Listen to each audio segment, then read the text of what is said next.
Chapter 40. The reason why Li Wanyu came all the way from Dingzhou village to Chang and was to come to Ping Kong Square and earn his first bucket of gold in the Tang dynasty. Outside a brothel, Li Wanyu saw a young fatty dressed in black struggling to dismount from the back of a strong horse with the help of a servant. Li Wanyu's eyes couldn't help but light up. Looking around and seeing that no one was paying attention to him, Li Wanyu sneaked over like a street vendor who sold pornography in the future and asked in a low voice, "Brother, do you want to buy a picture?" Li Wanyu's sneaky appearance gave the fair-skinned fatty a fright. "What do you want?" "Hee, brother, I'm asking you if you want to buy a picture." "Buy what picture?" The fatty blinked his eyes twice, not understanding Li Wanyu's meaning. Li Wanyu didn't answer him and looked around.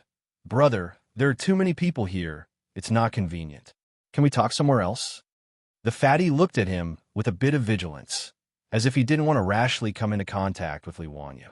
Seeing the fatty's vigilant look, Li Wanyu carefully took out a scroll of paper from his bosom, opened it, and showed it to the fatty, then immediately put it away.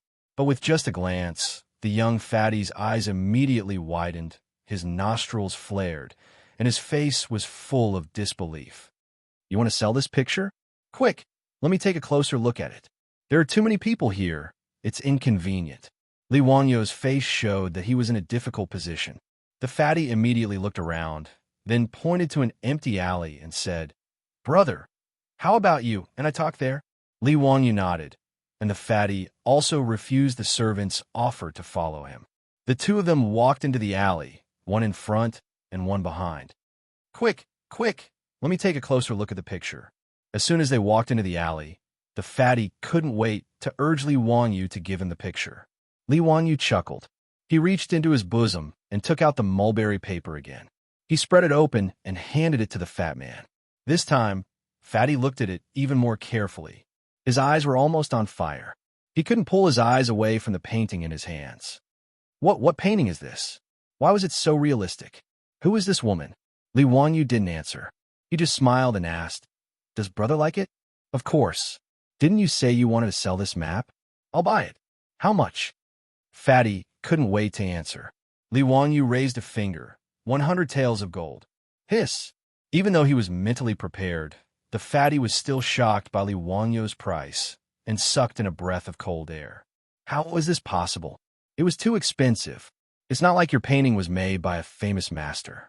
Even if it was, it wouldn't be that expensive. Fatty shook his head.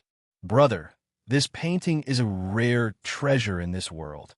Have you seen such a painting before? If you can take out one, I'll give it to you for free." This. Fatty was at a loss for words. He still felt that the price was too expensive. "How about this? Since you and I are fated to meet today, brother, name a price. If it's suitable, I'll sell it to you at a lower price." Li Wanyu was just asking for an exorbitant price. He was waiting for Fatty to bargain. "How about 10 strings of cash?" Fatty didn't hold back and cut Li Wanyu's price to a cabbage. Li Wanyu pretended to be angry. He reached out to take back his painting. "Get it back to me. Since brother doesn't want to buy it, don't waste our time." Don't. We can talk about it." Fatty was afraid that Li Wanyu would take the painting back. He retracted his hand and hid the painting behind him. "Brother, make it cheaper. 100 taels of gold is too expensive. You won't be able to find anyone in Chang and who can buy this painting at this price." Li Wanyu rolled his eyes and replied, 80 taels, 20 strings of cash. 60 taels, 30 strings of cash. After a battle of words, Li Wanyu's painting was sold at the price of 60 strings of cash and 10 taels of gold. Fatty reached out to summon his servant. "Give me 10 taels of gold." "What? 10 taels of gold?" When the servant heard Fatty's words, he quickly covered the pouch on his back with his hands. At the same time, he looked at Li Wanyu with vigilance. Obviously, in the servant's eyes, Li Wanyu was a swindler. It was a big deal to cheat 10 taels of gold from his Langjun. "Stop talking nonsense. Give me the money." "No, Langjun. Master said that you can only come to P Square to watch the singing and dancing. You're not allowed to do anything else. Otherwise, I'll be questioned." The servant still shook his head. "Nonsense. I'm here to buy something. I'll explain it to Master when I get back." Give me the money quickly. The servant still shook his head and refused. His Lang Jun had been tricked more than once. That was why the master had repeatedly told him to keep a close eye on him and not be tricked again. Spending money was a small matter. The most important thing was to lose face after being tricked. Fatty's family was a famous merchant in Chang'an City. However, he was often tricked into spending a lot of money. He didn't care about spending money. His father didn't care either. However, because Fatty was always tricked, he would often spend money to buy a pile of junk and take it home as a treasure. He had almost become a joke in Chang'an City. That was why he told his son servant to keep a close eye on the money. He could go out to drink and give tips. However, he couldn't just buy junk back. Fatty was forced into a corner. He held the painting tightly in his hand and showed it to the servant. Look carefully. I want to buy this painting. Give me the money quickly. With just one look, the servant was stunned. He stared at the painting in Fatty's hand. A line of bright red blood flowed from his nostrils unconsciously. Fatty's face was full of disdain. Useless thing. Quickly wipe the blood off your nose. I won't bring you to Peace Lane in the future. It's so embarrassing. Only then did the servant react.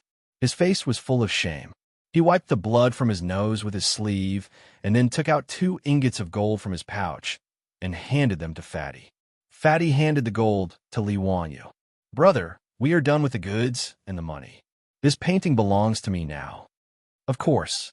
Li Wanyu heard that the drum of dusk had been beaten.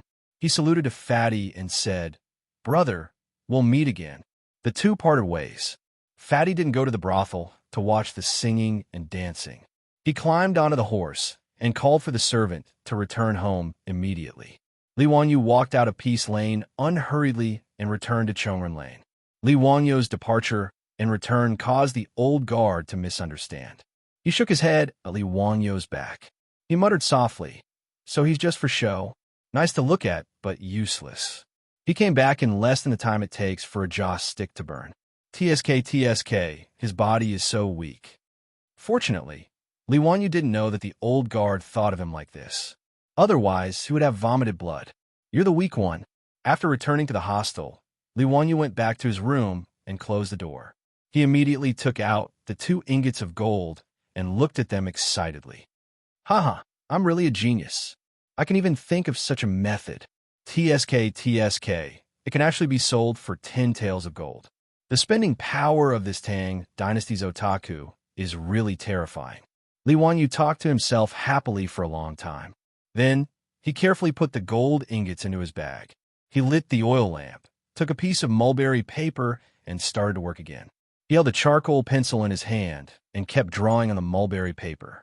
Soon, the outline of a pattern appeared on the mulberry paper. It was a sketch of a naked woman. Chapter 41. Yesterday, when Su Chongqing said that he could sell paintings for money, Li Wanyu suddenly had an idea. Of course, he couldn't sell ordinary paintings for money, but what if it was a nude sketch? For men in the Tang dynasty who had only seen exaggerated and secretive erotic paintings, a completely realistic and three-dimensional human body sketch would have an impact on them no less than a mental bomb, right? Li Wanyu studied sketching in high school. Because of the restless hormones of young people, he had a special liking for human body sketches. At that time, he had copied many human body sketches and could be said to be the best at it.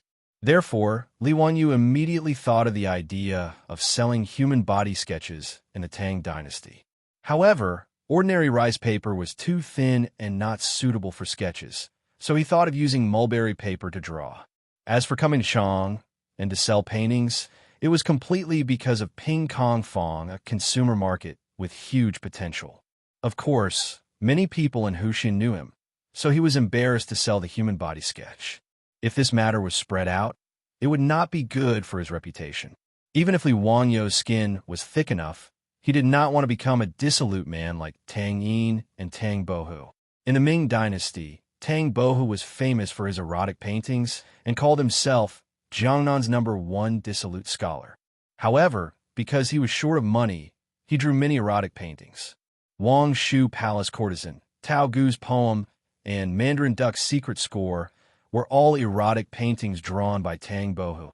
Moreover, If Xianxia knew that he was making money by drawing human body sketches, wouldn't he lose face? Therefore, he ran to Chang, and even carried the Niu brothers behind his back, afraid that they would find out. After the human body sketch he drew in the afternoon was sold for 10 taels of gold, Li Wanyu was even more excited. He did not care that it was late and lit a lamp to start painting in the middle of the night. He did not expect to become rich by drawing human body sketches, let alone pay off the more than 1 million yuan he owed. Being able to sell it for 10 taels of gold today was completely because he met a fool. Li Wanyu estimated that his painting could be sold for 20 or 30 strings of coins, which was already amazing. He hoped to rely on the money from selling the paintings to solve his current emergency. Thinking about the plague of locusts that would start to spread through Guangzhou in a month, Li Wanyu felt anxious. This money was the survival money for him, Su Changqing, Li Heng, and Perrin. 10 taels of gold could be exchanged for 60 strings of cash, which was 60,000 yuan. The current price of rice was 360 copper coins per bushel. With this money, they could buy more than 100 bushels of grain, which was enough for their family of 4 to tide over this difficult time. But what about the villagers of Dingzhou village? Not to mention the distant ones. Where were the Niu brothers who accompanied him out this time? How could he watch them starve to death? Li Wanyu let out a long sigh. I'll take it one step at a time. I'll do my best and leave the rest to fate.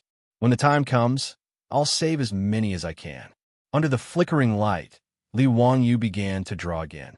In his eyes, this black and white human sketch was a life-saving food. While Li Wanyu was engrossed in drawing, the fat man who bought the painting sat in a carriage and returned to his own residence in the sound of the evening drum. Xianyang Lane, where his family lived, was south of Pingkong Lane. It was separated from Chongren Lane, where Li Wanyu temporarily lived, by Pingkong Lane. In Chong'an City, different groups of people lived in different houses.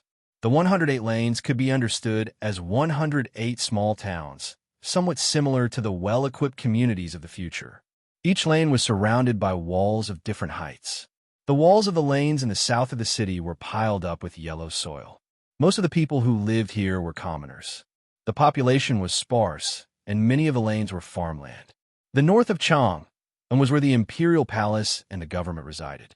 The east of the city was where the residences of the high officials and nobles were located, especially the northeast of the city, because it was close to the imperial palace. The residences of the officials were densely packed. The west of the city was where Shi City was located. The trade in Shi City was extremely prosperous. Merchants from various countries and regions lived in the lanes near Shi City. Therefore, some people jokingly called it the place where the rich gathered, Chang, and thus formed a situation of the rich in the east. Although the fat man's family was a merchant, they bought property in Xianyang Lane in the east of the city. Xianyang Lane was also Wanyan County in the east of Chang, and where the county magistrate was located. The fat man rode the horse directly back to a mansion in Xianyang Lane. The two words Cho Mansion were written on the door. Father, I'm back. Back in the mansion, the fat man jumped off the horse with the help of the servant. He took the sketch that Li Wanyu sold to him and ran to his father's study. Kunair, why are you back? Aren't you going to spend the night in Pingkong Lane? In the study, a middle-aged man with a kind face and a rather plump body was sitting cross-legged on the couch looking at the account book. He was quite surprised to see his son suddenly come back. When he looked at the drawing in his son's hand, his face turned black. Kunair, you bought something again? I found a treasure today. How much did you buy it for? It's cheap, only 10 taels of gold. The fat man Cho Kun sat on the soft couch and said proudly. Cho Yunliang's temple suddenly jumped, and he stared angrily at his son, Cho Kun's personal servant. How could the servant not understand his master's meaning? He hurriedly bowed and said, Master, I really bought a treasure today. What treasure? Let me see. Cho Yuanliang reached out to his son. Cho Kun carefully unfolded the mulberry paper and spread it on the table, as if he was presenting a treasure. Cho Yuanliang looked at it and couldn't help but gasp. This painting. Father, how is it? Is the painting I bought today a treasure? Is it worth 10 taels of gold? On the mulberry paper, An enchanting woman was half lying on the bed. It was vivid and lifelike, and the graceful figure was like a real person. In just a moment, Chou Yuanliang even felt that his body had some reaction. He quickly coughed to cover it up.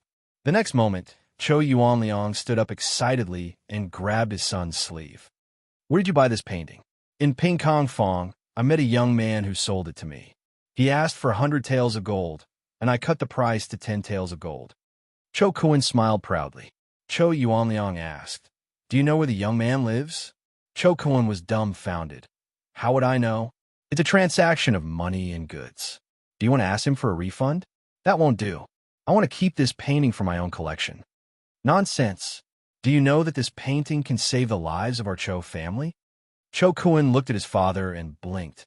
"The painting technique is very unique. How can it save lives? What danger is there for my Chou family? Why don't I know?" "Sigh, it's useless to tell you before, so I didn't let you know." Chou Yuanliang sighed. "Tomorrow, I'll go to Ping Kong Fong with you. Whether we can find the young man or not is related to the survival of our Chou family." Chou Yuanliang's words made Chou Kun stunned. He just casually bought a pornographic painting. How is it related to the survival of the family? Chapter 42. The Chou family of Chang wanted to find Li Wanyu to save their lives. Of course, Li Wanyu did not know about this. That night, he finished another sketch of a nude woman, carefully put it away, and then went to bed. However, he tossed and turned all night and did not sleep well. It was not that Li Wanyu did not like the bed, but there was no such thing as a bed in this damn Tang dynasty. When the Tangs slept, the poor slept directly on the ground. A straw mat was the bed. The Dongying people followed suit. The tatami of later generations was the same. Those who were more particular slept on a couch, which was a low bed made of hardwood. The feeling was so good that Li Wanyu missed Simmons very much. Li Wanyu had always thought that there should be a bed in the Tang dynasty, because Li Bai's famous poem, Quiet Night Thought, said, "The bright moonlight before the bed is suspected to be the frost on the ground."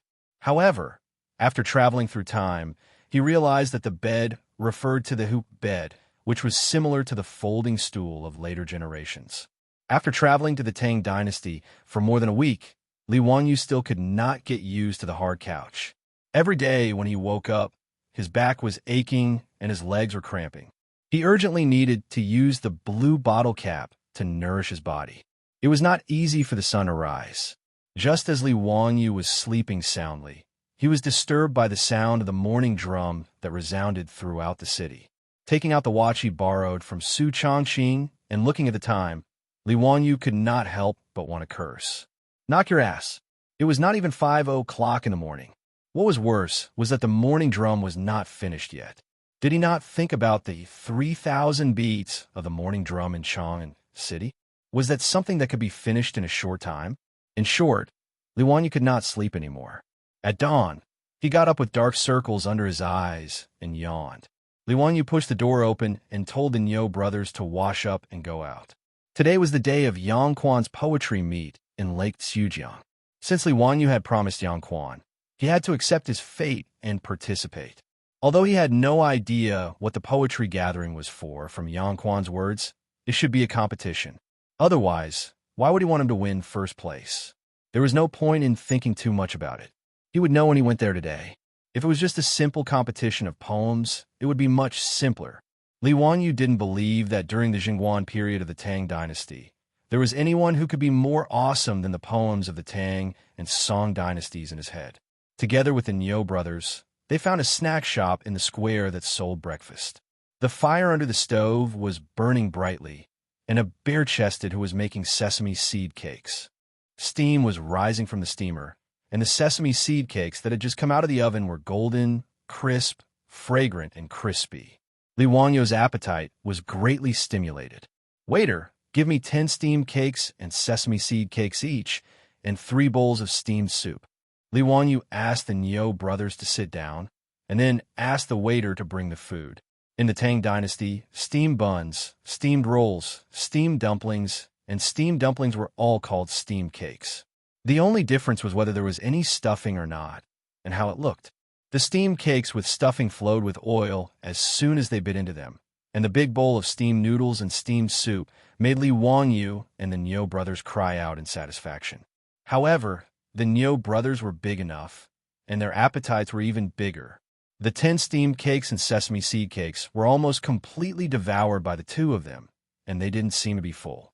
Li Wangyu had just made a fortune last night, so how could he be stingy with these things? He hurriedly asked the waiter to bring 10 steamed cakes and sesame seed cakes each, and 2 bowls of steamed soup. Only then did the Niu brothers finally shake off their arms and eat to their heart's content. After drinking up the steamed soup, Niu Wu's only eye flashed with satisfaction. I haven't eaten so much for a long time. Xiaolang, thank you very much. Don't say that, brothers. Why do you say that? Are you going to accompany me to Chang and city and protect me? Do you think I'll let you go hungry? Niu Yong didn't say anything and just patted Li Wangyu's shoulder with his only arm. Brothers, I have a question, but I don't know if it's appropriate to ask. Xiaolang, if you have something to say, just say it. I see that you two brothers are strong and powerful, so why don't you have enough to eat? Li Wangyu wanted to ask this question since he came out of Dingzhou village, but he was too embarrassed to ask. Today, they were more familiar with each other, so he finally asked the question in his heart. Niu Yong was silent for a while, and then answered, In the village, there are 37 families of my brothers who died in battle, and 9 families who are disabled and can't make a living. He didn't finish his sentence, but Li Wangyu immediately understood what he meant. It turned out that the Niu brothers didn't just have to feed themselves, they also had to help the families of their brothers who died in battle, and the families of their brothers who were disabled and couldn't make a living. Li Wangyu stood up and respectfully bowed to the Niu brothers. Brothers, I'm sorry for being rash. Xiaolang, don't say that. This has nothing to do with you. May I ask, brothers, were those who died or were injured in the battle with the Turks? Niu Wu nodded. That's right. Our Dingzhou village recruited 60 soldiers, and they were all stationed in the Wei Mansion to guard Yemen Pass. In the 11th year of Day, after the battle with the Turks, 37 of them died, and 23 of them were disabled. Among them, 9 lost their arms and legs, and the remaining 14 were all injured. Damn it! Damn it! I hate that I can't kill all those barbarians. Li Wangyu slammed his fist on the table. He wanted to vent his frustration, but he ended up hurting his fist instead. He couldn't help but hold his hand and grimace in pain.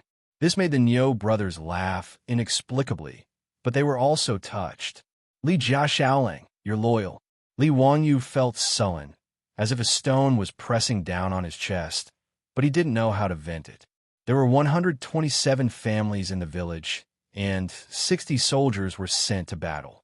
That was 60 families, half of the village. More than half of the 60 soldiers were killed, and almost none of them were in good condition. These soldiers of the previous dynasty fought against the hungry wolves of the grassland and the Turks, and they protected the Chinese people. But now the Tang dynasty government had almost completely forgotten about them. How hateful. He remembered the song, Serving the Country with Loyalty from the Future, and couldn't help but beat the table to the beat and sang at the top of his voice. The smoke of war rises, and the mountains look to the north. The dragon rises, and the horse neighs, and the sword is like frost. The heart is like the yellow river, and the water is boundless. Who can resist 20 years of unhindered rule, where the long saber of hatred goes? How many brothers and sisters are buried in other villages? After he finished shouting, he only felt happy, and the sullenness in his heart was released along with the song. But Niu Yong and Niu Wu were stunned, as if they were struck by lightning. Where the long saber of hatred goes, how many brothers and sisters are buried in other villages? Niu Yong murmured, but he couldn't stop the tears in his eyes from falling. Niu Wu roared like a beast. Big brother, I hate it so much. Many people around the snack bar were stunned by Li Wangyu's shout, as they had never heard such a strange song before. However, the lyrics were so passionate and unrestrained. Everyone's blood surged when they heard it. Good. What a great Tang dynasty that makes people come to congratulate. Someone suddenly clapped and cheered. The original lyrics were the great China that makes people come to congratulate, but Li Wangyu changed it to the Tang dynasty. Li Wangyu looked at the source of the sound, but it was an unfamiliar man in fine clothes, about 30 years old. Xiaolang, does this song have a name? Serving the country with loyalty. Chapter 43. The finely dressed man nodded. What a good song. Serve the country with loyalty. Little Lang, you are too considerate. You flatter me. Li Wanyu did not recognize this person, but seeing his extraordinary bearing, he politely replied. He originally thought that the finely dressed man was just a passerby, but he did not expect that the man would not be courteous and directly sit at Li Wanyu's table. He even called for the waiter to bring him food. Waiter, 2 steamed cakes, a sesame seed cake, and a bowl of soup. Xiaolang, you don't mind treating me to breakfast, right? The last sentence was said to Li Wanyu. Li Wanyu was also helpless against this man who acted so familiar, but he could still afford to treat him to breakfast, so he immediately smiled and expressed that it was fine. How should I address Xiaolang? Li Wanyu of Hu County. My courtesy name is Zio. Zio? Moreover, Zilly has the worry of hunger and cold. Good. I wonder which erudite scholar came up with this courtesy name for Zio. The finely dressed man kept asking. Li Wanyu's forehead was filled with black lines. Who is this guy? Are you here to check my household registration? However, it was not good for him to not answer, so he could only helplessly reply. It's Yu Gongyu, the secret supervisor. The finely dressed man was stunned when he heard this. Then he laughed loudly. So it's Yu Gongyu. No wonder, no wonder. Is Zio going to Crooked River Lake to participate in the poetry competition? Yes. Killing a man in 10 steps, leaving no trace for 1,000 miles. Was that chivalrous journey also written by Zio? When Li Wanyu heard this, he could not help but be stunned. How did this man know? It's just a game. It's not presentable. Sorry for the ridicule. Li Wanyu politely replied. The finely dressed man laughed. It seems that Zio will be the winner of this year's Crooked River Lake poetry competition. Haha, you flatter me. Li Wanyu wanted to ask the man's name, but the man didn't say anything else. He finished his food in 2 or 3 bites and cupped his hands towards Li Wanyu. Many thanks for Xiaolang's hospitality. I will take my leave now. After saying that, he stood up and left in a carefree manner. Li Wanyu felt his balls ache as he watched. F***CK, do you have to be so straightforward? After asking him for such a long time without rhyme or reason, was he going to leave after eating breakfast for free? Anyway, this person should be an important figure in the imperial court of the Tang dynasty. Otherwise, he wouldn't have known about my ode to chivalry from Yu Shernan. Dude, do the math. After breakfast, Li Wanyu felt his heart ache again when he paid the bill. Steamed biscuits, and who biscuits cost 2 copper coins each, so they ate 40 of them. 5 bowls of Mengwu soup cost a total of 95 copper coins. Adding on the money they paid to the well-dressed man, they had a total of 104 copper coins. It was equivalent to more than 400 yuan in the future. It was just breakfast. Li Wanyu now understood why rice was said to be expensive in Chang'an. It was not easy to live in Chang'an. The prices here were really king expensive. After breakfast, the morning drum was beaten 3,000 times, and the gate was open to go out. Li Wanyu and the other 2 led their horses out of the hostel and slowly went to Tsujiang Pond. After Li Wanyu's insistence, the Niu brothers finally didn't carry bows and short spears on their backs. They only carried long sabers on their waists. What a joke. If he brought the Niu brothers to participate in the poetry contest, those who didn't know would think that they were going to rob. Tsujiang Pond was located in the southeast corner of the outer city of Chang'an. It was a distance of about 20 miles from Chongren Square. Li Wanyu could only sigh that Chong and was really too big. If the civilians in the city didn't have horses or oxen to ride, they would have to walk for several hours to cross the city. When they arrived at Tsujiang Pond, it was still early. Tsujiang Pond was popular in the Qin and Han dynasties and flourished in the Sui and Tang dynasties. The Tang dynasty rebuilt Tsujiang, dug the Yellow Canal, built the Imperial Garden, built the Great Wild Goose Pagoda, and built the New Gate. The Crooked River Pond became the most famous tourist attraction in the capital city. The noble ladies of the Tang dynasty were used to bringing carriages and horses to drink wine in Xujiang Pond. They sang in painted boats and enjoyed leisurely banquets. After the new Xianxia passed the examination, they would often go to Xujiang Pond in groups to hold big banquets and drink wine. The so-called Xujiang Pond flowing wine was known as one of the 8 sights of Chang, and the Imperial Garden in Crooked River Pond was the famous Hibiscus Garden. Li Wanyu didn't know where the poetry contest was held, so he led the Niu brothers to stroll around Xujiang Pond, admiring the beautiful scenery of the Tang dynasty's Imperial Garden. But not long after, Li Wanyu felt discomfort in his stomach. Li Wanyu asked the Niu brothers to wait for him by the Crooked River Pond for a moment before he ran off to relieve himself. When Li Wanyu finished relieving himself, he walked back to look for the Niu brothers. But he was shocked to find that the Niu brothers were surrounded by a group of scholars, making a lot of noise. Is this Xujiang Pond a place for people like you to come? What a disgrace to the educated. Why aren't you scramming? A scholar dressed like a scholar pointed at the Niu brothers and scolded loudly. Are the vulgar Tian Shilang worthy of coming to Xujiang Pond? 2 ugly people like charcoal. Aren't you afraid of scaring the noble ladies? That's right. Although Xujiang Pond doesn't prohibit entry, is this a place for Tian Shilang? A group of scholars surrounded the Niu brothers and scolded them. The Niu brothers didn't say a word. Niu Yong used his only arm to hold Niu Wu back, not letting him be impulsive. But Li Wanyu could clearly see that Niu Wu had already clenched his fists, with his veins popping out. He was clearly trying to control his anger. Tian Shilang, the Tang dynasty's swear words, were similar to the modern era's swear words. But from Li Wanyu's point of view, these scholars of the Tang dynasty really didn't know how to swear. The words used to swear were too simple and boring. Basically, it was just bastard and go to hell. It wasn't popular to ask about the other party's female relatives, and they wouldn't talk about various organs. Tian Shilang, Tian Shihin, and Tian Shilang were the most popular swear words used by the scholars. If not, they would scold people as animals. That was basically it. Seeing that the Niu brothers were being bullied, Li Wanyu quickly walked over and opened his mouth to scold the group of scholars. Oh my, it's so early in the morning and you haven't eaten breakfast? Are you hungry and came here to ask for dog food? When you say that others are ugly, find a bronze mirror and wash your face. Then look at yourself and see if those wrinkles on your face are mocking you. The world is big, but it can't be bigger than your lack of heart. Li Wangyu's words, which were full of sarcasm, stunned the group of scholars and Confucian scholars. After pondering the meaning of Li Wangyu's words for a long time, the group of people finally reacted.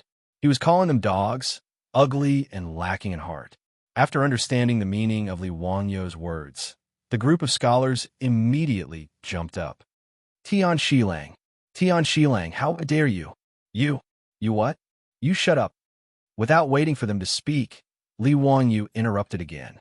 You lack calcium since you were young and lack love when you grew up. Your grandmother doesn't love you, and your uncle doesn't love you. Your left face is asking for a slap, and your right face is asking for a kick. Donkeys kick donkeys, and pigs trample on pigs. Li Wanyu continued to scold. The Tang dynasty had so many weapons, but you didn't learn them. You only learned the sword. You didn't learn the upper sword and learned the lower sword. The lower sword had so many moves, but you learned the drunken sword. You didn't learn the bronze sword and iron sword, but learned the silver sword. Congratulations, you have finally mastered the Wulin's lost art, the drunken silver sword. You have reached the realm of becoming one with the sword man. His series of carefree scoldings directly caused the group of scholars to have their brains shut down. They looked at him in a daze, not knowing what they were thinking. Li Wanyu was scolding happily, but he didn't notice that there was a group of people dressed in luxurious clothes watching them from the side. In the middle of the crowd, a man in his 30s with a curly beard pointed at Li Wanyu and said with a smile, "This kid's mouth is too mean." Chapter 44. Beside the man was the young man who had freeloaded Li Wangyu's breakfast this morning. He laughed and said, "Your Majesty, I know this man.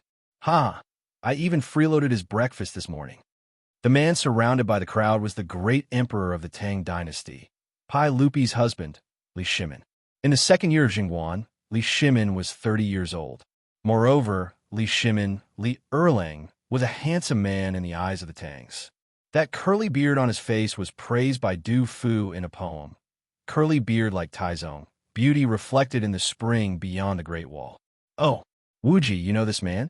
The man who had freeloaded Li Wangyo's breakfast was actually the imperial uncle, Zhongsun Wuji, the great Yin's Duke of Zhao. Your Majesty, you know that my residence is at Chongren Lane. Early this morning, I met this boy in the square. At that time, he was singing the song, serving the country with loyalty. Although the tune was strange, it made my blood boil, and I wished I could take my saber and mount the horse to fight the Tuju again. So I went up to him and asked. Only then did I know that he was the genius Li Wangyu, Li Zio. Oh, this man is Li Zio? Dukyu, gallantry, and On Yang Quan were written by this man? Ha, that's him. In the crowd, Yu Shurnen smiled and replied while twirling his beard. Pai Lupi nodded, but then shook his head. This man's mouth is really sarcastic. It's not like what Dukyu said. Were those two poems really written by him? Before Yu Shurnen could answer, another official walked out from the crowd and cupped his hands towards Pai Lupi. Your Majesty, although Li Zio's words are sharp and he doesn't care about trifles, he is a real talent. I also have a new poem written by him here. Would Your Majesty like to hear it? A new poem? Xianling also knows this man? Pai Lupi asked curiously. No, this is the first time we've met. My second son met Li Zio yesterday when he entered Chang'an. They were reciting poems on Vermilion Bird Avenue outside the illustrious Virtue Gate. This poem was told to me by Erlang after he returned home. The speaker was Fong Xianling, the head of the Secretariat of the Tang dynasty, the Duke of Liang, and the father of Fong Yai, whom Li Wangyu met yesterday. Read it to me. Fong Xianling twirled his beard and smiled. The drizzle on the heavenly street is as smooth as butter. The color of the grass can be seen from afar, but not near. The most beneficial thing about spring is that it absolutely surpasses the willows that fill the entire imperial capital. What does Your Majesty think of this poem? Pai Lupi smiled and nodded as he praised. Not bad. It's a good poem. This Li Ziyu is indeed a talent. What was his family background? Where are you from? Pai Lupi's question made Fong Xianling hesitate. After a long time, he finally replied, Your Majesty, Li Zio was originally from the Li clan of Huxian. The Li clan of Hu County? Isn't that a relative of the royal family? Who is his father? Pai Lupi asked curiously. The emperors of the Tang dynasty called themselves I or I, except for formal occasions. Li Zhou. Fong Xianling answered honestly and immediately looked at Pai Lupi's face. Sure enough, after hearing the name Li Zhou, Pai Lupi's face stiffened and his smile became a little uncertain. Fong Xianling was a little uneasy. Did His Majesty still remember Li Zhou's nonsense in the imperial court? After Fong Yai woke up yesterday, he immediately went to find his father and reported Li Wangyou's matter, which made him very happy. It was a good thing that the son of his old friend had grown up and was overflowing with talent. He wanted to invite Li Wangyu to his mansion as a guest, but Fong Yai was so drunk that he didn't know where Li Wangyu lived in Chang'an. Fong Xianling was so angry that he scolded his son, but he didn't expect to meet Li Wangyu at Xujiang Lake today. Fong Xianling was now worried that because of Li Zhou's matter, Pai Lupi's impression of Li Wangyu would be affected. That would be very bad.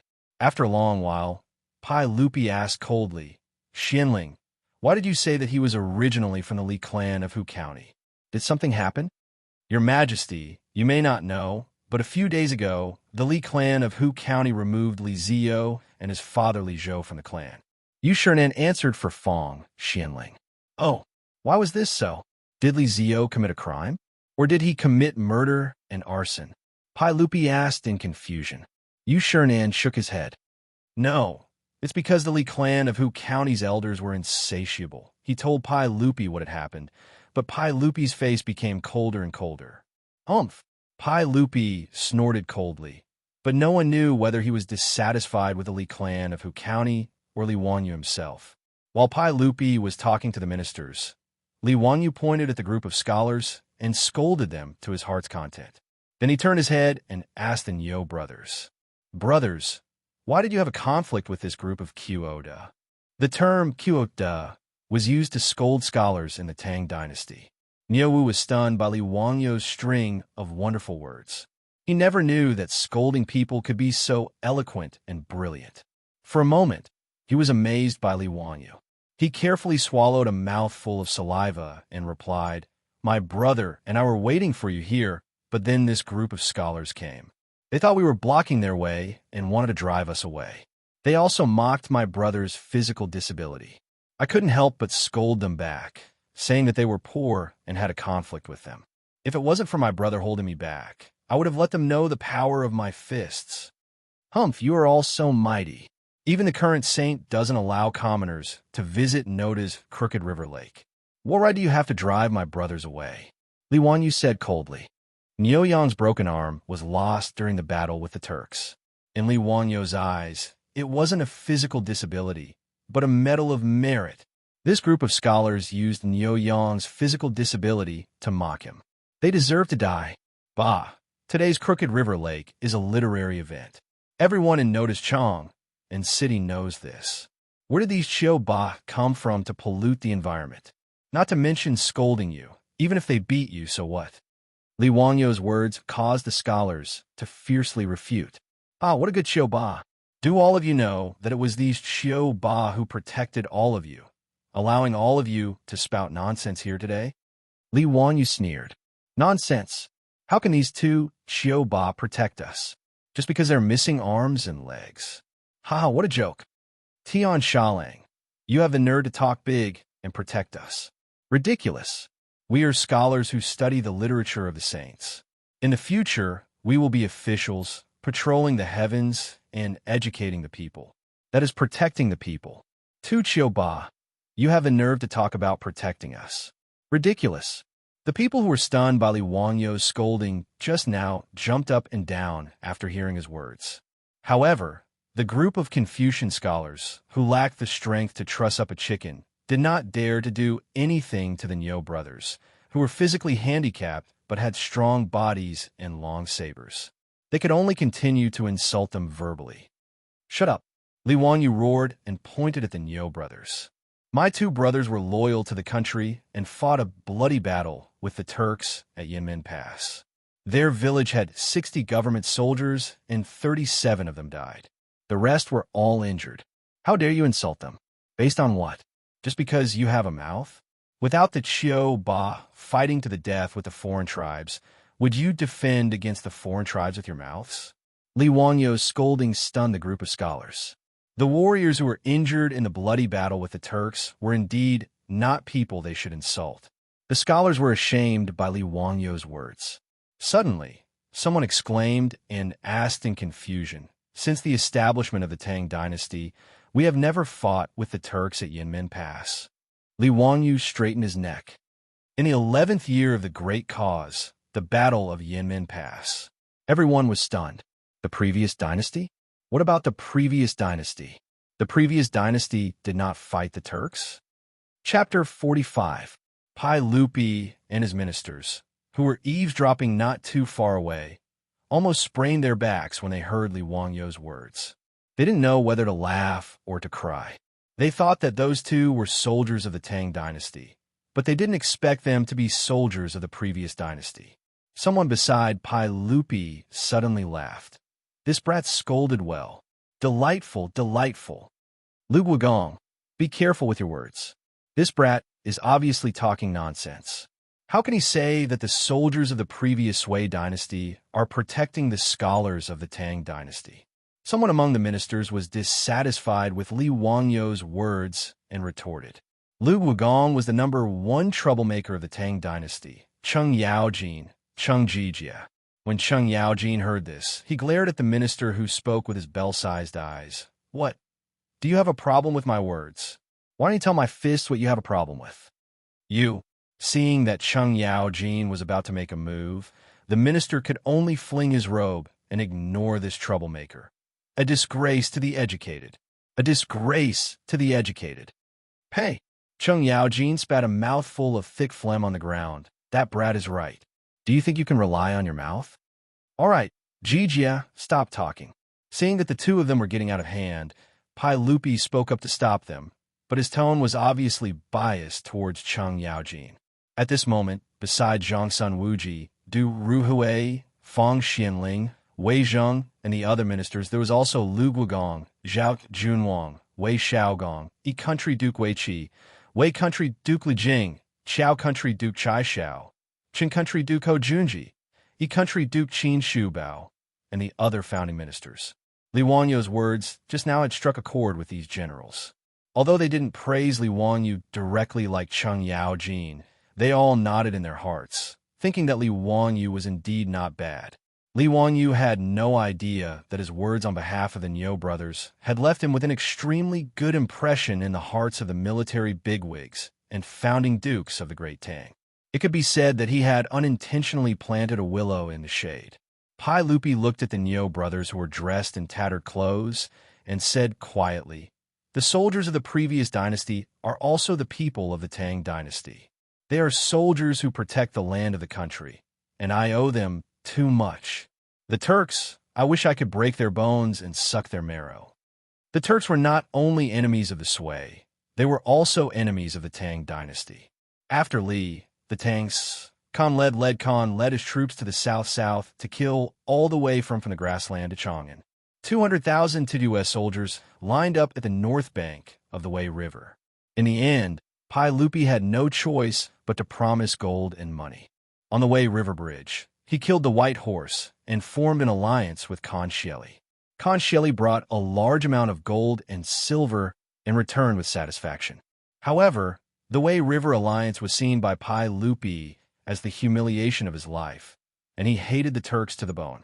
Now that he saw the two soldiers of the previous dynasty who participated in the Battle of Yanmen, Pai Lupi felt respect for them. He also felt that Li Wanyu's words were to his liking. "Your Majesty, you don't have to blame yourself. The Tang dynasty has just been established, but our country is getting stronger day by day. I believe that we will be able to repay the humiliation of the Turks." Zhangsun Wuji consoled. Pai Lupi didn't say anything, only looking at Li Wanyu not far away. The group of Confucian scholars were choked by Li Wanyu's words, but they didn't know how to refute. However, just as Li Wanyu said, even the soldiers of the previous dynasty fought against the Turks. They were also Chinese heroes. They didn't know what to say, but they couldn't win against Li Wanyu. They felt a little embarrassed, so they turned around and left. "Everyone, don't bother with this person. Today's Lake Xiujiang poetry gathering is the most important thing. Let's go quickly." That's right. I heard that the important officials of the court will participate in today's poetry gathering. Even Prime Minister Du, Prime Minister Fang, Secret Supervisor Yu, and Chancellor Kong will participate. This is a great opportunity for us to show off our talents. Let's go quickly. Many of the 18 scholars will participate in today's poetry gathering. It's really a grand occasion for our literary circle. Let's go. Why bother with this young man? The Confucian scholars acted as if they didn't want to lower themselves to the same level as Li Wanyu. They clustered around each other and quickly left. However, their words stunned Li Wanyu for quite a while. Today's poetry gathering seemed to be different from what he had imagined. Originally, Li Wanyu thought that the so-called poetry gathering was just a group of scholars who had nothing to do after eating and had nothing better to do, so they gathered together to recite poems and make couplets. But why was it that from the words of this group of Confucian scholars, even great Confucian scholars like the 18 scholars were going to participate? Li Wanyu knew about the 18 scholars from the beginning of the Tang dynasty. When Pai Lupi was still the emperor of Qin, he built the Literature Hall and recruited the talented scholars of that time. Du Ruhui, Fang Xianling, Yu Jining, Su Shizhong, Yao Xilian, Shui Shou, Chu Liang, Lu Deming, Kong Yingda, Li Xiandao, Li Shaosu, Yu Shinan, Kai Yunggong, Yin Xiangshi, Su Jingzong, Shui Yuan Jing, Gai Wenda, and Su Sun were all scholars. Pai Lupi also asked Yin Libin to draw portraits of the 18 scholars, which was called the 18 Scholars Ascending Ingzhou. Among the 18 scholars, there was no need to mention Du Ruhui and Fang Xianling. Yu Shinan, Kong Yingda, and Yao Xilian were all great scholars. There was even Su Jingzong, who was later listed as the #1 treacherous official. With such a group of big shots participating in the poetry gathering, no matter how he thought about it, he felt that he had been tricked by that bastard Yang Quan. For a moment, Li Wanyu had the urge to turn around and leave. He didn't want to become famous. Making a fortune in silence was the way of the king. If he really took first place in such an eye-catching poetry gathering, he was afraid that there would be a lot of trouble in the future. As the saying goes, there is no first place in literature and no second place in martial arts.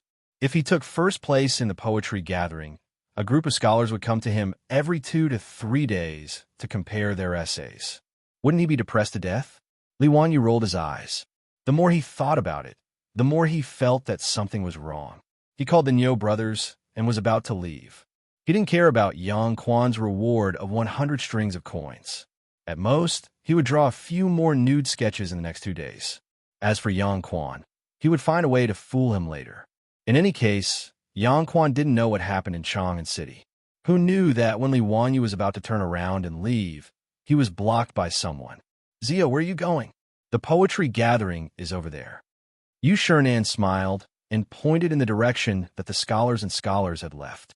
Looking at Yu Shernan's wrinkled face, Li Wanyu felt a toothache.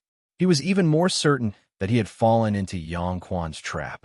It would be strange if Yu Shernan didn't know that Yang Quan had asked him to come to Chang and to participate in the poetry gathering at Sujiang Pond. Duke Yu, are you also going to participate in the poetry gathering? I suddenly remembered that I have something to do at home. It's a pity that I can't participate in today's poetry gathering. Duke Yu, take care. I'll take my leave first. Zio actually has something to do. That's a pity. I heard from Xuqing that he was going to find someone to collect a debt. I wonder if Zio is going because of this. Yu Shernan smiled like an old fox. The only thing missing was his tail wagging behind him. Damn it, using debt to threaten him again. Did Yang Bailao have no human rights? Li Wanyu's expression changed. He immediately smiled at Yu Shernan and said, Duke Yu, what are you talking about? No matter how important something is, I still have to participate in the poetry gathering. I'm going now. If I don't get first place, I swear I won't give up. He didn't wait for Yu Shernan to speak. He cupped his hands and turned around, leading the Niu brothers in the direction that the scholars had left in. Chapter 46. After Li Wanyu left, Pai Lupi led a group of officials over. Elder Yu, this Li Zio's temperament is very lazy. In the crowd, an old man looked at Li Wanyu's back and said with a smile. The one who spoke was one of the 18 scholars, the chancellor of the Imperial College, the 31st grandson of the late Confucius, Kong Ingda. You're right, Master Kong. Ziyu is a rare talent, but he has a lazy personality. He still needs to be polished. Yu Shernan smiled. After Yu Shernan returned to Chang, and from Hu County, he spread Li Wanyu's 2 poems far and wide. Li Wanyu had left a deep impression on a group of court officials and great scholars. Today, they unexpectedly saw Li Wanyu's eloquence, which made them feel funny and even more curious about Li Wanyu. Du Ruhui was not stingy with his praise. Just by looking at his 3 poems, I know that he is not a fish in a pond. In the future, he will be a capable official of His Majesty. Everyone knew how to carry a sedan chair, especially the other officials. Seeing that Fang Xianling, Zhang Sun Wuji, and Yu Shernan were thinking highly of Li Wanyu, many officials also spoke up and praised Li Wanyu.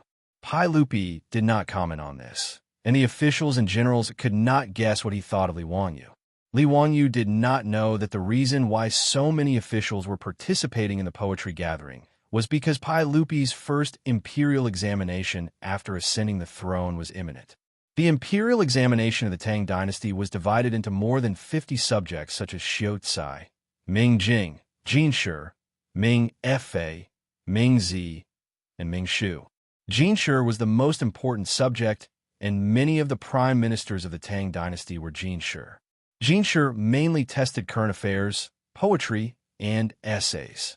The imperial examination was held by the Ministry of Ministers, and because it was usually held in the spring, it was also called the Spring Imperial Examination. In the Tang dynasty, Not only did they look at exam results, but they also needed the recommendation of famous people. As a result, the examinees would rush to the noble family's door before the exam and present their representative works to them. This was called handing in the exam papers. Handing in the examination papers was a serious detriment to the original intention of the imperial examination.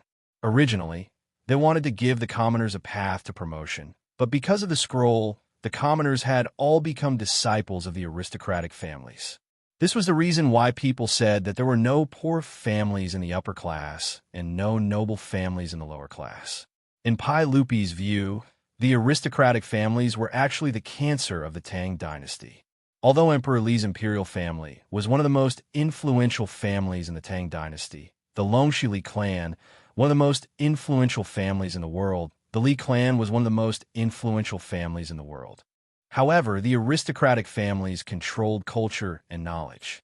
In the imperial court, the aristocratic families controlled most of the positions. Pai Lupi was naturally afraid of the aristocratic families that threatened the imperial rule. Pai Lupi wanted to use the imperial examinations to weaken the aristocratic families, but he didn't expect that just a system of submitting papers would almost cause his efforts to go down the drain. Therefore, Pai Lupi simply held this poetry gathering before the spring imperial examination. He wanted to let the students from all over the country who came to Chang and to participate in the imperial examination to show their talents in public, hoping to kill off the matter of submitting papers. On the grass on both sides of a winding stream beside Xiujiang Pond, there were many mats laid out with a few tables on them. All the students who participated in the poetry gathering could occupy a mat and a few tables by themselves. When Li Wanyu led the Niu brothers here, there were already hundreds of students sitting beside Xiujiang Pond. It stretched for hundreds of meters, and it was very lively. In the Tang dynasty, there were two kinds of people who were qualified to participate in the imperial examination of Chang. One was from the capital and the county academies, and they were called students. The second kind was those who first passed the county examination and then sent to the imperial examination, and they were called jiren. The Niu brothers were not scholars, so they couldn't sit at the table and could only watch from the outside. Li Wanyu casually found an empty mat downstream of the stream and sat down cross-legged. Until now, he was still confused and didn't understand the rules of this poetry gathering. It looked like there was going to be a winding water winder. Winding Water Winder was a game that the scholars of the Tang dynasty liked to play. They used it to compose poems and compete in poems. Winder was a kind of wine vessel, mostly made of wood, that could float. Whoever the winder flowed from upstream or stopped in front of would drink and compose a poem, and the others would sing a poem. In Li Wangyu's view, this poetry gathering was just something that the scholars of the Tang dynasty had nothing better to do. If they had the time, wouldn't it be better for him to spend a few more sketches? While he was silently cursing, he did not notice that Li Er had led a group of important officials to the side of the crooked river pool and entered a waterside pavilion beside the pool. Soon, there was a crisp sound from the waterside pavilion, and the people who were talking loudly by Xiujiang Pond immediately quieted down. Li Wanyu saw a skinny old man come out from the waterside pavilion and said loudly, "Wine." As his voice fell, countless servants began to weave through the grass, bringing a pot of wine, some dried fruits, and writing brushes, ink, paper, and inkstone to each table. Li Wanyu immediately understood that they were going to compose a poem, but he didn't know how to judge. "Everyone, raise your cups and drink." The old man spoke again and raised his cup. The hundreds of students present, including Li Wanyu, all raised their cups and drank the wine in their cups. After drinking a cup of wine, the old man said loudly, "Everyone, please compose a poem with the theme of spring as the theme." Li Wanyu was stunned. Why did it feel like this poetry gathering was like an exam? In addition to the beautiful environment, wasn't this method of composing a poem a kind of imperial examination in the Tang dynasty? But since he was sitting here, he had to show some ability and copy it properly. Otherwise, it would be really bad if Yang Quan really pulled down his face and asked him to pay for it. With the theme of spring as the theme, the ancient poems with this theme in his mind were simply too common. Li Wanyu felt that he could copy 10 of them in one breath without any pressure. Looking around, Li Wanyu prepared to pick the most suitable poem to copy. But he saw many wild ducks frolicking in the Xujiang pond not far away. Li Wanyu immediately thought of which powerful poem he should copy. Su Shi Su Dongpa's Hui Chong Chun Jiang Xiao Jing was most suitable for this Xujiang pond. Li Wanyu picked up the brush and wrote, changing the title of the poem. Xujiang Xiao Jing in Xujiang pond, outside the bamboo, there are 2 or 3 peach blossoms. The duck knows when the spring water is warm. The artemisia is full of short reed buds. It is the time when the puffer fish is about to rise.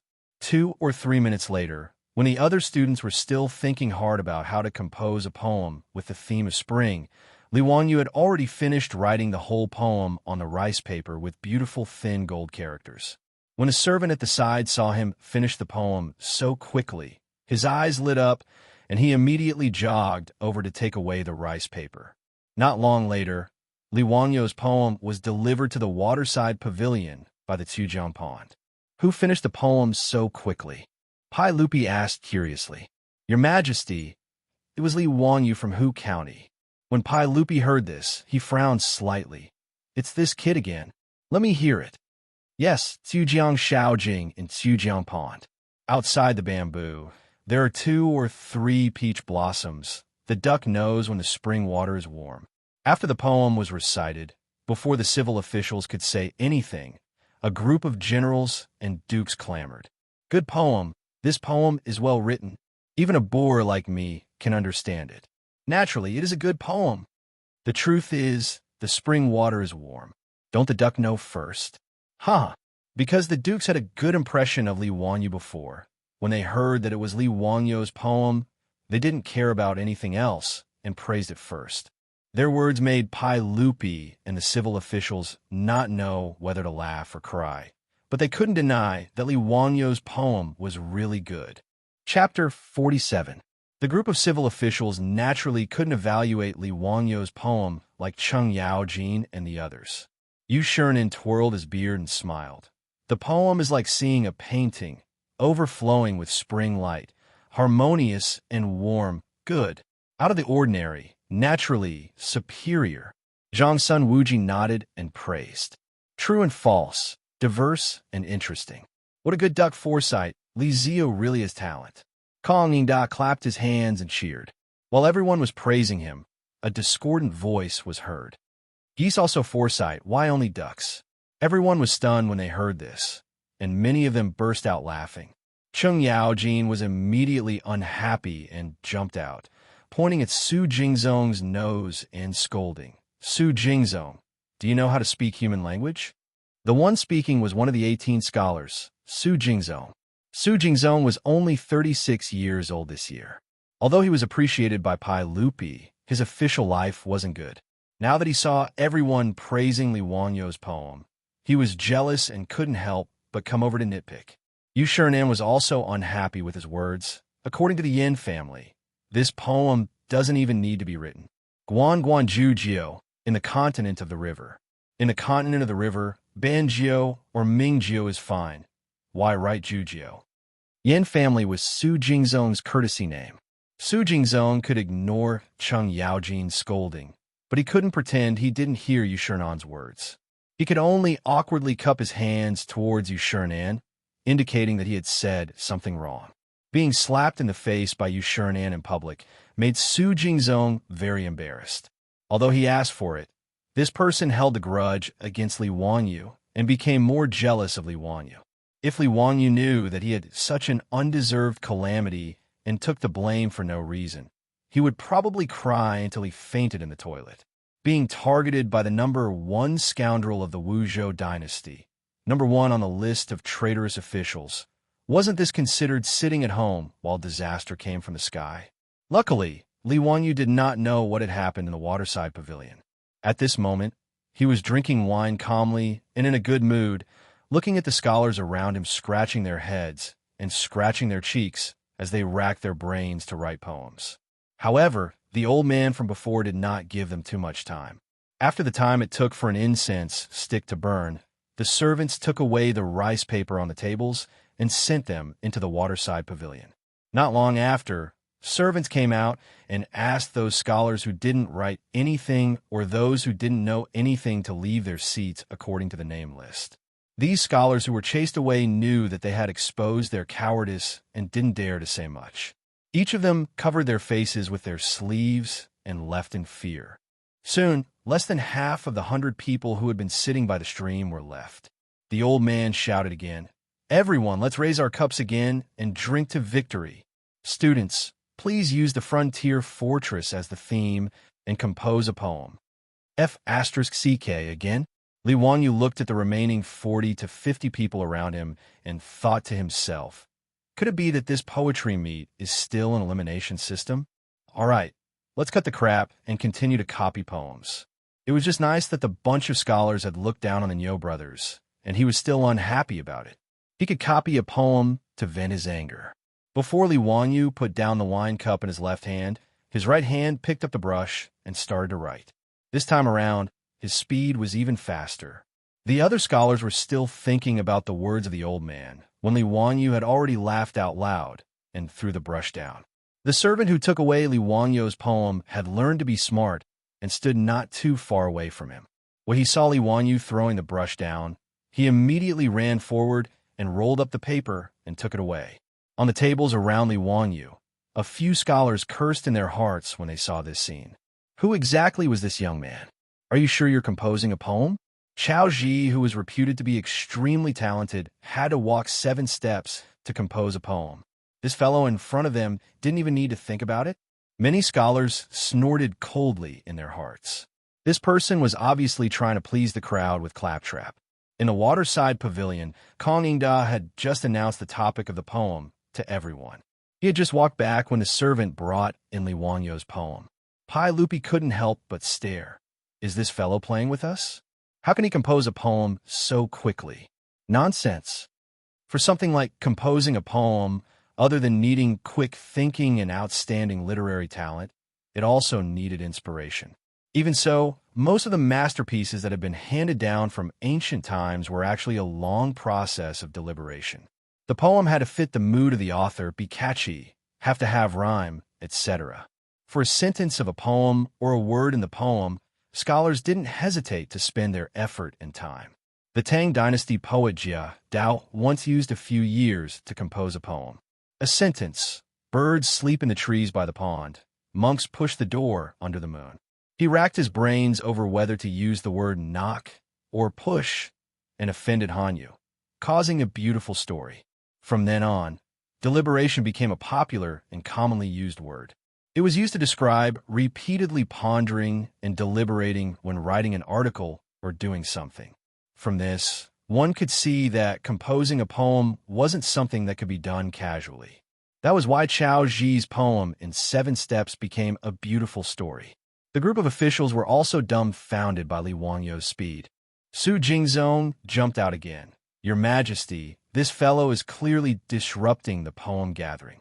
He should be punished as a warning to others. Bastard, it's you again? If I don't let you know the power of my fist today, you won't be able to learn how to speak properly. Cheng Yaojin also went against Su Jingzong today. He was a founding duke.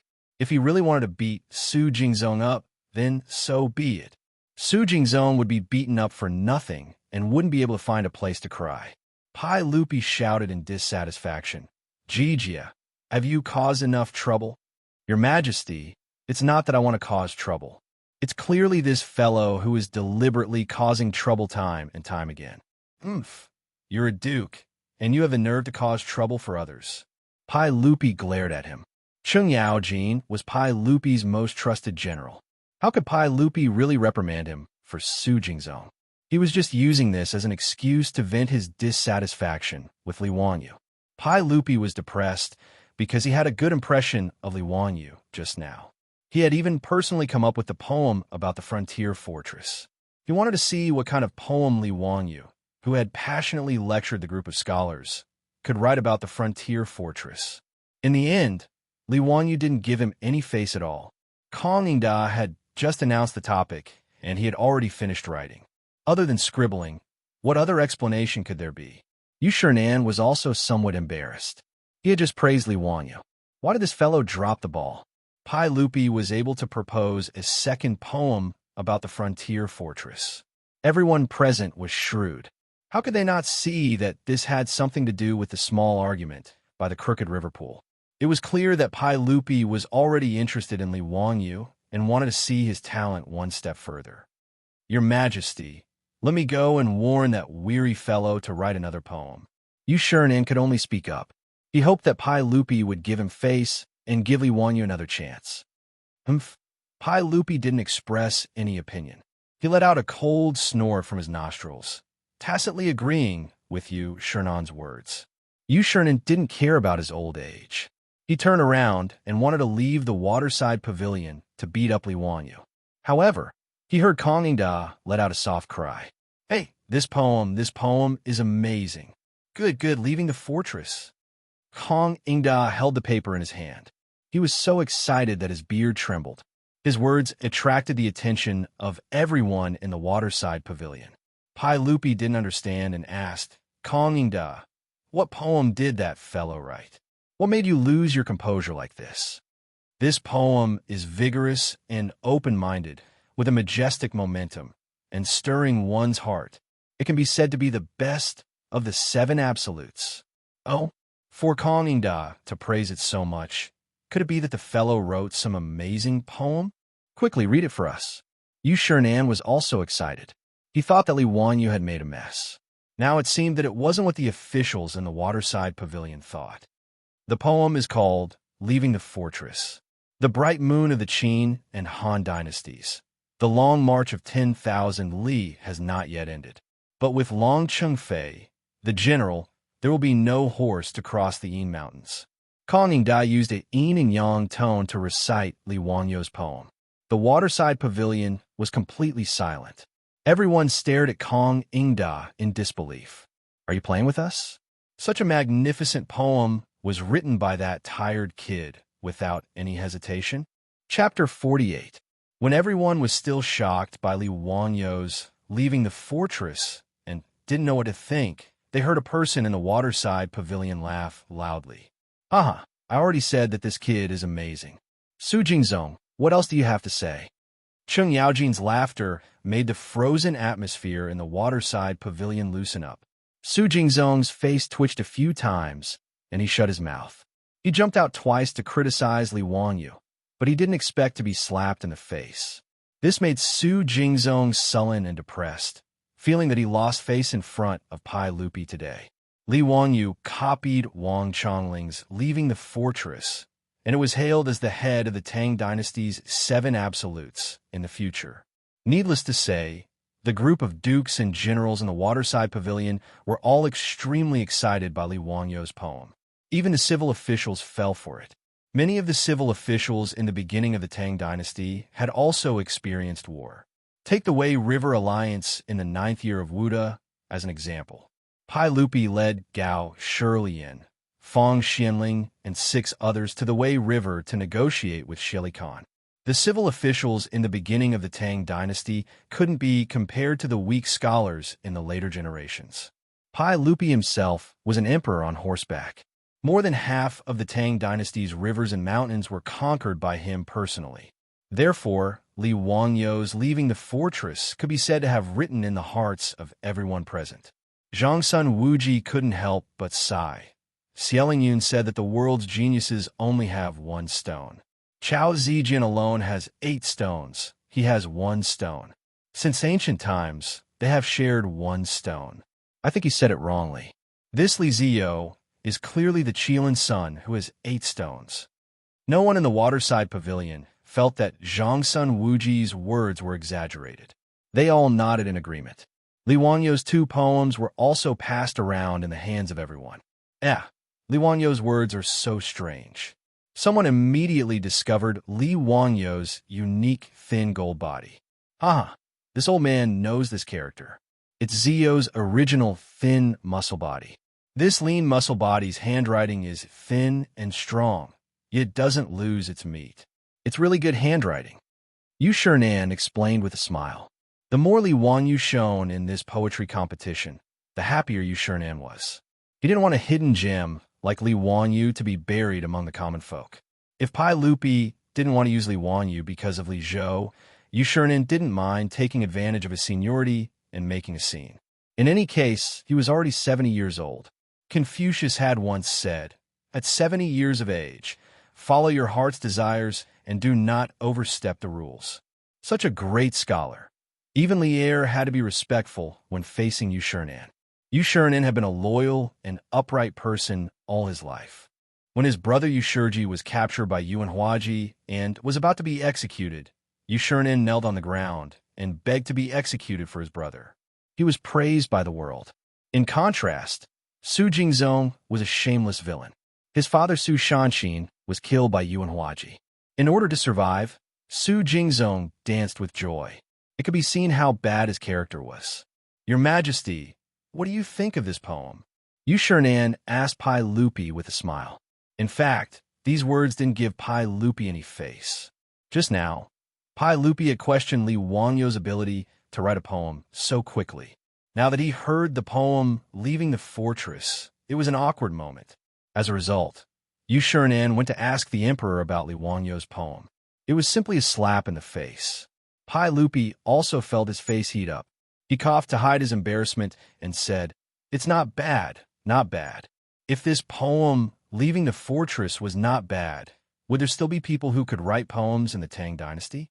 However, Pai Lupi was the emperor of the Tang dynasty after all. He had to leave some face for himself. Yu Shernan didn't expose him. He just twirled his beard and chuckled. Pai Lupi was thick-skinned. He just took Li Wangyu's poem and looked at it carefully. He also liked calligraphy. He especially liked Wang Shi's Wang Youjuan's Fei by script. His calligraphy was also excellent. Later generations had many Pai Lupi's original works, which were all priceless treasures. Now that he saw the unique thin gold script, Pai Lupi was also excited. He liked it very much. The civil officials present were also the same.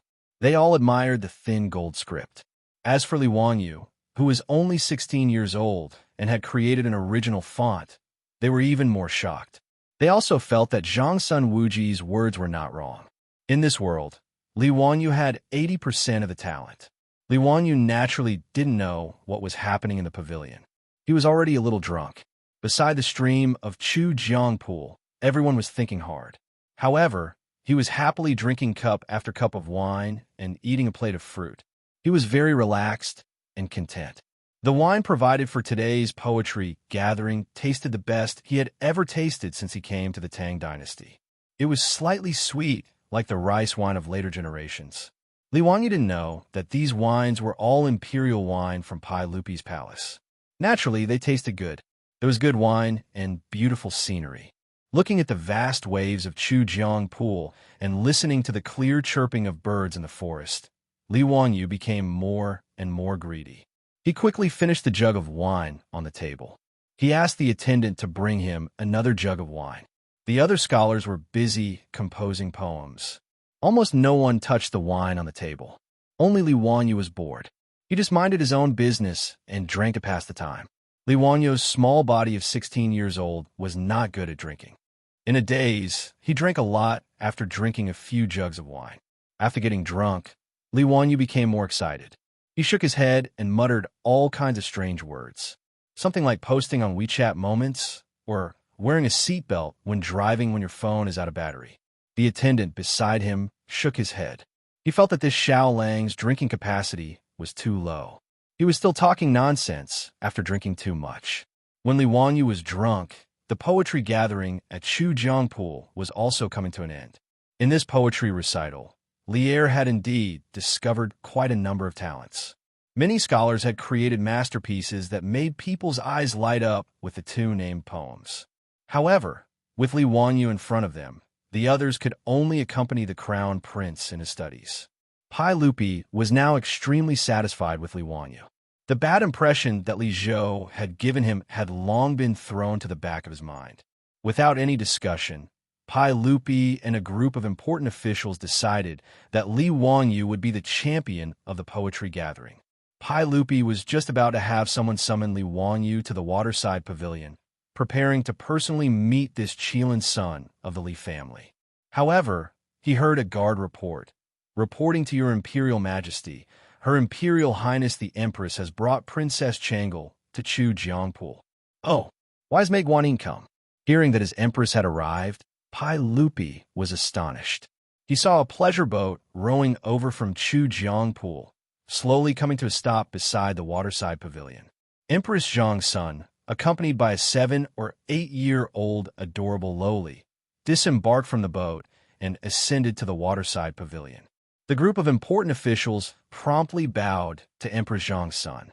Empress Zhang's son asked the officials to dispense with the formalities. She then curtsied to Pai Lupi. Erlang, Changel wishes to come on a boat today. I have made the decision to bring her here for sightseeing. At the same time, I want to see what kind of young talents your Imperial Majesty has unearthed at this poetry gathering. Pai Lupi hurriedly extended his hand to support Empress Zhang's son. Mei Guanyin, you are pregnant. You must be careful. At this time, Empress Zhang's son was already 5 months pregnant. Her body was beginning to show signs of pregnancy. She had already given birth to 2 sons and a daughter for Pai Lupi. However, the 2 of them were still young husband and wife. They were very loving. Pai Lupi was very distressed for Empress Zhang's son. Mei Guanyin, you have truly come at the right time. Come, how about taking a look at these 2 poems? Pai Lupi carefully supported Empress Zhang's son to sit down. As if presenting a treasure, he handed over Li Wanyou's 2 poems to Empress Zhang's son. He then picked up Princess Changel and began to tease her. Princess Changel was the eldest daughter of Li Shimin and Empress Zhang's son. Her name was Li Lizzie, and she was 8 years old this year. She was of noble birth. Since childhood, she had been doted on by her parents. She grew up under the gazes and doting of tens of thousands of people. Changel, do you miss father? In the Tang dynasty, there was actually no such title as imperial father. In the imperial palace, the title was the same as that of a commoner. Father or daddy were acceptable. I do. After father is done with his work today, can you accompany Changel to play? Okay. In a moment, father will accompany you on the boat. As father and daughter whispered to each other, Empress Zhang's son finished reading the 2 poems. She could not help but exclaim in admiration, Erlang, who composed these 2 poems. Truly a talent for worldly affairs. Chapter 49. In a trance, the already drunk Li Wanyu only felt that he was being supported by someone. He swayed as he walked, and it was only because of the support of his attendants that he didn't fall. Seeing him so drunk, Empress Zhang's son couldn't help but cover her laughter. Erlang, this is Li Wanyu? How'd he get so drunk? Li Wanyu was dizzy and couldn't see clearly who was in front of him. He thought that the people supporting him were the Niu brothers. Because Niu Yon was missing an arm, Li Wanyu thought that it was Niu Wu who was supporting him. Erlang, I'm fine. Haha, today's wine is very, very good. Come, let us brothers drink another cup. Pai Lupi ordered people to summon Li Wanyu. He wanted Emperor Zhang's son to see this young talent, but he didn't expect to bring in a drunk cat. What made him even angrier was that as soon as this guy entered the pavilion, he began to talk nonsense and shouted something about Erlang. Wasn't he Pai Lupi Erlang Pai Lupi? Emperor Zhang's son had always been used to calling him Erlang. The ministers in the pavilion didn't know that Li Wanyu was calling Niu Erlang. They only thought that this guy had drunk too much and directly called his Majesty Erlang. Everyone was stunned. Did this guy go crazy? Drink another cup? Who do you want to drink with? Su Jingzong had been hiding behind the crowd for a long time, afraid that Duke Lu would beat him up. Now that he saw Li Wanyu being rude in front of his Majesty, he immediately jumped out. Your Majesty, this guy is talking nonsense. Being rude in front of his Majesty after drinking is the same as disobedience. He deserves 10,000 deaths. I ask that you send him out and punish him with 20 strokes of the cane as a warning to others. Su Jingzong's words could be said to be vicious, directly putting Li Wanyu in a bad light. If Pai Lupi nodded slightly, Li Wanyu wouldn't be able to keep his butt. Yu Shernan hurriedly bowed. Your Majesty, Ziyu is young and greedy for alcohol. I beg for your Majesty's forgiveness. Emperor Zhang's son also chuckled and said, Erlang, forget it. Children talk nonsense when they drink too much. Don't take it seriously. From the side, Princess Changle let out a bell-like laughter. "Father, why is this elder brother like a drunken cat? Look, he can't even stand steadily. How amusing." With Empress Zhang's son and Yu Shiran pleading for leniency, Pai Lupi naturally couldn't bring himself to punish Li Wanyu. He could only wave his hand, planning to have Li Wanyu brought out. But unexpectedly, although Li Wanyu was drunk, his mouth was unforgiving. In a daze, he heard Su Jingzong's words. He pointed at Su Jingzong and said, "Who the hell are you? Zio, don't mess around." Yu Shiran hurriedly reprimanded Li Wanyu, wanting him to stop talking. If he truly angered Pai Lupi, it would be troublesome. However, Su Jingzong would not let Li Wanyu off. Today, he had lost face several times because of Li Wanyu. With great difficulty, he had finally found an opportunity. How could he be willing to let it go? "Your Majesty, I see that this Li Wanyu is only SOSO. Those two poems from before might have been written in advance by someone. Otherwise, how could he have written such a masterpiece so quickly? Why don't Your Majesty set a topic and have him compose a poem in front of you?" Seeing that Li Wanyu was unable to stand steadily, Su Jingzong wanted him to compose a poem on the spot. He wanted to see Li Wanyu make a fool of himself. "Your Majesty, Ziyu is already drunk. I'm afraid that this poem cannot be composed." Yu Shiran hurriedly helped Li Wanyu evade. The drunken cat Li Wanyu did not hear anything else clearly, only hearing the word compose a poem. He did not wave his hand. Who said that I can't compose a poem? I have countless poems in my stomach. Speak, what kind of poem do you want me to compose? I have everything you need." Yu Shiran was angered by Li Wanyu's words. How could he not know that this fellow was so talkative after drinking? Before Yu Shiran had time to speak up for Li Wanyu, Su Jingzong had already seized the opportunity. Facing Pai Lupi, Su Jingzong bowed. "Your Majesty, since Li Wanyu has said so, why don't you give him an opportunity to display his talent and let us admire his masterpiece?" Pai Lupi was speechless. This fellow is still composing poems? I think it's more like a dream. His words caused all of the important officials in the pavilion to burst into laughter. Princess Changle giggled. "Hee, dreaming is good. Changle loves to dream the most." All of the officials knew that Pai Lupi was joking.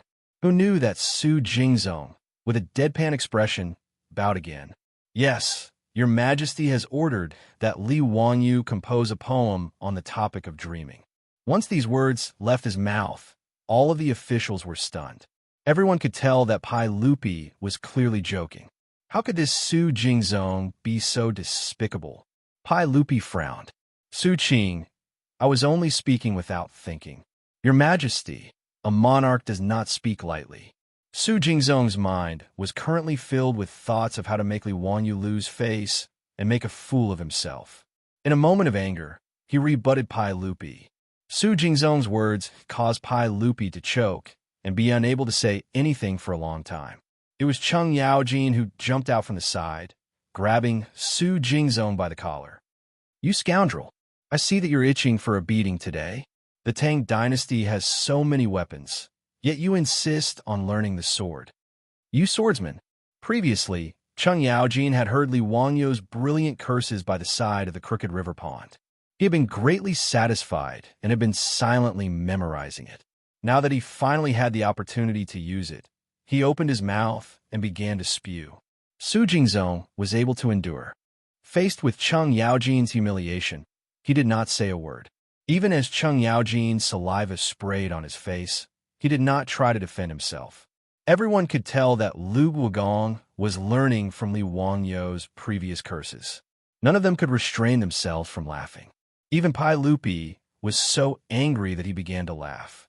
However, this was the first time that Empress Chang's son and Princess Changle had heard such curses. They were both dumbfounded. "Second young master, when did Lu Guogong become so eloquent?" Empress Chang's son asked Pai Lupi in a low voice. Pai Lupi chuckled mischievously. Leaning close, he repeated Li Wanyu's curses to the group of Confucian scholars. Empress Chang's son could not help but roll her beautiful eyes. The reason why Cheng Yaojin had jumped out was because Li Wanyu was to his liking today.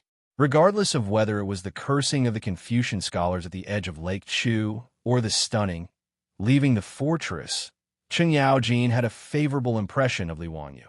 As a result, he had deliberately pestered Su Jingzong endlessly in order to fool Pai Lupi over with his earlier joke.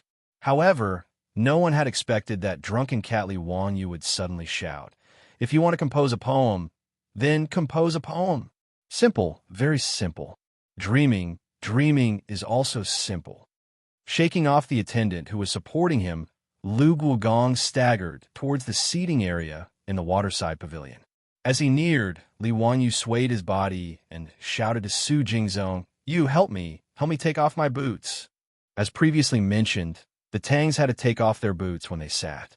Li Wanyu was so drunk that he actually remembered to take off his shoes. This was quite rare.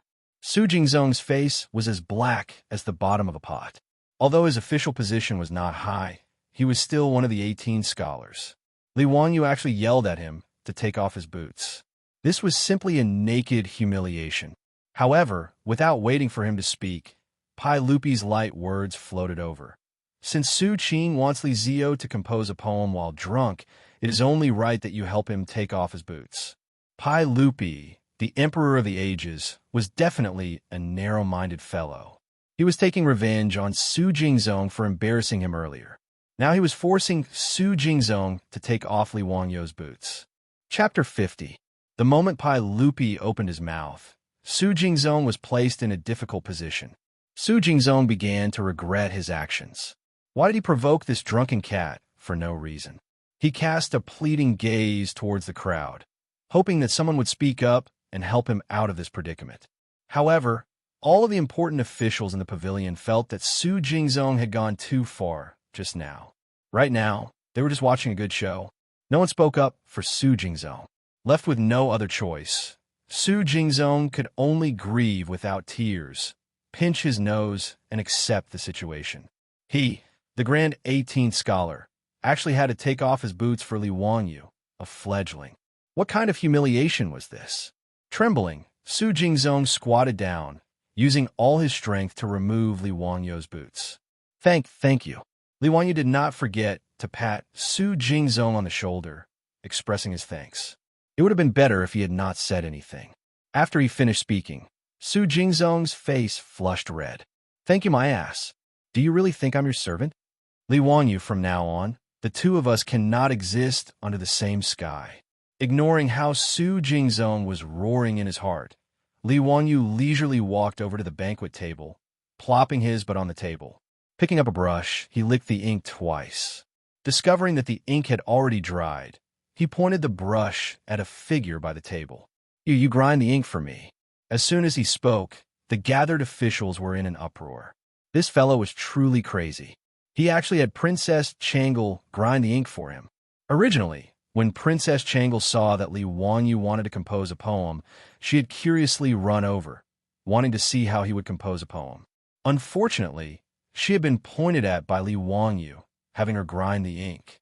Li Er's face, which had been smiling and watching the show, immediately darkened. He reached out and patted the table beside him.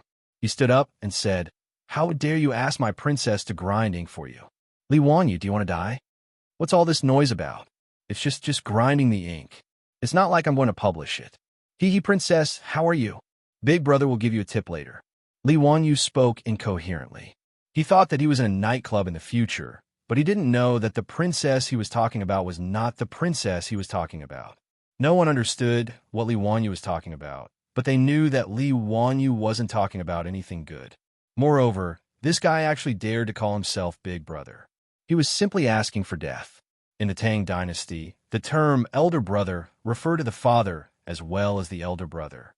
According to the old Tang book, Wang Ju's biography, Emperor Xuanzong wept and said, "Fourth brother is benevolent and filial."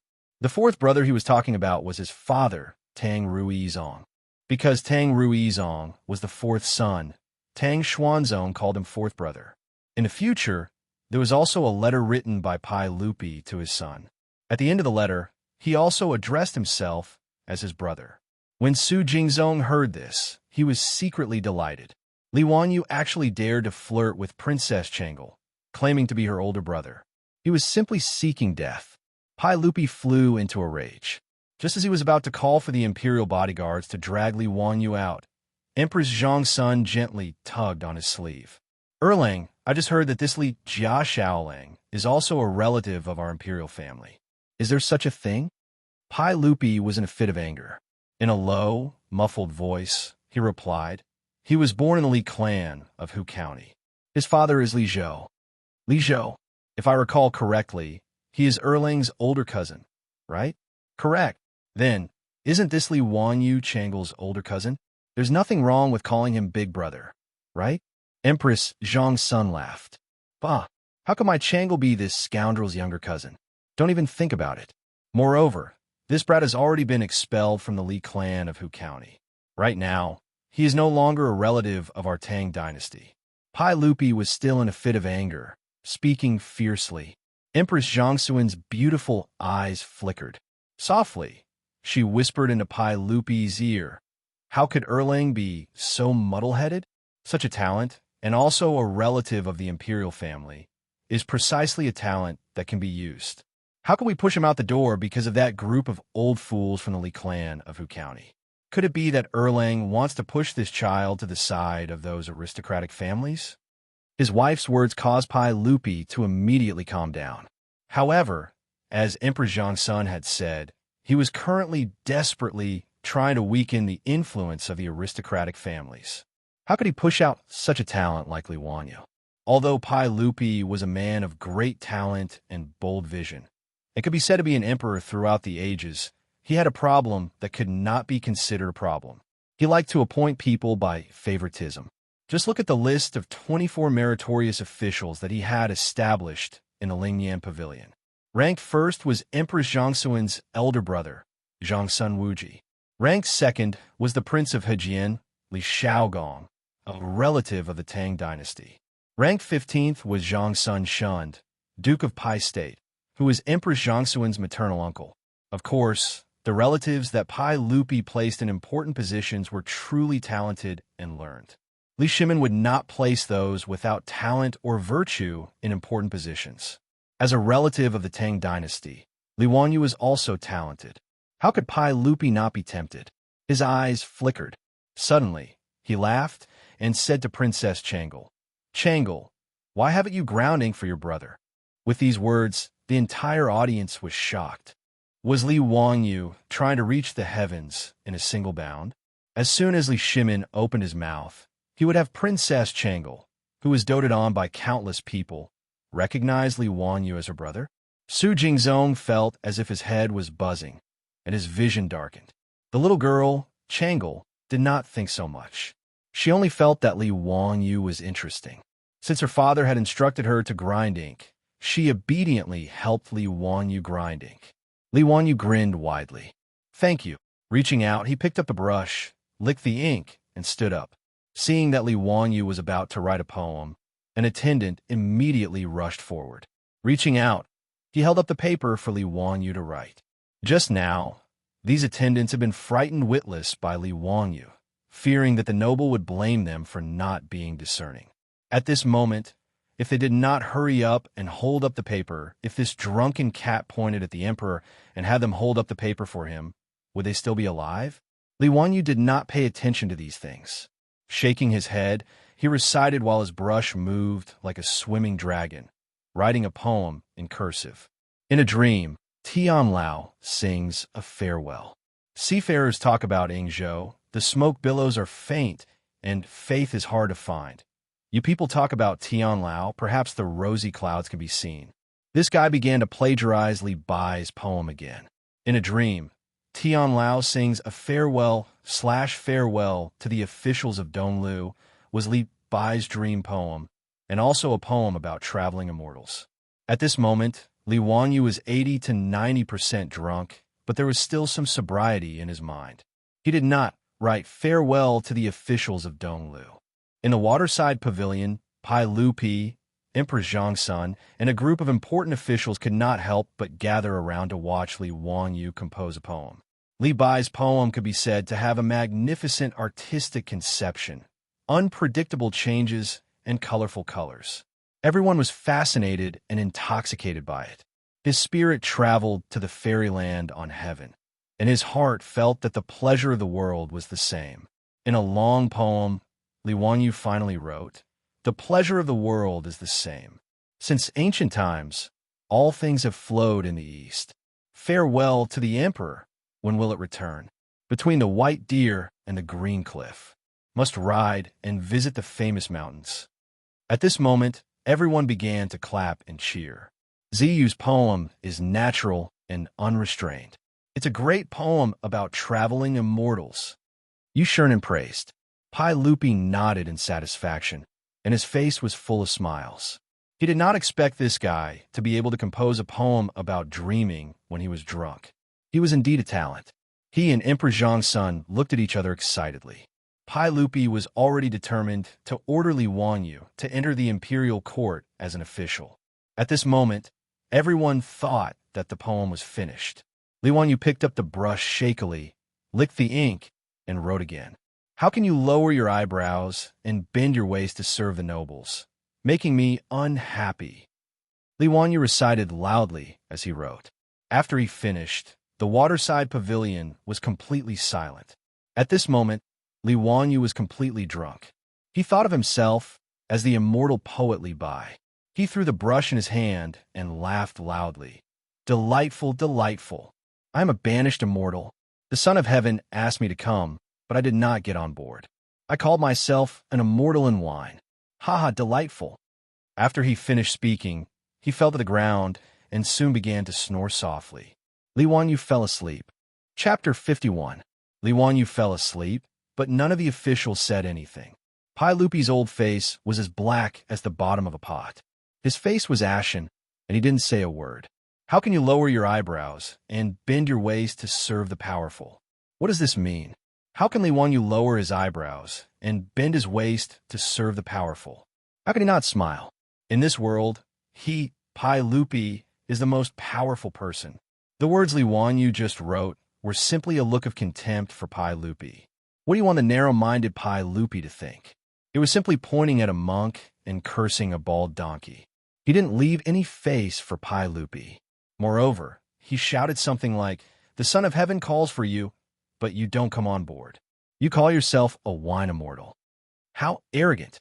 Pai Lupi didn't immediately have the guards come in to drag Li Wanyu away and chop him to death. This was already very magnanimous. The officials present were also thunderstruck by the last two lines of Li Wanyu's poem. Yushurnan sighed in his heart. Ziyu has caused a disaster. Only Su Jingzong felt that the originally cloudy sky seemed to have suddenly become clear. He felt very carefree. "Li Wanyu. Ah, Li Wanyu, you're seeking your own death." Looking at Li Wanyu, who had fallen to the ground and was sound asleep, Su Jingzong couldn't help but smile. Erling, Empress Zhang's son, wanted to comfort him, but Pai Lupi reached out to stop her. "Guanin's servant, there's no need to say more. Since this child isn't willing to lower his eyebrows and bend his waist, we naturally won't force him. Let it be happy." After Pai Lupi finished speaking, he ignored the others. With a sullen face, he picked up Chong Lu and turned to leave. Empress Zhang's son sighed helplessly. She turned to the officials and dukes and said, "His Majesty is in a fit of anger. We can't say much. I'll have to trouble you all to take care of the Li family's young man. No matter what, you have just heard His Majesty's order to let Changle call Li Jia Shaoling brother. There are some things that His Majesty can do, but you can't. You must not act on your own initiative." All the officials present understood her meaning and hurriedly bowed to Empress Zhang's son. "Your Highness the Empress is too serious. This official naturally will not meddle." Empress Zhangxuan's words were a warning to the officials, telling them not to deal with Li Wanyu just because Pai Lupi left in a fit of anger. Empress Zhang's son was both angry and happy about this Li Jia Shaoling. She was angry that he didn't know what was good for him, but she was happy that he was talented. Pai Lupi was angered by Li Wanyu's poem and left. She didn't want to refute Li Shimon's face. But out of love and care, it was only right to warn the officials and have them protect Li Wanyu a little. Empress Zhangxuan's words did indeed make many people who had other thoughts give up, But it was as the Empress said. Even if Pai Lupi was angered by Li Wanyu and left, their surname was Li. It was said that one stroke couldn't write two Li characters. If he thought he was clever and killed Li Wanyu, and Pai Lupi thought of this Li family's Xianxia, then he would be the unlucky one. Even Su Jingzong restrained some of his thoughts. At least, he wouldn't put the idea of dealing with Li Wanyu on the surface. I heard that this child's parents are both dead. He is very pitiful. Empress Zhang's son looked at Li Wanyu, who was sleeping soundly on the ground, and touched the child in her belly. She couldn't help but feel motherly love. Okay, let people send this child away. Everyone, please keep this child a secret. Let's wait for His Majesty to make a decision about what happened today. Yu Shernan shook his head and sighed. He could only let the attendants take Li Wanyu, who was sleeping soundly, out. He found the Niu brothers and told them to take good care of him. The poetry gathering in Shu, Jiang, and Shi ended unhappily, but the name of Li Wanyu spread among the aristocratic families, nobles, and powerful officials in Chang. For the first time, Li Wanyu left a deep impression on the prosperous Tang dynasty more than 1,000 years ago. But at this time, Li Wanyu only felt a splitting headache, his mouth was dry, and his throat was sore. Water? Is there any water? His voice was hoarse, and he moaned softly on the bed. Hearing his voice, Niu quickly poured a bowl of water from the kettle on the low table and handed it to Li Wanyu's mouth. Like a dried-up traveler in the desert, Li Wanyu greedily drank the water in the bowl in one gulp. Only then did he feel that his throat was slightly soothed. Where am I? The hostel. Niu laughed and said, Xiaolang, you can't hold your liquor well. You're so drunk that you're completely unconscious. Li Wanyu was completely drunk. In his mind, he only remembered that he seemed to be drinking by the stream in Shu, Jiang. He had no idea what happened after that and how he came back. Erlang, is the poetry gathering over? He thought of the poetry gathering and quickly asked. Yang Quan had told him that he had to be the champion of the poetry gathering, but he was so drunk that he completely forgot about it. It's over. Xiaolang, you're really talented. You're the champion of the poetry gathering. Niu grinned and said, Really? Are you sure I'm a champion? How can it be fake? An old man came out and said it to everyone in person. The champion of the poetry gathering, Li Wanyu from Huxian. Who else could it be other than you? Xiaolang, you didn't see the faces of those scholars. Ha! It was really wonderful. A group of scholars in their 20s or even 30s, losing to a 10-year-old teenager. Wouldn't they be ashamed to death? Li Wanyu had a headache. He patted his head hard. The after effects of this Tang dynasty wine were quite strong. And then? You brought me back? Li Wanyu asked. How could that be? Well, my brother and I were happy for you. We saw you being carried away by 2 attendants. It was said that there was a noble who wanted to see you. Xiaolang, what noble person did you see? Tell me about it. A noble person wanted to see him? Li Wanyu's mind was in a mess. There were only a few vague figures. There seemed to be a princess. Didn't he say that he would give a tip? Princess. Li Wanyu's mind buzzed. Damn it. Could it be a real princess of the Tang dynasty? When he was talking nonsense at that time, he seemed to be a princess in the nightclub of the future. There was a princess. Then, were there also Li Shimin and Empress Zhang's son? Li Wanyu tried hard to recall. He remembered that he seemed to have written a poem. What did he write? It seemed to be a sailor or something. Yes, a sailor talking about Yingzhou. He copied Li Bai's farewell and dream poem. Suddenly, a flash of lightning flashed through his mind. Li Wanyu froze on the spot. He almost cried. He couldn't be so chinibi, right? In front of Pai Lupi and Empress Zhang's son, he wrote the sentence, How can I bow to the powerful and make me unhappy? It's over. Isn't it F*** king over? Li Wanyu muttered.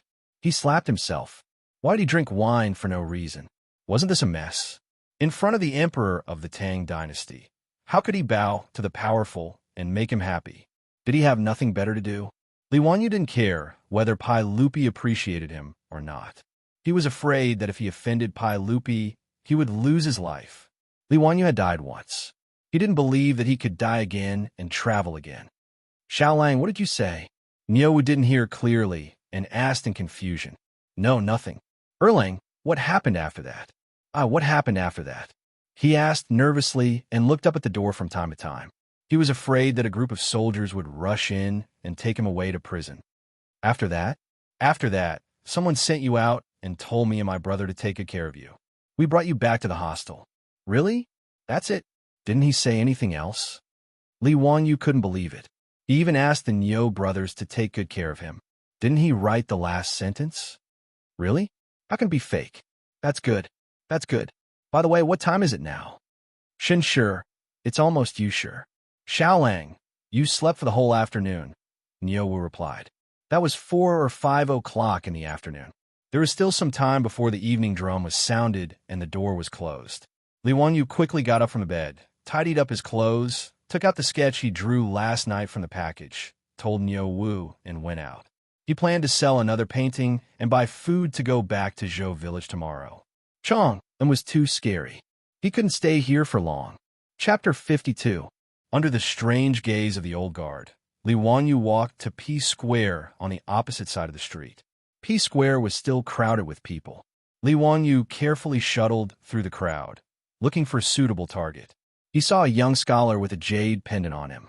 He must be a noble and was a suitable target. Just as he was about to walk over to sell his sketch, his arm was grabbed by someone. Xiaolang, where are you going? I've been looking for you so hard. Li Wanyu was stunned. He turned his head and saw that it was the fat man who spent 10 taels of gold to buy his drawing yesterday evening. Brother, what's the matter? You still want to buy my drawing? Li Wanyu didn't understand why the fat man was looking for him. Could it be that he wanted a refund? The fat man didn't answer. He turned his head and shouted behind him, Father, I found Xiaolang. Li Wanyu saw a middle-aged man with a kind face walk over from the crowd. He looked similar to the fat man. What was going on? Did he bring his parents to find trouble with him? Li Wanyu was speechless. He had a ridiculous feeling that he sold a pornographic book to a child, and then his parents came to denounce him. The middle-aged man was full of smiles. He walked closer to Li Wanyu and cupped his hands. My surname is Cho, and my name is Yuanliang. How should I address Xiaolang? What's the matter, Mr. Cho? Li Wanyu was vigilant and didn't rush to introduce himself. Xiaolang, don't worry. We don't have any bad intentions. We just want to invite Xiaolang to our house. That's not necessary. I still have things to do. Li Wanyu quickly found an excuse. Inviting him to be a guest was most likely an excuse. He had never met this father and son before. They probably had ulterior motives for inviting him. This banquet was definitely not a good one. Xiaolang, we really don't have any bad intentions. I'm a famous grain merchant in Chang and City. Xiaolang, if you're worried, you can ask someone. My Chiu family has been pure and kind for generations. They have a good reputation in Chang. Today, I took the liberty to invite Xiaolang to my residence as a guest because I have something to ask of you. That's why I shamelessly invited Xiaolang. Excuse me, Mr. Cho. Why did you ask me to go? Cho Yuanliang hesitated for a moment and replied softly, Xiaolang, please draw a picture for me. Drawing? Li Wanyu seemed to understand. He looked at Cho Yuanliang with a playful look. This guy's son was already so old, but he was still so interested in Chang'an too. From the looks of it, he even wanted to customize a pornographic image. Li Wanyu somewhat believed Cho Yuanliang's words. He thought that since his enemy was a famous grain merchant, he shouldn't be able to deceive a poor kid like him, right? It couldn't be that they wanted to trick him into going to their residence and then put him under house arrest to draw Chang'an too for them, right? Li Wanyu was about to nod and agree, but he still had an idea. I can go to your residence, but I still have 2 brothers waiting for me in the hostel. I wonder if it's convenient for my brothers to go with me? Of course. I wonder where Xiaolang's brother is. Let's go and pick them up together. Li Wanyu nodded. They went back to Chongren Lane to find the Niu brothers. He was also afraid that if the Chiu family had any bad intentions, at least their safety would be guaranteed with the 2 brothers guarding them. In the hostel, he also secretly inquired about the Chiu family from the waiter. As Cho Yuanliang said, the Chiu family was a famous grain merchant in Chang and City with a good reputation. He was relieved. He rode out with the Niu brothers and walked into the Chiu mansion in Xianyang Lane in the evening drum. Cho Yuanliang arranged for the servants in the mansion to arrange food and accommodation for the Niu brothers. He also invited Li Wanyu into the central room and ordered the servants to bring wine. After sitting down and talking, Li Wanyu knew that the fat man was called Cho Kun, the only son of the Chiu family. He also had several sisters who had already been married. When Li Wanyu heard Cho Kun's name, he was surprised for a moment and then secretly laughed. This name was so domineering. The Tang dynasty wrote from top to bottom. Could Cho Kun be read as Cho Ribai? After carefully thinking about Cho Yuanliang's name, Li Wanyu snickered even more. The surname Cho sounded the same as beg. The father and son, one begged for forgiveness, the other begged for re-ex. Li Wanyu secretly ridiculed the Chiu family's ability to give names. He almost spat out the wine in his mouth. It was so hard for him to hold back his smile with a strange expression. After 3 rounds of wine, the conversation started. Li Wanyu finally figured out why the father and son of the Chiu family were so anxious to find him. The Chiu family had been merchants for generations. Cho Yuanliang was honest and kind, but he had 2 small shortcomings. First, he liked to drink wine. Second, he liked to pretend to be cultured.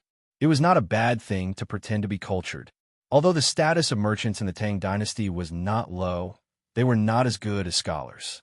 In order to put up a facade and raise their status, it was understandable to make friends with some scholars. For this reason, the Chiu family did not even settle down in the west of the city. Instead, they bought property in the east of the city in Xianxia, with the purpose of being closer to Pingkongfang. Although Pingkongfang was a red-light district in Chang, and the Little Sisters, there were not low-class prostitutes who only sold their looks. They could still recite poems, paint, and write poems. They could dance, ride, shoot, and play with swords. They were most loved by the nobles and scholars. Therefore, the scholars and even the bureaucrats of the Tang dynasty liked to go to Pingkongfang to drink and chat, enjoy singing and dancing, recite poems, and talk about life with beautiful women. Cho Yuanliang moved here to make it easier to make friends with the scholars. However, the bad thing was that he was greedy for good wine. A few days ago, Cho Yuanliang invited a group of scholars to a banquet in Pingkongfang. Although he was a patron, he was often humiliated by those poor and stinky scholars. During the banquet that day, everyone talked about the precious paintings of the past generations and mocked Cho Yuanliang intentionally or unintentionally. They said that although he was rich, he should collect some ancient paintings and classics to dilute the smell of money of the Chiu family. Cho Yuanliang drank a few more cups and was angry when he heard this. He was kind enough to spend a lot of money to treat them to wine, but they still mocked him. Feeling indignant, he opened his mouth and boasted. Who said that I don't have ancient paintings in my house? I have a goddess Luo's painting in my house. That's a great treasure, Cho Yuanliang said with a big tongue. His words caused everyone to be stunned for a moment before they burst into laughter. We only know Gu Kaiji's Ode to Goddess Luo from the East Jin dynasty. What is Master Chao's Ode to Goddess Luo? Haha, that's right. Master Cho, did you make a mistake? Cho Yuanliang was indeed wrong. He remembered Ode to Goddess Luo as Ode to Goddess Luo. However, under the influence of alcohol, for his own face, Cho Yuanliang's neck stiffened and he refused to admit that he was wrong.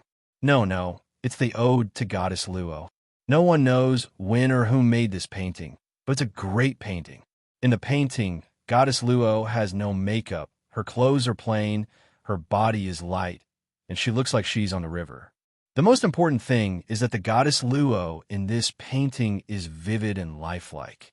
She's the size of a real person, as if she's going to walk out of the painting at any time. It's very magical. That's the heirloom of my Chiu family. It's a treasure that can't be easily shown to others. Cho Yuanliang was purely bragging. He drank too much and spoke nonsense. However, he was usually honest, so his words made everyone believe it. Is there really such a magical painting? Master Cho, can you let us take a look and broaden our horizons? Everyone asked to see the painting, which made Cho Yuanliang sober up a little. He quickly found an excuse to dodge it. Originally, this matter was over. He was just bragging in front of everyone because he drank too much. However, he didn't expect that this casual bragging would be taxed. Chou Yunliang's unintentional words caused a huge trouble and crisis for himself and the Chiu family. Chapter 53. The Duke of Chongping, Zhang Liang, was Pai Lupi's trusted general. Zhang Liang was born poor. At the end of the Sui dynasty, the world was in chaos. Zhang Liang first joined Li Mi of Wagong village. Later, he followed Su Shiji to the Tang Empire and was recommended by Fang Xianling to join the Qin King's mansion, becoming Pai Lupi's confidant. After the incident at the Black Tortoise Gate, Zhang Liang was appointed by Pai Lupi as general of the Right Guard, supervisor of the Huai province, and prefectural Duke Chongping. Zhang Liang looked honest on the outside, but he was deceitful on the inside. He became even more arrogant because of his merit. He wantonly recruited young and strong men to be his fake sons. The so-called false son was the same as an adopted son. In the Tang dynasty, especially in the military, the fake son system was very popular. Those who could be recorded as fake sons were, of course, brave, courageous, and outstanding talents. Zhang Liang took in 500 fake sons, but he relied on his power to commit crimes. The old Book of Tang described Zhang Liang's 500 fake sons as adopted sons are beasts, and their evil deeds are obvious. It meant that his fake son was a beast and had committed many evil deeds. In the later generations, there was only one person who dared to shout, "My father is Li Gang." However, Zhang Liang had 500 fake sons who could shout, "My father is Zhang Liang," at any time and run amok in Chong. And Chou Yuanliang's boasting at the banquet had somehow reached the ears of Zhang Liang, the Duke of Chongping. Not long after Zhang Liang learned that his enemy had such a treasure, his fake son came knocking on his door. He said that in a few days, Zhang Liang, the commandery Duke of Chongping, would be celebrating his 40th birthday. He invited the Chou family to bring the Goddess of Luo's painting to the banquet to celebrate the commandery Duke of Chongping's birthday. This actually meant that the enemy family wanted to give the ancient painting Luo Shun Tu to Zhang Liang as a congratulatory gift. However, the aristocrats of the Tang dynasty still paid attention to face. It was not good to come forward and snatch it, but they used this method to force the enemy family to hand over the ancient painting. If Chou Yuanliang really did have this ancient painting, then so be it. As a merchant, he could not afford to offend the Duke of Chongping. But where was the goddess Luo's scripture? That was simply made up by Chou Yuanliang when he was drunk. But no matter how he explained, Zhang Liang's fake son only thought that he couldn't bear to part with it and used this excuse to dodge. As a result, he angrily spread the word that if the Chou clan did not bring a painting to the commandery Duke Chongping's birthday celebration to liven things up, then they were not giving the commandery Duke Chongping any face. If he angered the commandery Duke Chongping, he might lose his head. At this point, Chou Yuanliang could only lower his head and admit defeat. He promised that on the day of Duke Chongping's birthday, he would bring the goddess of Luo's painting to celebrate and liven things up for the Duke. After Zhang Liang left with satisfaction, Chou Yuanliang looked around for a brilliant painter, wanting to draw a Luo Shun painting to deal with it. However, he had boasted so much back then. How could he find an artist to draw a painting that was exactly the same as a real person in such a short time? He spent a lot of money and found several painters to draw the so-called Goddess Luo painting, but he was not satisfied with any of them. Seeing that Zhang Liang's birthday was approaching, the Chiu family was about to face a disaster. When Chiu Yuanliang saw the sketch of a naked woman bought by Chiu Kuan, he saw hope at once. That was why Chiu Yuanliang dragged Chiu Kuan to look for Li Wanyu all over Ping Kong Fong. Finally, with the blessings of the heavens, he found it. After explaining all this to Li Wanyu, Chiu Yuanliang looked hopefully at Li Wanyu. "Xiaolang, may I ask if this painting was made by you?" The reason why Chiu Yuanliang guessed that the sketch was made by Li Wanyu was because the paper was very new. It was obviously a newly completed painting. Secondly, he had heard Chiu Kuan describe the process of buying the painting. He guessed that the painting was made by the person who sold it. Otherwise, the price would not have been so easily negotiated. Li Wanyu thought for a moment and then nodded slightly. "That's great. It really was made by Xiaolang." Then may I ask Xiaolang to draw a goddess of Luo's painting for me? Don't worry, I will buy it for 100 taels of gold. Li Wanyu naturally would not refuse this condition. He immediately nodded and agreed. He was currently in a panic because of the lack of money. Anything that could earn money was a good thing. Duke Cho, can you exchange the gold for food? What? Xiaolang's family is also in the food business? Qiu Yuanliang was puzzled. Li Wanyu shook his head. The villagers in the village where I live are poor. He could not say that it was to prepare for the locust plague a month later. He could only say that Dingzhou village was poor. Xiaolang is really righteous. How about this? I will exchange 200 stones of food with you. How about it? Li Wanyu was overjoyed. He quickly stood up and bowed. Thank you for your kindness, Duke Cho. For an adult, eating a caddy of food a day was enough to sustain his life. 1 stone of food was 250 caddies, which could feed an adult for 8 or 9 months. 200 stones of food was enough for the 563 people of Dingzhou village to eat for 3 months.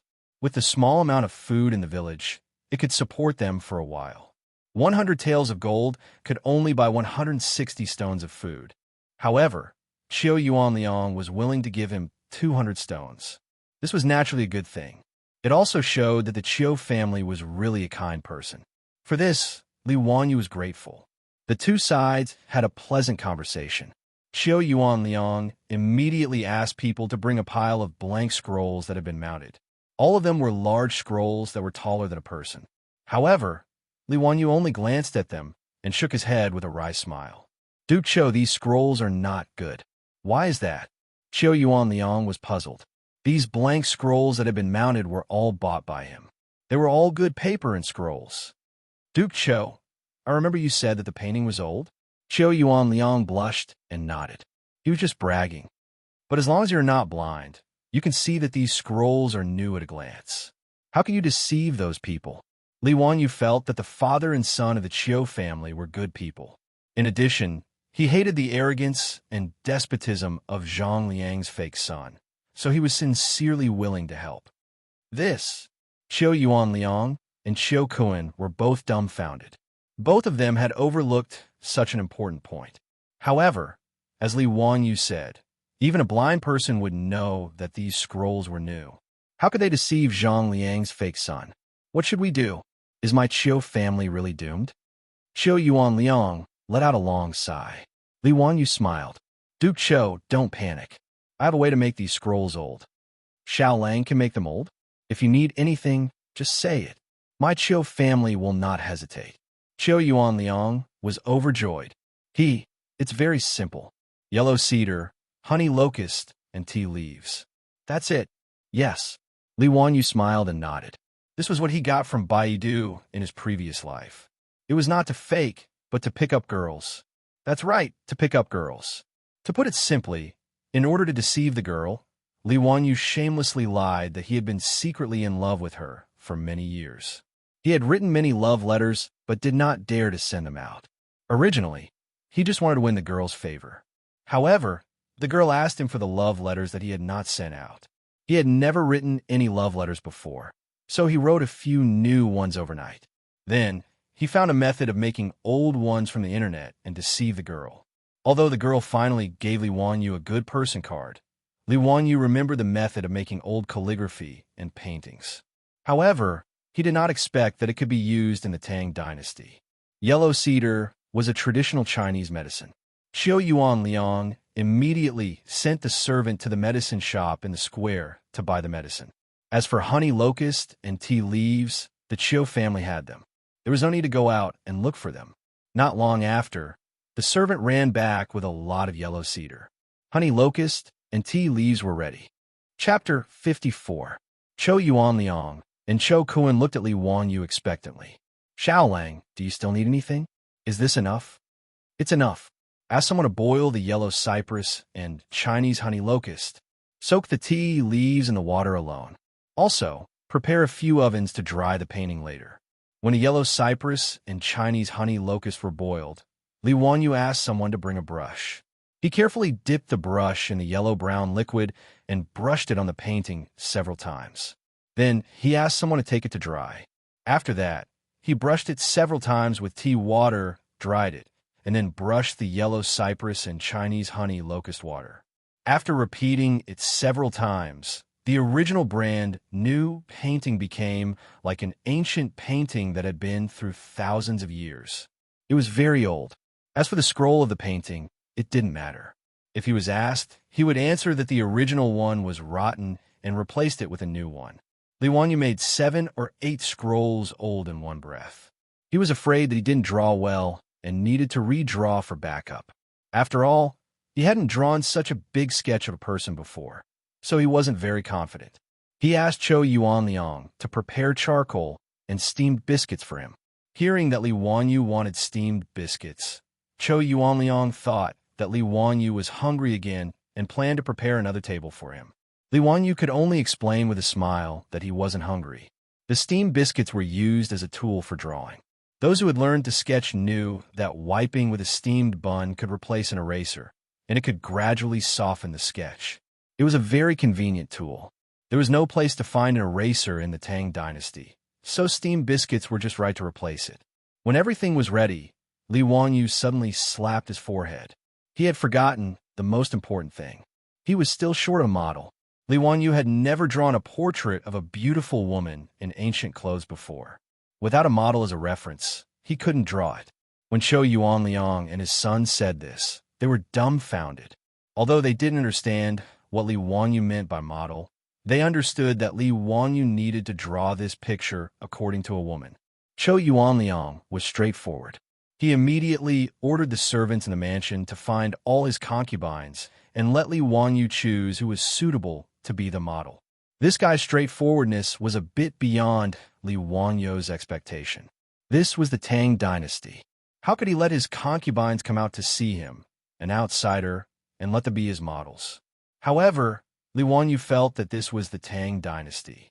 A concubine was not a wife at all, let alone have any status. And a concubine and a guest wife, a wife and its wife for a year and a half. A man who had concubines, but no wife, was still an unmarried golden bachelor. And if his wife died, even if the husband had a house full of concubines, he would still be a widower without a wife. He would have to find another good family to marry his wife. Scholars like Bai Ji and Su Dompa often gave their concubines to others. It was normal to give concubines to confidants and meritorious officials. In the Tang dynasty, there were hundreds of concubines at most and dozens of concubines at least. From the nobles to the common people, taking in concubines was a common phenomenon. Moreover, when a master of the Tang dynasty invited guests, these concubines had to come out and dance to liven things up. It was even common for the guests to directly ask these concubines to serve them or even give them as gifts. Bai Ji had a poem, 12 Beauties Before the 9 Candlesticks. The master keeps them drunk for entertainment. Chou Yuanliang only kept a dozen concubines. With his wealth, he could be considered diligent and thrifty. However, when these young and beautiful concubines stood in front of Li Wanyu in light silk and satin, letting him choose, Li Wanyu had an illusion. How was this similar to when he accompanied clients to nightclubs in the future, and the mothers brought a group of princesses for the guests to choose from? Chou Yuanliang's concubines even included Hu Ji, who had blonde hair, blue eyes, fair skin, and towering breasts. These concubines wore thin clothes, and a large white mountain range was exposed under their tube tops. Li Wanyu felt that he had misunderstood old Mao. He had ridiculed the countless big buns squeezed out of Curse of the Golden Flower. But he did not expect that what he saw now was true. Li Wanyu swallowed a mouthful of saliva and calmed his mind. He chose a concubine with an outstanding figure and appearance from the many concubines and let her be his model. Xiaolang, do you like this concubine? Why don't you give her to Xiaolang to warm his bed? Chou Yuanliang saw Li Wanyu choose a concubine and hesitated for a moment before offering to give her away. The concubine that Li Wanyu chose was tall and had an outstanding appearance. She was his type. However, Li Wanyu immediately shook his head and refused Chou Yuanliang's words. The native of the Tang dynasty had such a strong taste. He wanted to give away his concubines at every turn. How about giving them money instead? In his opinion, A concubine was also one of his wives. How could he give her away like this? Was he afraid that he was not green enough? Li Wanyu was not an innocent little virgin, nor was he obsessed with mental cleanliness. In his previous life, he often accompanied clients to some brothels. This group of beautiful women had already made his mouth dry up. The reason why he gritted his teeth and refused was that he did not dare to take them home for fear of being hunted down by his beautiful boss. Secondly, he was resistant to sending people back and forth like goods. Chou Yuanliang thought that Li Wanyu was young and shy, so he enthusiastically persuaded him again with an attitude that if he did not accept his wife, he was looking down on him. Li Wanyu could not stand it. In the end, Li Wanyu was forced to use his trump card. He claimed that he wanted to cut off his decline and observe filial piety for his father. Only then did Chou Yuanliang embarrassedly give up the idea of giving him a concubine. There were only 3 days until Zhang Liang's birthday banquet. In other words, Li Wanyu had to draw this goddess Luo painting within 3 days. Time was tight and the task was urgent. Li Wanyu planned to work through the night and strive to draw this goddess Luo painting as soon as possible. He was also afraid that Su Changqing and the others would be worried about him at home, so he asked Niu Wu to make a trip. The next morning, he rode back to Dingzhou village to report that he was safe. He plunged into the studio that Chou Yuanliang had prepared for him and began to paint in peace. 3 days later, on the day of Zhang Liang's birthday. Today, the door of the studio was still closed. Chou Yuanliang and Chou Kuan were anxiously pacing back and forth in front of the door. "Father, it's almost 9 o'clock. In 4 hours, it will be Duke Chongping's birthday banquet. Is Li Jiaxiaoling in a hurry?" Fatty Chou Kuan anxiously asked his father in a low voice. "He's in a hurry. He's definitely in a hurry." In reality, Chou Yuanliang was also not sure. Rather than saying these words to comfort his son, it was better to say that he was comforting himself. In these 3 days, Li Wanyu practically did not take half a step out of the studio. The food was all sent to the studio by the food servants. He painted almost without rest or sleep. When he was truly too tired, he would put on his clothes and lie down for a while. Even the model concubine was nearly paralyzed from exhaustion. Regarding this, the Chou father and son saw it and were moved to tears. Previously, he had ruined 5 or 6 paintings. After all, to draw a life-size sketch was something that Li Wanyu had never tried before. In order to draw this goddess Luo painting, he could be considered to have given it his all. Just as the Chou father and son were anxiously waiting, the door of the studio creaked open. Li Wanyu's face was filled with exhaustion. He held a painting scroll in his hand as he stood at the door and smiled at them. Under the sunlight, Li Wanyu's body seemed to be covered in a golden glow, revealing 8 spotlessly white teeth. Fortunately, I did not disappoint. Chapter 55. Chou Yuanliang and Chou Kuan were both excited.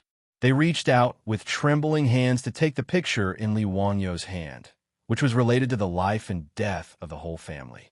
The old and yellow picture scroll was slowly unfolded.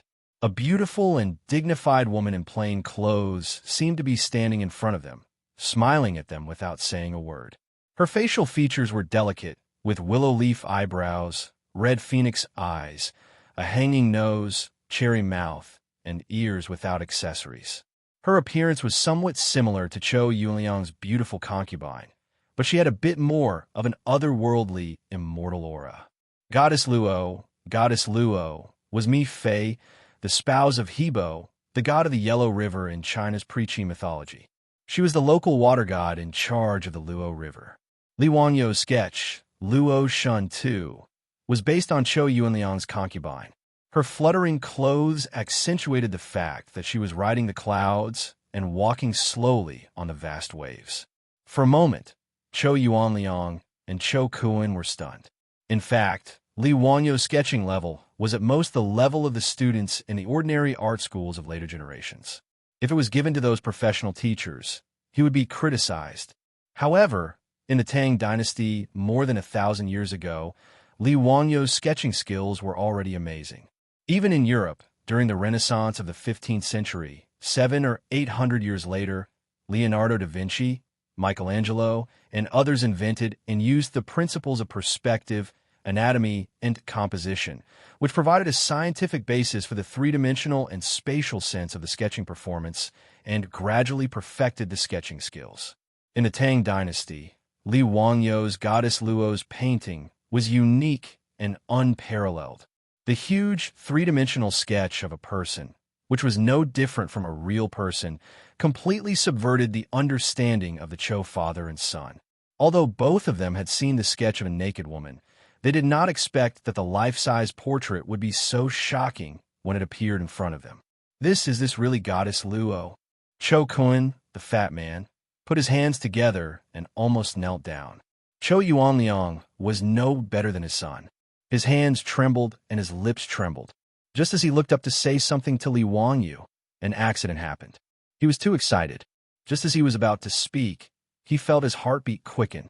Then, everything went black and he fainted. Chou Yuanliang suddenly fainted and fell to the ground, which shocked Chou Kun and Li Wangyu. They quickly stepped forward to support him. Chou Kun frantically called for the manor's servant to immediately invite the medical workers from the square over. That's right, a medical worker, not a doctor. The medical conditions in the Tang dynasty were not that good. Just look at the lifespan of the royal family. In addition to the Imperial Medical Bureau, the Tang dynasty also had a professional official medical institution, the Imperial Medical Bureau. The Imperial Physician Department not only provided medical services for the ministers and nobles in Chang, but also for ordinary officials, soldiers, and officials. The doctors in the Imperial Medical Department were divided into physician, and worker according to their medical skills. As for the civilian doctors, they were called Luyan worker. There were doctors who worked in the pharmacy, and their medical skills were quite reliable. The other was the Jianghu traveling doctor, who basically treated patients according to fate. It all depended on whether the patient's life was tough or not. There was a pharmacy in Xianxia Square, so naturally, there were doctors who worked there. The Chou family's servant trotted out to invite the doctor. The others hurriedly carried Chou Yuanliang into the room and onto the bed. Not long after, a white-bearded doctor rushed in under the lead of the Chou family servant. After a diagnosis, acupuncture, and massage, Chou Yuanliang finally woke up. "Dr. Zhang, how is my master? Why did he suddenly faint?" Chou Kun was a filial son. At this moment, he was so anxious that he was about to get angry. "It's nothing serious. He suffered from internal injuries of the 7 emotions, dizziness due to the wind, lack of upper qi, lack of qi in blood, and dizziness due to lack of qi in blood. I have already performed acupuncture on Master Chou. Take a few decoctions, and he will be fine after a few days of recuperation." Li Wanyu only understood half of Dr. Zhang's words. The gist of it was that Chou Yuanliang was too emotional. Coupled with the lack of qi and blood, he fainted. Thinking about it, it was probably due to the excitement of seeing Li Wangyou's Luo Shun's painting. Coupled with the recent depression in his heart, the sudden excitement caused him to faint due to insufficient blood flow to his brain. After Chou Yuanliang woke up, he struggled to get up. "It's getting late. I have to rush to Duke Chomping's manor. Kuan-er, help me up." Dr. Zhang hurriedly stopped him. "Master Chou, don't be rash. You have to stay in bed and rest for a few days. Otherwise, your condition will relapse." "No, today concerns the life and death of my Chou family. I have to go." How could Chou Yuanliang listen to the doctor? Chou Kun hurriedly stopped him. "Father, you rest well. I will go to Duke Chomping's manor." You can't." Chou Yuanliang immediately refused. Even though Chou Kun was 20 years old, he was spoiled and had never come into contact with the family's business or affairs. The Chou family did not lack money. Therefore, Chou Kun spent his days either drinking and making merry or staying in P Square. Furthermore, Chou Kun had a problem. He liked to meddle in other people's business. Even though he was a dandy, he was not a bad person. However, he had a one-track mind. Chou Yuanliang knew his son's personality. How could he let him go to Zhang Liang's manor? What if this guy was humiliated and said something he should not say? Wouldn't that harm the entire Chou family? Being looked down upon by his father, Chou Kun's chubby face flushed red. He opened his mouth, but did not know what to say. Actually, even Li Wanyu had long since noticed that this Cho Kun could be considered to be a straightforward fatty without any schemes. He could guess why Cho Yuanliang did not allow him to go to Zhang Liang's manor to present the painting.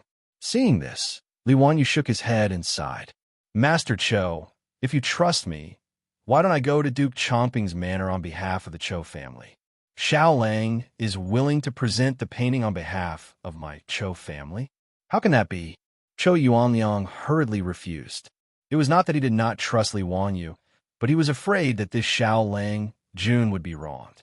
Even though he had only known Li Wanyu for 3 days, Cho Yuanliang's eyes, honed from many years of business, had already seen that he was not ordinary. He was not old, but he spoke well. His words and actions were mature and shrewd. Seeing that day in Pingkong Fong, Li Jia Xiaolang insisted on bringing his 2 elder brothers to the Cho family. Cho Yuanliang knew that he was meticulous. This was to prevent the Cho family from harming him. Even though he was guarding against the Cho family, Cho Yuanliang thought highly of Li Wanyu. It was not easy to be so careful at such a young age. After entering the Cho family, Li Wanyu's actions made Cho Yuanliang sigh in admiration. For the livelihood of the villagers, he did not want gold but only food. This was benevolence. For the Cho family to draw the goddess of Luo's painting, he did not rest or sleep for 3 days. This was righteousness. He did not trust others easily and was careful to seek confirmation. This was wisdom. With such benevolence, righteousness, and wisdom, Xiao Lang Jun, Cho Yuanliang naturally had nothing to worry about. He could not bear to see Li Wanyu suffer on behalf of the Cho family. Since ancient times, the status of a merchant's family was low. Even the Cho family, who was a wealthy grain merchant in Chong, and had a far cry from the status of a normal aristocrat. Not to mention a marquis like Duke Chongping. Zhang Liang's reputation was not good. If Li Wanyu presented the painting on behalf of the Cho family, who knew how much humiliation he would suffer, how would he be at ease? Li Wanyu saw Cho Yuanliang's worry and smiled. Master Cho, don't worry. Leave the matter of presenting the painting to me. Chapter 56. Cho Yuanliang naturally knew Li Wanyu's good intentions. He hesitated for a while and sighed on the sickbed. In that case, I'll leave it to Xiao Lang. After this matter is over, my Cho family will definitely repay you generously. He looked at his son on the side. I'm afraid it's not enough for Xiao Lang to go alone. Kuan-er, you go with Li Jia Xiaoling. But listen to Xiao Lang. You must not act on your own. Fatty, who was originally depressed, was overjoyed when he heard his father's words. He nodded repeatedly and said yes.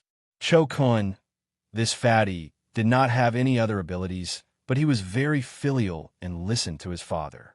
Although he was a few years older than Li Wanyu, since his father asked him to listen to Li Wanyu, he would never say anything. Xiao Lang, I'll leave it to you. Cho Yuanliang lay on the sickbed and cupped his hands toward Li Wanyu. Mr. Cho, you're too serious. You have a good rest. Brother Cho and I will be back soon. It was getting late. After finding a good gold-rimmed Phoebe box to put the picture scroll, Li Wanyu and Cho Kun rode the Cho family's strong horses to Zhang Liang's mansion. The Tang dynasty advocated riding horses. If one did not have money, one could also ride a donkey. It was rare to see people riding in sedan chairs in later TV series. The Tangs thought that sedan chairs were too effeminate. If one was not 70 or 80 years old or physically disabled, no one would want to ride in a sedan chair. They would be laughed at. The most important thing was that Pai Lupi was the emperor of horses. When he went out, those golden and silver carriages were just decorations. He always rode horses. If the top was good, the bottom would be even better. In the Tang dynasty, riding horses was the right way to go. The tall and handsome horses were comparable to the luxury cars of the later generations. Even the women went out on horseback, just like the men. At most, he would wear a conical hat with a black veil hanging from the edge of the hat, covering his face and body. Li Wanyu looked at Cho Kun, this fatty, riding a horse. He was worried about the horse under him. Would it be crushed by Cho Kun's huge body? That would be a sin. He felt that if the horse carrying Cho Kun on its back had something to say, It must be because of the bitterness in the baby's heart. But the baby did not say anything. Zhang Liang's mansion was located in Anqing Lane, northeast of Chongren Lane. Because Chong was too big, it was nearly 4 kilometers away from the Cho mansion. The two of them chatted along the way. Before the banquet started, they arrived in front of Duke Chongping's manor, which was located on the side street of the Gate of Heaven Influence.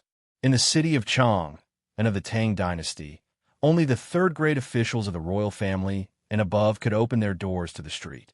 Ordinary people could only open their doors in the square. Zhang Liang was the founding prefectural duke and was a primary grade 2 prefectural duke. Naturally, he had the right to open the gate of his residence to the main street.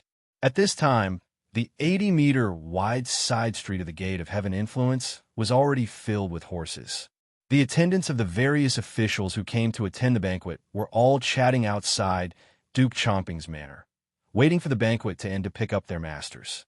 Li Wanyu and Cho Kuan had just arrived in front of Duke Chongping's manor when they heard someone shout before they even got off their horses. Where did this merchant come from? Don't you know the rules? Is this a place where you can stop? Get lost. Li Wanyu was stunned. Why were they being chased away when they had just arrived at the entrance? Looking up, they saw a middle-aged man standing at the entrance of Zhang Liang's manor. He looked like a steward and was shouting at them. The reason why this steward could tell that Cho Kuan was a merchant, including how Li Wanyu could tell that Cho Kuan was selling the map at a glance, was not because of his sharp eyes, but because of the color of Cho Kuan's clothes. One of the main characteristics of the Sui and Tang dynasties was the color of clothes, which mainly referred to men's clothes. Women did not matter. Regardless of whether they were noble women or commoners, they all wore colorful clothes as long as you could afford them. In the Tang dynasty, the color of one's clothes could not be casually worn. Bright yellow was used exclusively by the imperial family. This went without saying. Civil and military officials of the 3rd rank and above wore purple. 4th rank officials wore dark red. 5th rank officials wore light red. 6th rank officials wore dark green. 7th rank officials wore light green. 8th rank officials wore dark green. And 9th rank officials wore light green. Officials wore light green, while merchants could only wear black. Thus, regardless of whether fatty, Cho Kuan's black clothes were made of silk or coarse cloth. Others could tell his identity at a glance. As for commoners like Li Wanyu, they could only wear white. The so-called white body was a commoner without an official position or title. They could only wear white. Li Wanyu smiled and explained, "We are from Chong and Cho Manor. We were invited by your manor to participate in the birthday banquet. Get lost and enter the manor through the side door." Tian Shalang, you don't know the rules at all. Is this gate something that merchants and white bodies like you can walk through? Don't you have eyes? Are there any officials of the 3rd rank and below who can walk through the gate? The steward's words caused the surrounding troops and servants who were waiting for their masters to burst into laughter. Haha, Steward Zhang is right. Merchants dressed in black want to walk through the front door of the Duke Chongping's manor. They're truly audacious. They must be drunk from drinking at home. Haha, it's been a long time since I've seen someone so ignorant. Interesting. A merchant in white wants to walk through the front door of the Duke Chongping's manor? Are they dreaming? Steward Zhang, why would the Duke Chongping invite a merchant to his birthday banquet? Steward Zhang, who had loudly berated the Cho Manor's carriage, was pleased. He cupped his hands and replied loudly, "Bullshit invitation. This Cho family is a grain merchant in Chong. My master heard that they have the goddess Luo's painting and asked them to come and present it for entertainment." Steward Zhang's words caused the troops and servants who were waiting for their masters to laugh even louder. In reality, their status was not higher than that of Li Wanyu and Cho Kuan, and their pockets were not as rich as the two of them. But at this moment, these troops and servants felt that they were superior and could freely laugh at the two who wanted to walk through the front door of the Duke Chongping's manor. Originally, Li Wanyu did not care about walking through the front door. He was only here to help the Cho Manor present the painting and did not want to cause trouble. But the bad thing was ruined by the fatty Cho Kuan. This fellow had lived a life of luxury since childhood and had never suffered such humiliation. His head heated up, He forgot his promise to his father that he would not speak carelessly and that he would listen to Li Wanyu in everything. Cho Kun pointed the horsewhip in his hand at Steward Zhang. Dog slave, my Cho Manor came with good intentions to celebrate the Duke Chomping's birthday. You dare to humiliate me? His words caused an uproar in front of the Duke Chomping's manor. Although Steward Zhang was only a steward in the outer courtyard of the Duke Chomping's manor, he was used to being fawned upon by others. Being scolded by Cho Kun, he was stunned. After a long time, Steward Zhang finally reacted. He was so angry that his lips were trembling. Pointing at Cho Kun, he shouted at the troops of the Duke Chomping's manor on duty, "Beat him! Beat this Tian Shenu to death!" Before Cho Kun could react, he was pulled off his horse by the troops of Zhang Liang's manor. Then, with a flurry of punches and kicks, he was knocked to the ground. By the time Li Wanyu realized that the fatty Cho Kun had caused trouble, Cho Kun had already been beaten black and blue and was clutching his head with both hands, crying for help. "Stop! Quickly stop!" Li Wanyu panicked and hurriedly jumped off his horse, wanting to stop the troops from beating Cho Kun. It would have been better if he had not shouted.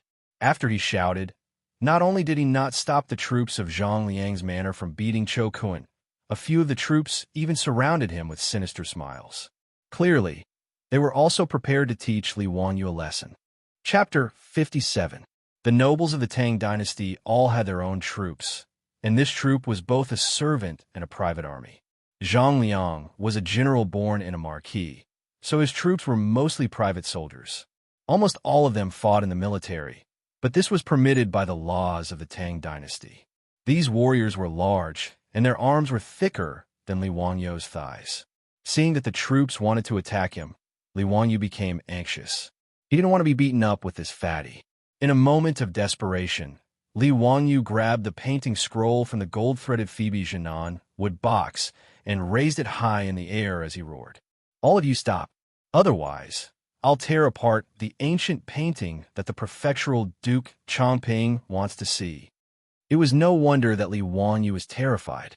With his 16-year-old body, don't even talk about fighting with these troops, he reckoned that they could throw him to the ground with just a flick of their little finger. Not wanting to be beaten up for no reason, Li Wanyu could only use the kidnapping tactic. He wanted to use the ancient painting as a hostage to ensure his and Cho Kun's safety. Hearing his roar, Steward Zhang's face couldn't help but twitch a few times. "Bastard! You dare to break the prefectural duke's ancient painting? Let's see how many heads you have to chop off." Li Wanyu couldn't help but curl his lips. In his heart, he thought that this Zhang Liang was indeed arrogant and despotic. Just look at the steward in his residence. No wonder Zhang Liang was ordered to be executed by Pai Lupi in the 20th year of Jingguan. It wasn't without reason. The goddess of Luo's painting that he painstakingly drew for 3 days became the prefectural duke's ancient painting from this guy's mouth. It was truly abominable to the extreme. However, this was only the 2nd year of Jingguan. Li Wanyu couldn't wait for Zhang Liang to be executed 18 years later. He was surrounded by several of Zhang Liang's troops and was about to be beaten up. When this scene landed in front of the prefectural Duke Chomping's residence, the troops and servants who were attending the birthday banquet couldn't help but make a ruckus. As the saying goes, one doesn't mind watching a good show. TSK. Using the painting that prefectural Duke Chomping wants to threaten the people of the prefectural Duke Chomping's estate. This guy is really courting death. Isn't it? Originally, they would only suffer some physical pain at most. But now, this matter can't be settled peacefully. I'm afraid these two untactful things will at least lose a layer of skin. Peeling off a layer of skin is already considered good. If Commandery Duke Chomping is angered, I'm afraid this enemy of his will be finished. While everyone was laughing and talking about Li Wanyu and Cho Kun, they saw Li Wanyu holding the scroll in his hand. He wanted to use it as an amulet, but he didn't expect that the surrounding troops would grab the scroll in his hand and snatch it away. Li Wanyu was dumbfounded. The only protective talisman he could think of was gone, just like that. Shouldn't we all have a good talk? They were all civilized people, so why did they have to fight? Seeing that the fists of Zhang Liang's troops were about to come crashing down, Li Wanyu could only prepare to use the life-saving move he learned from his school days. He hugged his head with both hands and squatted on the ground, trying his best to reduce the area of his body that would be hit. At this moment, a sudden shout came from outside the crowd. "You be Astra's cheese, stop right there." Hearing this, Steward Zhang was furious. Who the hell is meddling in other people's business? You dare to meddle in the affairs of our prefectural Duke Chongping's estate? How many heads do you have? When he saw the appearance of the person who had come, he almost fainted from fright. "Alulu, I don't know. Please forgive me." Steward Zhang was so scared that he couldn't speak clearly. The shout came from two large men on horseback. One was a large man with a yellow face. The other was a dark-skinned man with sideburns. It was obvious that the two of them were also nobles of Chang'an. Behind them followed a group of valiant troops. Seeing that Zhang Liang's troops had no intention of stopping, the troops behind the two men immediately rolled up their sleeves and rushed forward. Like hungry tigers charging into a flock of sheep, Zhang Liang's troops, who had just beaten Chou Kun to the point of crying for his parents, instantly changed their roles. There were only 7 or 8 troops at the entrance of the prefectural Duke Chongping's estate, but they were beaten to a pulp by the iron fists of more than 10 people. One of the two men, a dark-skinned man, dismounted from his horse and walked in front of Steward Zhang. He grabbed Steward Zhang's collar and lifted him up in front of him. "Be asterisk cheese. You want to chop off my head? Even your prefectural Duke Chongping doesn't dare to say such things to me. You've got guts." Without waiting for Steward Zhang to beg for mercy, he swung his hand and slapped him across the face. With a pa sound, the arrogant and despotic Steward Zhang fainted from the slap. Who knew how many of his teeth were knocked out and blood flowed from the corner of his mouth? The troops and servants of the guests in front of the prefectural Duke Chongping's estate had been chatting and laughing as they watched Li Wanyu and the others. Now, they were as silent as cicadas in winter, afraid that they would get into trouble. The two men who had beaten up Zhang Liang's steward and his troops were naturally recognized by the servants of the Chong and city's nobles. Many people were muttering in their hearts. What exactly was the matter with these two throwing tantrums today? Could it be that they were standing up for the merchant who had been beaten? Or was it that white-robed Xiaolang? Li Wanyu had originally thought that they would not be able to avoid physical pain, but he hadn't expected that someone would step in and save them. Fortunately, someone had appeared out of nowhere. Otherwise, he and Chou Kun would have been in big trouble, Li Wanyu thought to himself. He hurriedly helped the wailing fatty Chou Kun up. This fatty had thick skin and flesh. Although he had been beaten until he was screaming, there were no obvious injuries on his body. Seeing that Chou Kun was fine, Li Wanyu bowed deeply to the two burly men. "Many thanks to the two Langjuns for helping us. How should I address you?" The fatty Chou Kun had been beaten senseless. He knew that he had said something wrong and had almost caused a disaster. Ignoring the pain on his body, he hurriedly bowed to the two men and lowered his head, not daring to speak. "Wah, you're not bad, little child. To save your friend, you dared to go against these bastards. I like it." The burly man with a curly beard extended his hand and patted Li Wanyu's shoulder twice, laughing loudly. It would have been better if he hadn't patted him, but when he did, Li Wanyu felt as if he could hear the bones in his shoulder breaking. A huge force slapped Li Wanyu's body, causing him to stagger and almost fall. "Little child, why is your body so weak?" The burly man with a curly beard frowned and said, not feeling that there was anything wrong with him. Li Wanyu wanted to cry, but had no tears. What kind of person was this? We don't have any grudges, right? Did he have to pat me so hard? He even blamed me for being weak. How could he be so unreasonable? He didn't dare to say more and could only bow again. "May I know the names of the two Langjuns?" Li, the burly man with a black face, was just about to speak when he was pulled by the other man beside him. He thought of something and quickly changed his words. "Li, you little child, why are you speaking so sour? I am Cheng Jijia, and this is Qin Shubao." When Li Wanyu heard this, he felt as if he had been struck by lightning. The number 1 troublemaker of the Tang dynasty, the devil incarnate, Duke Lu, Cheng Yaojin, Cheng Jijia, Duke Yi, Qin Xiong, Qin Shubao. Damn it. Just now, he was still thinking that Cheng Yaojin would appear out of nowhere, but he didn't expect it to be Cheng Yaojin, the devil incarnate. His mouth was really effective. Unfortunately, there was no lottery in the Tang dynasty.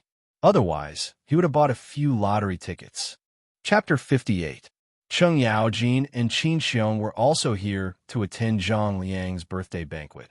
Although their relationship with Zhang Liang was normal, they were both in the army and were old acquaintances of the Qin King's manor. They were comrades who helped Pai Lupi to the dragon throne during the bloody battle at the Xuanwu Gate. Naturally, they had to attend Zhang Liang's birthday banquet. Of all the famous generals in the early Tang dynasty, Cheng Yaojin and Qin Xiong had the best relationship. They knew each other since childhood and met at Wagong village to fight together. The two left Wang Shichong and joined the Tang army, becoming Pai Lupi's disciples. As a result, their relationship was much deeper than other people's. Today, Cheng Yaojin and Qin Xiong had agreed to attend Zhang Liang's birthday banquet together. When they arrived at Zhang Liang's manor, they saw Li Wanyu and Chou Kuan arguing with the housekeeper. "Brother Shu Bao, it's the Li family kid." Cheng Yaojin's eyes were sharp, and he immediately saw Li Wanyu. Qin Xiong also frowned. Zhang Liang's subordinates were really overbearing, attacking without a word.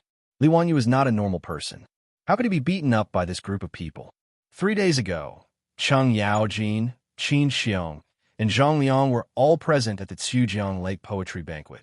They had a deep impression of Li Wanyu. Li Wanyu's literary talent that day was astounding, especially the poem Leaving the Fortress, which made the two veteran generals, who had been on the battlefield for a long time, raise their eyebrows. It's a pity that this fellow's line, "How can you lower your eyebrows and bend your waist to serve the rich and powerful, so that I can't be happy?" angered Lier. Because of this, many of the ministers that day wrung their hands and sighed for Li Wanyu. In addition, Empress Zhangxuan's words that day made Cheng Yaojin and Qin Xiong want to protect Li Wanyu. Seeing that Zhang Liang's subordinates wanted to beat up Li Wanyu, they immediately stood up. Just now, Cheng Yaojin almost blurted out the words "Li family's little doll," but was pulled back by Qin Xiong. Only then did she remember that Empress Zhangxun had ordered her to keep what happened that day a secret, so she quickly changed her words. Li Wanyu was already drunk when he entered the waterside pavilion that day. How would he know that the two Grand Dukes knew him? He was still wondering why the two Grand Dukes would step forward to save him. He bowed again respectfully and said, "Li Wanyu greets High Duke Lu and High Duke Yi. Thank you for saving both of them." "Xiaolang, there's no need to be so polite." Qin Xiong smiled. Cheng Yaojin said casually, "Why are you being so polite? Just call us uncle." Li Wanyu was speechless. Was he already so lovable? Or were all the famous generals of the Tang dynasty so unassuming? They had just met, and he wanted her to call him uncle? The Tang dynasty wasn't like the modern era, where people called people uncle. This kind of relative address wasn't used casually in the Tang dynasty. Usually, only relatives would call each other that way. Li Wanyu began to wonder if he had been taken advantage of by this guy. "Nephew, what are you doing here at Zhang Liang's residence?" Cheng Yaojin didn't hold back and directly called him nephew. Replying to High Duke Lu, "I'm here to deliver a painting to Duke Chongping." As soon as he finished speaking, Cheng Yaojin slapped him on the shoulder and said, "Call me uncle." Li Wanyu felt his body go numb.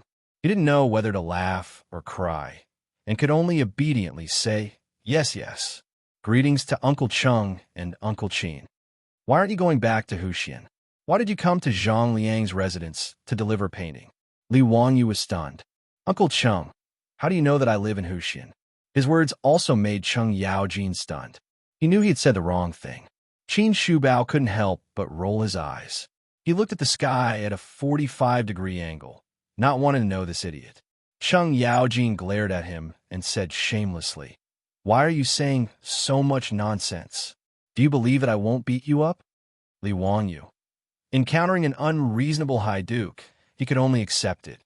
Pinching his nose, he explained, "Chong and Chou family has the ancient painting goddess Luo. Today is Duke Chongping's birthday banquet, so he asked the Chou family to borrow the painting to liven things up." Because the head of the Cho family is seriously ill, he asked me to deliver the painting on his behalf. Cheng Yaojin and Qin Xiong immediately understood what was going on. The two of them looked at each other, thinking that Zhang Liang was trying to snatch someone else's painting. They didn't know what he would think when he saw that it was Li Wanyu who had come to deliver the painting. The conversation between the three of them at the entrance of Zhang Liang's residence was also heard by the guests and servants waiting at the entrance. Just a moment ago, they were still mocking this young man. In the end, in the blink of an eye, this Xiao Lang was actually addressing the founding High Duke as his nephew. The people who had been talking nonsense earlier shrank back. They now regretted that they had spoken so harshly, afraid that Li Wanyu would hold a grudge against them. As they spoke, the housekeeper of Zhang Liang's residence received the news and came out to greet them. Looking at the unconscious housekeeper at the entrance and the groaning troops on the ground, he couldn't help but shake his head with a bitter smile. How did they provoke these two fiends without rhyme or reason? He hurriedly ran over to greet Cheng Yaojin and Qin Xiong. Greetings to the two High Dukes. How did these bastards offend the two High Dukes? I'll take care of them later. No need. I've already helped your Duke Chomping take care of them. A bunch of blind fools. Yes, yes. High Dukes, please come in. The housekeeper didn't dare to say more. Did the two High Dukes need a reason to take care of people? Even Zhang Liang himself couldn't say anything. He bowed and invited Cheng Yaojin and Qin Xiong in. At the same time, he added in a small voice, "The sage also came today, but he told people not to make a fuss." Hearing this, Cheng Yaojin and Qin Xiong couldn't help but laugh. They looked meaningfully at Li Wanyu. 3 days ago, Li Wanyu was drunk and recited poetry, angering Pai Lupi. Today, they actually met again at Zhang Liang's residence. There was going to be a good show to watch. Cheng Yaojin and Qin Xiong looked at Li Wanyu. It was obvious that he didn't remember what happened that day. This was even more interesting. Zhang Liang's housekeeper looked at Li Wanyu and Cho Kuan, who were standing to the side. He found it strange that a commoner and a merchant would be with Cheng Yaojin and Qin Xiong. These two are? The housekeeper asked carefully. They're here to deliver a painting to your duke. All right, enough nonsense. Lead the way. Cheng Yaojin waved his hand impatiently. When the housekeeper heard that they were here to deliver a painting, he understood what was going on. But that Cho family was clearly just a merchant's family. How did they have a relationship with two dukes? He didn't dare to say more. He ordered the servants in the residence to help steward Zhang and the troops into the residence. He led Cheng Yaojin and Qin Xiong to the main hall. Li Wanyu held the painting scroll and hesitated.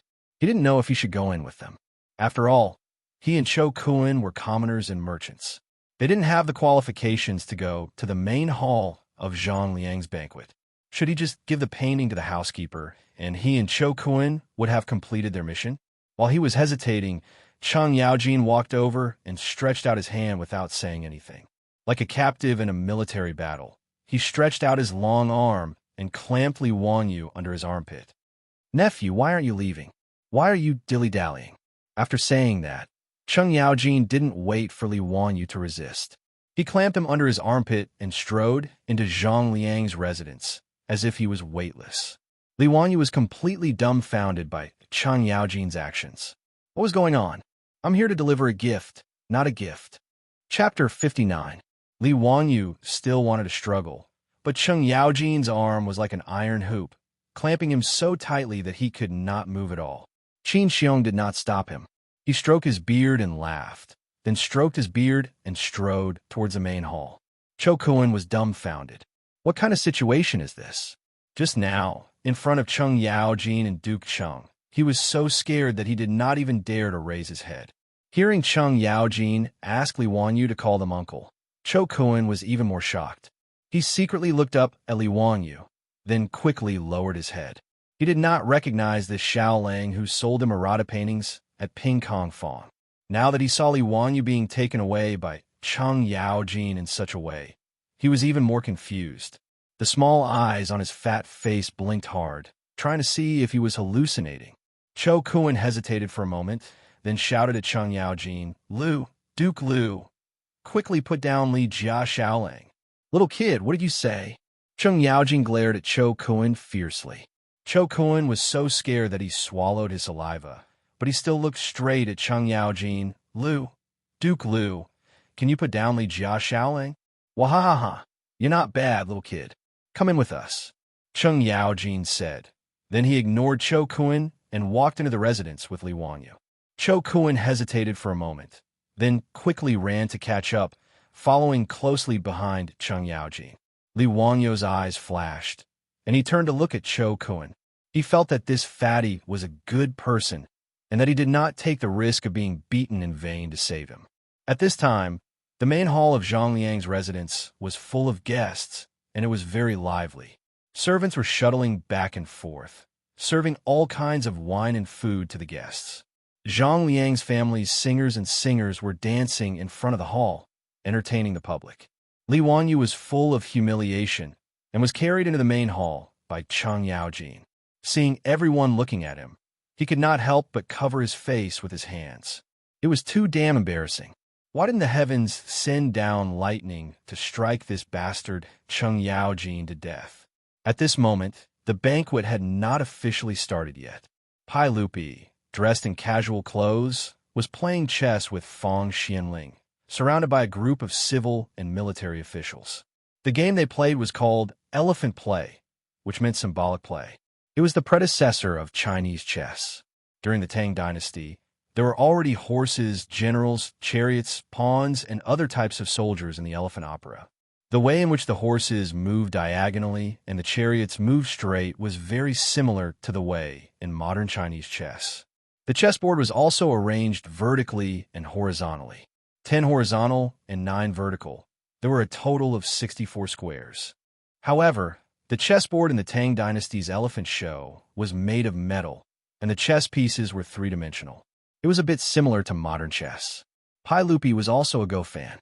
According to the old Tang book, biography of Lu Kai, Emperor Taizong Li Shimin often read the elephant scripture.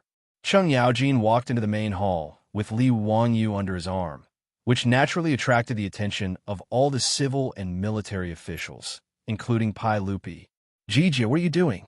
Whose Xiao Lang is this? Did you catch him alive? Pai Lupi laughed. He thought Cheng Yaojin was teasing some rich kid. When Cheng Yaojin put Li Wanyu down, Li Wanyu stood up straight.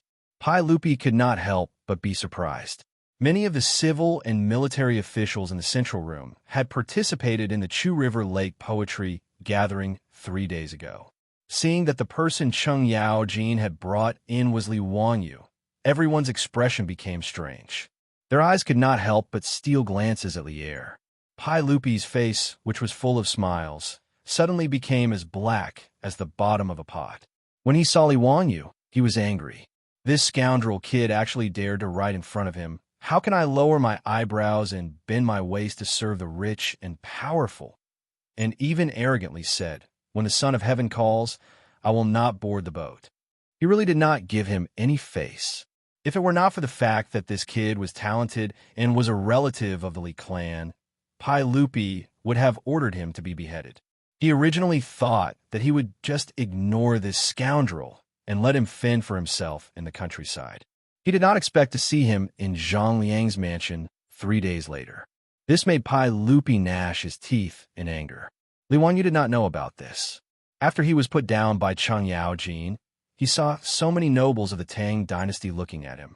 He immediately bowed and greeted them. "May I ask which one of you is the Duke of Chongping? This little one is representing my enemy to send the god of Luo painting." Zhang Liang was originally filled with joy because Li Er had come to congratulate him in disguise. At this moment, when he saw Li Wanyu appear, he was also extremely stunned. When he heard Li Wanyu's words, his face also darkened. "Can you stop messing around?" This old man only wanted to bully a merchant and take an ancient painting. "Why did you, a relative of the Li clan, come here to join in the fun?" Don't look at how Pai Lupi left in a fit of anger. Empress Xianxuan's words were true. No matter what, Li Wanyu was still a relative of the Pai Lupi. Although everyone knew that Li Wanyu was expelled from the Li clan in Huxian, who could guarantee that the Pai Lupi would not use this kind of Qilin child in the future and let him return to the imperial family? Did they dare to offend Li Wanyu? Were they not afraid that Pai Lupi would turn against them? Cheng Yaojin harbored even more evil intentions and even fanned the flames. He pointed at Zhang Liang and said to Li Wanyu, "Nephew, that is the Duke of Chongping. Quickly hand over the painting. If you're late, be careful that you don't get beaten up again." TSK, TSK. You were almost beaten up by the Duke of Chongping's troops at the entrance. Haven't you learned your lesson yet? On the surface, he was talking about Li Wanyu, but in fact, he was giving Zhang Liang a hard time.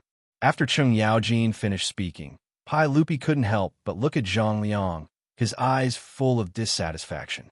Just as Emperor Zhongsun said, Pai Lupi was angry at Li Wanyu, but he couldn't bear to see others bully a relative of the Li clan. Zhang Liang broke out in a cold sweat. If what Cheng Yaojin said was true and his troops beat up Li Wanyu, then wouldn't he be in big trouble? Cheng Yaojin, you old fool, don't speak nonsense. How can my troops beat people up so casually? Zhang Liang hurriedly denied, then looked at Li Wanyu with a face full of smiles. Xiaolang Kuan, this old man is Zhang Liang. Thank you, Xiaolang Kuan, for making a trip here. Thank you for your hard work. Please take a seat. His master's words gave the housekeeper a fright. Who exactly was this white-clothed youth? Duke Lu and Duke, he wanted him to call him uncle, but his master was so polite, calling him Xiaolang. The housekeeper felt that his brain wasn't enough to process this, but he didn't dare to be negligent. He hurriedly invited Li Wanyu and Cho Kuan to the table. The banquet in the Tang dynasty was divided into different meals. After Zhang Liang spoke, a servant immediately set up a table for the two of them and brought wine and food. Li Wanyu and Cho Kuan were also confused, but they didn't dare to make a sound. They could only obediently take off their boots, go to the front of the hall, and sit cross-legged. Li Shimin frowned and stretched out his hand to call Cheng Yaojin over. "Jijia, why did you bring this boy here? Your Majesty, you wrong me. I happened to meet him at the gate of Zhang Liang's mansion. Li Zio came to deliver the painting for Zhang Liang. Haha, it has nothing to do with me. By the way, Your Majesty, this boy doesn't know anything about what happened that day. It seems that he really drank too much that day." Noisy, Pai Lupi glared. Cheng Yaojin smiled and didn't say anything more. He took Qin Xiong to the side to drink and watch the show. "Li, what painting did you send? Let me see." Pai Lupi shouted at Li Wanyu. He almost blurted out Li Wanyu's name, but he changed his words in time. Li Wanyu saw that Zhang Liang didn't object, so he quickly took out the painting from the gold-rimmed Nama box. He slowly unrolled the painting with Cho Kuan and presented it in front of everyone. When the sketch of the goddess Luo painting came out, everyone was shocked. Chapter 60. When the goddess of Luo's painting was unfurled, everyone in Zhang Liang Fu's main hall saw the content of the painting and couldn't help but gasp. Even Cheng Yaojin exclaimed, Who is this? Why is it sealed in the painting?" "Uncle Cheng, this is goddess of Luo." Li Wanyu smiled. Fong Xianling, Zhongsun Wuji, and the other civil officials immediately gathered around and looked carefully at the first realistic sketch in human history. Through the contrast of light and darkness, it produced a strong, three-dimensional feeling. At the same time, it made use of the principle of perspective to draw a realistic sketch. This was unprecedented in this era. There's actually such a lifelike painting. How did it come to be? What a strange painting, such brushwork. Young Supervisor Yen, do you recognize this painting? Zhongsun Wuji asked a young man around 27 or 28 years old. The person he asked was Yin Libin, an artist from the early Tang dynasty. In the 17th year of Jingguan, Pai Lupi's famous painting of the 24 meritorious officials of the Lingyan Pavilion, was conferred. His work, Carriage Painting, was a famous painting that was passed down in the future. The current Yin Libin was a young supervisor. He was best at painting portraits, which were lifelike and lifelike. At that time, he was known as the legend of painting. However, compared to Li Wanyu's goddess of Luo's painting, Yin Libin's portraits were much more lifelike, but in terms of realism, they were far inferior. At that moment, Yin Libin was already stunned by the goddess of Luo's painting. He stared at the painting in front of him in a daze and didn't make a sound. Zhongsun Wuji called him a few times before he came back to his senses. Minister Zhang's son, I have never heard of this painting before. This is really a shocking work of art. I don't even know how this painting was drawn. It is really a godly skill. Yin Libin then looked at Li Wangyu and Cho Kuan, Xiao Lang Kuan. May I ask who drew this painting? Cho Kuan blinked his eyes and looked at Li Wangyu. He didn't know how to answer this question. Li Wangyu replied without hesitation. This map has been collected by the Chiu family for generations. It's been a very long time. I don't know who made it. He was lying without even batting an eyelid. Hearing this, Cho Kuan hurriedly lowered his head, afraid that he would laugh out loud. I still don't know who did it. It was clearly you who drew in my house in front of my father's concubine for 3 days. Fortunately, Cho Kuan was not a fool. He naturally would not reveal any clues. Li Wangyu's words had indeed fooled quite a few people. The civil and military officials present only needed to look at the yellowed picture scroll to know that it had been through the passage of time for it to become like this.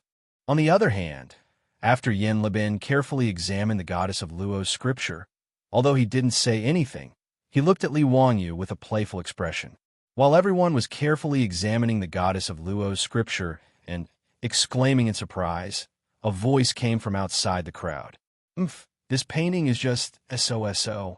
As the saying goes, literature carries Tao. There is Tao in the painting, but there is no Tao in the painting. If there is Tao but no art, then although the object is formed in the heart, it cannot be formed in the hand. It only has the form, but not the spirit. The painting is precious, but what is the spirit? These words were rather blunt. The meaning was that the goddess of Luo's scripture only had the form, but not the spirit. Li Wangyu was taken aback by these words. Raising his head, he saw that it was the curly-bearded young man who had been playing chess with the others. He had no idea that the speaker was Pai Lupi, Li Shimin. Pai Lupi was one of the greatest emperors of all time, but sometimes he was like a child who liked to compete with others. There had once been a merchant from the western regions who was skilled in playing the pipa and had composed an extremely gorgeous and complicated song. Pai Lupi had even arranged for a court musician to eavesdrop and learn from him. After the merchant played, Pai Lupi pretended to be relaxed, saying that there was nothing strange about this song and that his court musician also knew how to play it. Then, he called out the court musician who had secretly learned from him to play, thus proving that the song was not strange at all. Thus, Pai Lupi's personality was sometimes quite childish, making people not know whether to laugh or cry. At this moment, Pai Lupi's competitive nature was acting up. He already disliked Li Wangyu, and now that everyone was praising his painting, he was even more annoyed. Pai Lupi's criticism of the goddess of Luo's scripture was not wrong, strictly speaking. After all, the essence of traditional Chinese painting was the way of painting. A masterpiece had to be elegant, profound, and memorable. It was a work of charm. However, Li Wangyu's goddess of Luo's scripture was more realistic and novel. The two painting methods were different, and they could not be compared. Zhangsun Wuji and Feng Xinling knew about Pai Lupi's little problem, so they smiled and did not say anything. Even Cheng Yaojin was drinking silently and did not agree. However, when Pai Lupi opened his mouth, many people who were praising the goddess of Luo's scripture immediately changed their words. That's right. This painting has no charm and no spirit. It's really not worth mentioning. That's right. I just felt that this painting was really strange. The brushwork was sluggish, and I couldn't see the essence of the brush and ink. Master Cui is right. As the saying goes, a masterpiece has both form and spirit. It's simple and elegant. It's natural and pure. There's no need to talk about this painting. These words made Li Wangyu furious. Were these people born in the year of the chameleon? The speed at which they changed their faces was comparable to the Sichuan opera, especially that bastard bearded man. Who the hell are you? Fortunately, Li Wangyu was still sober. He knew that the people in the main hall of Zhang Liang's mansion were all influential people of the Tang dynasty, and he could not afford to offend them. However, he did not say out loud. He also did not know that the bearded man he called a bastard was the emperor of the Tang dynasty, Li Shimin. After being scolded by the people in the hall, Li Wangyu's face also darkened. Just as he was about to put away the painting, he heard Pai Lupi speak unhurriedly. However, This painting is not completely useless. This kind of completely realistic technique is indeed suitable for portraits. It's so vivid that it's hard to come by. It's a pity that the techniques created by the predecessors have not been passed down to the present day. It's really a pity. Pai Lupi's words made the faces of the group of fence-sitters and ministers who agreed with him suddenly stiffen. They felt that they were showing signs of schizophrenia. Your Majesty, can you speak without pausing?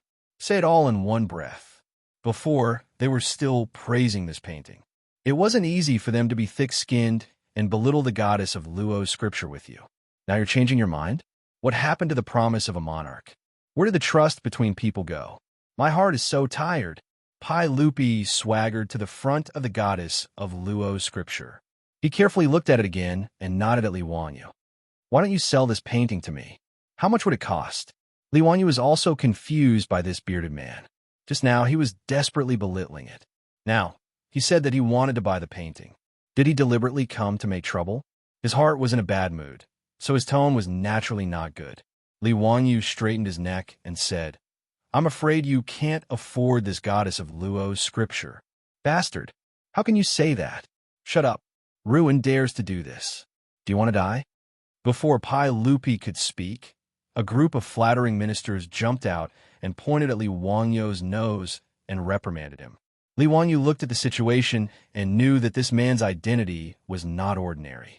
He did not dare to say anything else and immediately shut his mouth. Pai Lupi was not angry. He laughed and said, just name a price.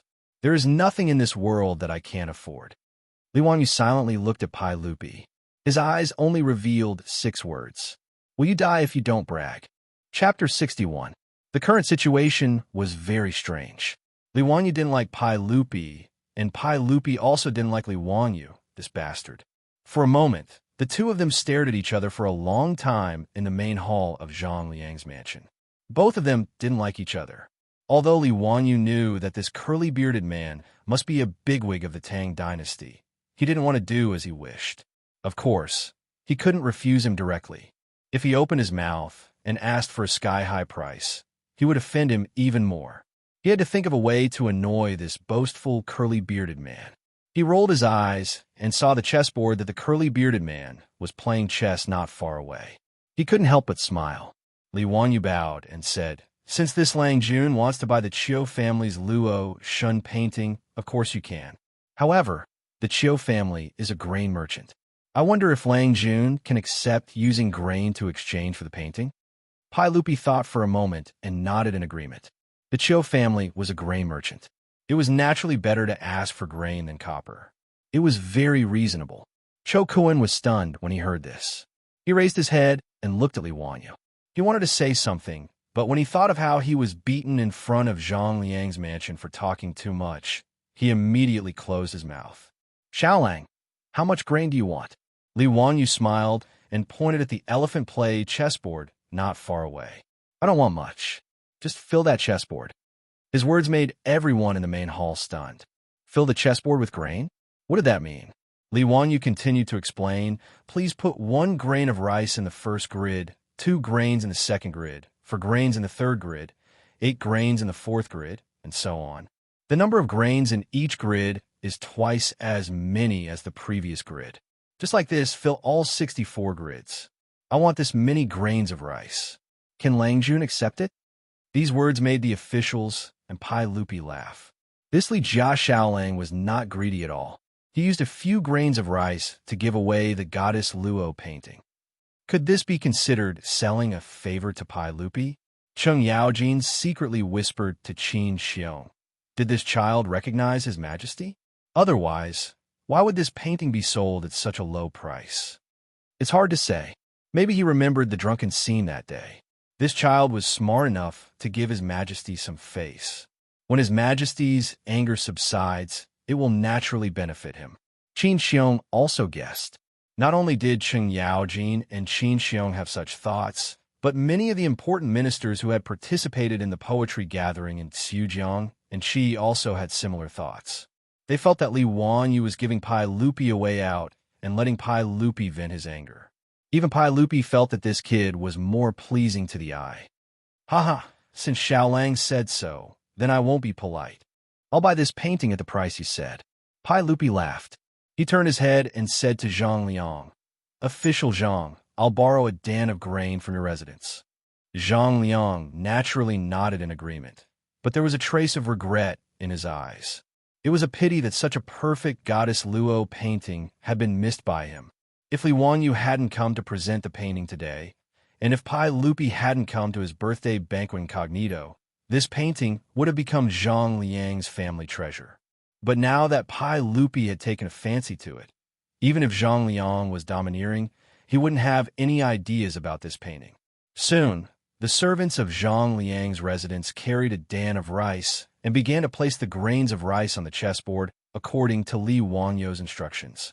The officials all smiled and didn't say anything. Some people even made bets on whether a dan of rice would be enough. Anyway, no one was in a hurry.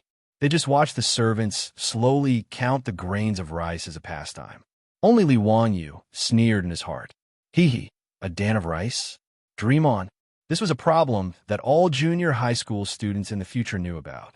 The 64 squares of rice on the chessboard had a total of 2 to the power of 64 minus 1.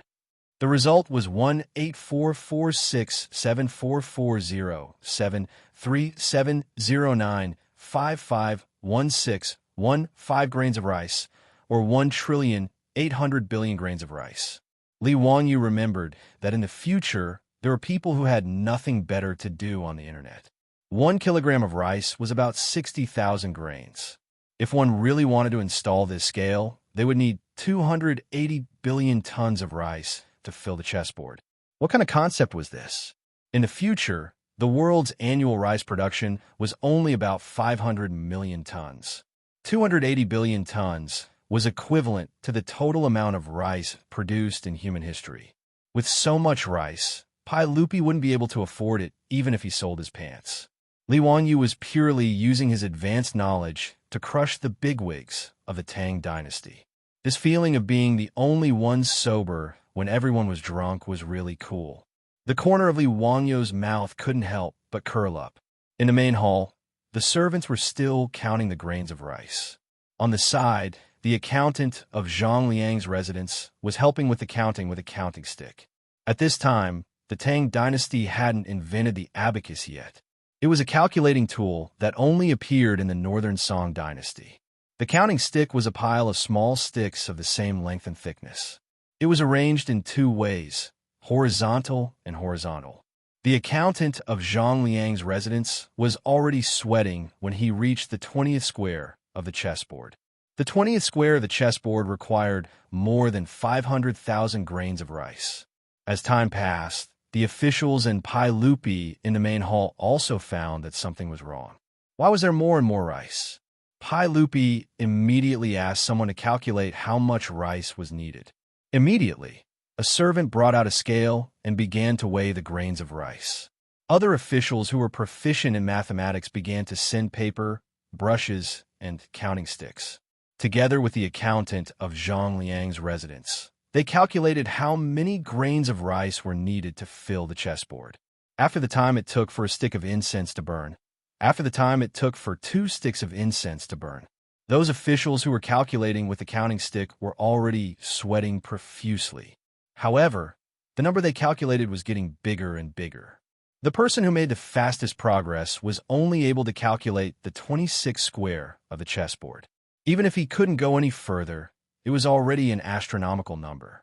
The servants of Zhang Liang's residence also used the scale to calculate that 1 tael was about 1,000 grains of rice. Thus, 1 tael of rice was about 190,000 grains of rice. This is impossible. According to this number, even all the grains of the Tang dynasty wouldn't be enough. One of the officials who was proficient in mathematics exclaimed as he looked at the counting stick in front of him. Pai Lupi and the other officials were all shocked. They quickly walked to the front of the several officials. It can't be wrong. I just calculated it. The 26th square of the chessboard just now has already exceeded the amount of grains of the entire Tang dynasty. This is a chessboard that can't be filled. The officials responsible for the calculation were all sweating profusely. They all nodded in agreement. This number was really too huge. It was simply impossible to continue calculating. When Pai Lupi heard this, how could he not know that he had been fooled? He was burning with anger. He fiercely glared at Li Wangyu, who was calmly sitting at the banquet table, drinking wine and eating meat. Xiaolang, explain to me, what is the meaning of this? Are you playing with me? Pai Lupi angrily said. The officials who previously thought that Li Wangyu was deliberately giving Pai Lupi a way out were all dumbfounded. This bastard clearly put his majesty on a high pedestal and then ruthlessly pulled down the ladder. Chapter 62. Li Wangyu, on the other hand, began to feign ignorance. Why do you say that, Lang Jun? I only want a little bit of food and have no ill intentions. Why are you so angry? If you think it's too expensive, then forget it. Li Wangyu's words made Pai Lupi speechless for a long time. It was as he said, he only wanted a little bit of food. But was this just a little bit of food? The entire Tang dynasty's food was not enough to fill this small chessboard. It was unbelievable, but the truth was in front of everyone. They had no choice but to believe it. Pai Lupi knew that he was played by Li Wangyu today, but he was unable to vent his anger. After all, the conditions were proposed by Li Wangyu, but none of the officials, including him, objected. This made Pai Lupi, who always boasted of his intelligence and wisdom, feel his face burning. Zhang Sun Wuji, Fang Xianling, and the other officials also felt ashamed. This bastard, he actually played all of them in the palm of his hand. They were so angry that they wanted to beat him up. Li Wangyu was still proud of himself, but he did not expect a tall and sturdy figure to rush out from the side and directly clamp him up.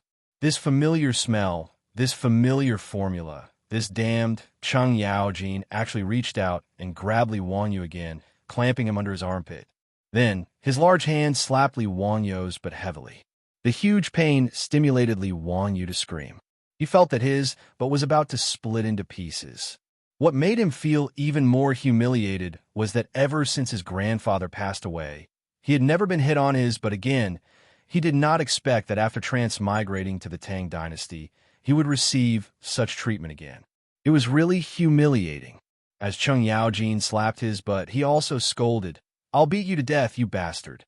You dare to tease your uncles? Today, I'll take care of you on behalf of your father." The loud slapping sounds and Li Wangyu's wailing and howling made the main hall of Zhang Liang's mansion very lively. However, this scene caused all the officials to heave a sigh of relief. Zhang Liang waved his hand to have the servants take away the food and ordered for water and wine to be sent over. The officials, including Pai Lupi, acted as if they did not see the scene of Li Wangyu being beaten up by Cheng Yaojin. They all raised their cups and drank, chatting and laughing with each other, as if nothing had happened. Fang Xiang, today's wine has a unique taste. Aha, Brother Wuji is right. Come, let's drink. The singers and dancers in Duke Zhang's residence are pretty good. Cheng Yaojin gave Li Wangyu a good beating and kept reprimanding him. Bastard, do you still dare to cause trouble in the future? I don't dare anymore. Duke, please stop. What did you call me? Uncle Cheng. Stop it now. Li Wangyu was completely terrified. Who the F***CK were these people? You can't reason with them, and you just beat them up. Barbaric, too barbaric. Li Wangyu had just used his intelligence to crush the officials of the Tang dynasty, but he was immediately crushed back by Cheng Yaojin's force. It was really retribution. Cho Kun, the fatty, was already stunned. He was born in a merchant's family. Although he was simple and straightforward, he was very good at arithmetic, which was essential for merchants. When Li Wangyu proposed to fill the chessboard with rice, he was the only one who faintly felt that something was wrong. Cho Kun naturally did not say anything. He just sat on the side and watched with cold eyes. The final result also surprised him. It turned out to be such an unimaginably huge number. The fatty looked at Li Wangyu seriously with his small eyes full of admiration. But before he could express his admiration, he saw Li Wangyu being beaten up by Lu Guogong. Even Cho Kun couldn't help but sneak a few steps away from the scene, afraid that he would be dragged into it. However, although Li Wangyu was being beaten, Cho Kun's eyes were full of envy. Li Wangyu did not understand, but Cho Kun saw it very clearly. The reason why Cheng Yaojin rushed out to beat him up was not because he wanted to abuse him, but because he wanted to protect Li Wanyu. This bastard kid used the chessboard to play with all the officials. Even if they did not say anything, they might not hate Li Wanyu in their hearts. But when Cheng Yaojin rushed out and beat him up, the nature of the matter completely changed. It was just the younger generation being mischievous. Now that he was being disciplined by the elders, the others would not have any grudges. Cho Kun naturally did not know that Cheng Yaojin beat Li Wanyu for the reason he said, and also to beat up Pai Lupi, the emperor of the Tang dynasty. Cheng Yaojin was thought to be a rough martial artist. In fact, Cheng Yaojin was born in a Shandong family and received a good education. He was also very shrewd and was trusted by Li Shimin all his life.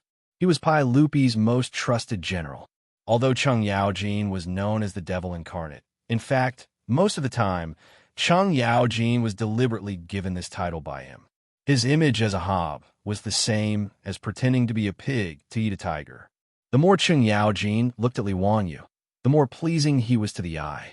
Especially after Li Wanyu played with all the officials, it made him very happy. He felt that Li Wanyu was to his liking. Therefore, Cheng Yaojin jumped out when everyone was embarrassed and beat up Li Wanyu to resolve this farce. Say, are you still selling this map? Cheng Yaojin stared at Li Wanyu fiercely with his bell-like eyes. Li Wanyu covered his butt with both hands and said with a painful expression, I'm not selling it. I'm definitely not selling it. It's free, it must be free.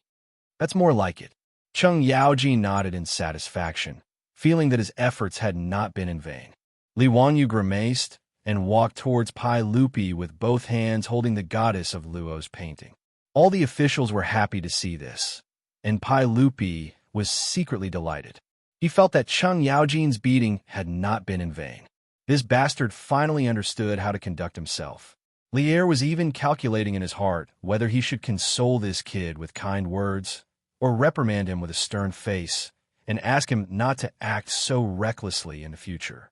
Under the watchful eyes of Pai Lupi and all the officials, Li Wanyu walked step by step towards Pai Lupi, and then, turned a corner, Li Wanyu walked directly in front of Zhang Liang and bowed. Today is Chongping County Duke's birthday. I was entrusted by Chong and Cho family to come and present a congratulatory gift, the goddess of Luo's painting. I hope County Duke Zhang will kindly accept it. With these words, everyone was thunderstruck. Zhang Liang's face was filled with fear. Li Jia Shaoling, don't make a scene. Speak properly. I have no enmity with you in the past. So why do you want to harm this old man? Pai Lupi wants the goddess of Luo's painting, but you don't give it to him. What is the meaning of giving it to this old man? Zhang Liang looked as if he had stepped in dog shit. His face was incomparably ugly. He stole a glance at Pai Lupi, who was frozen to the side. His face was as black as a Kunlun slave's. Pai Lupi only had one thing on his mind.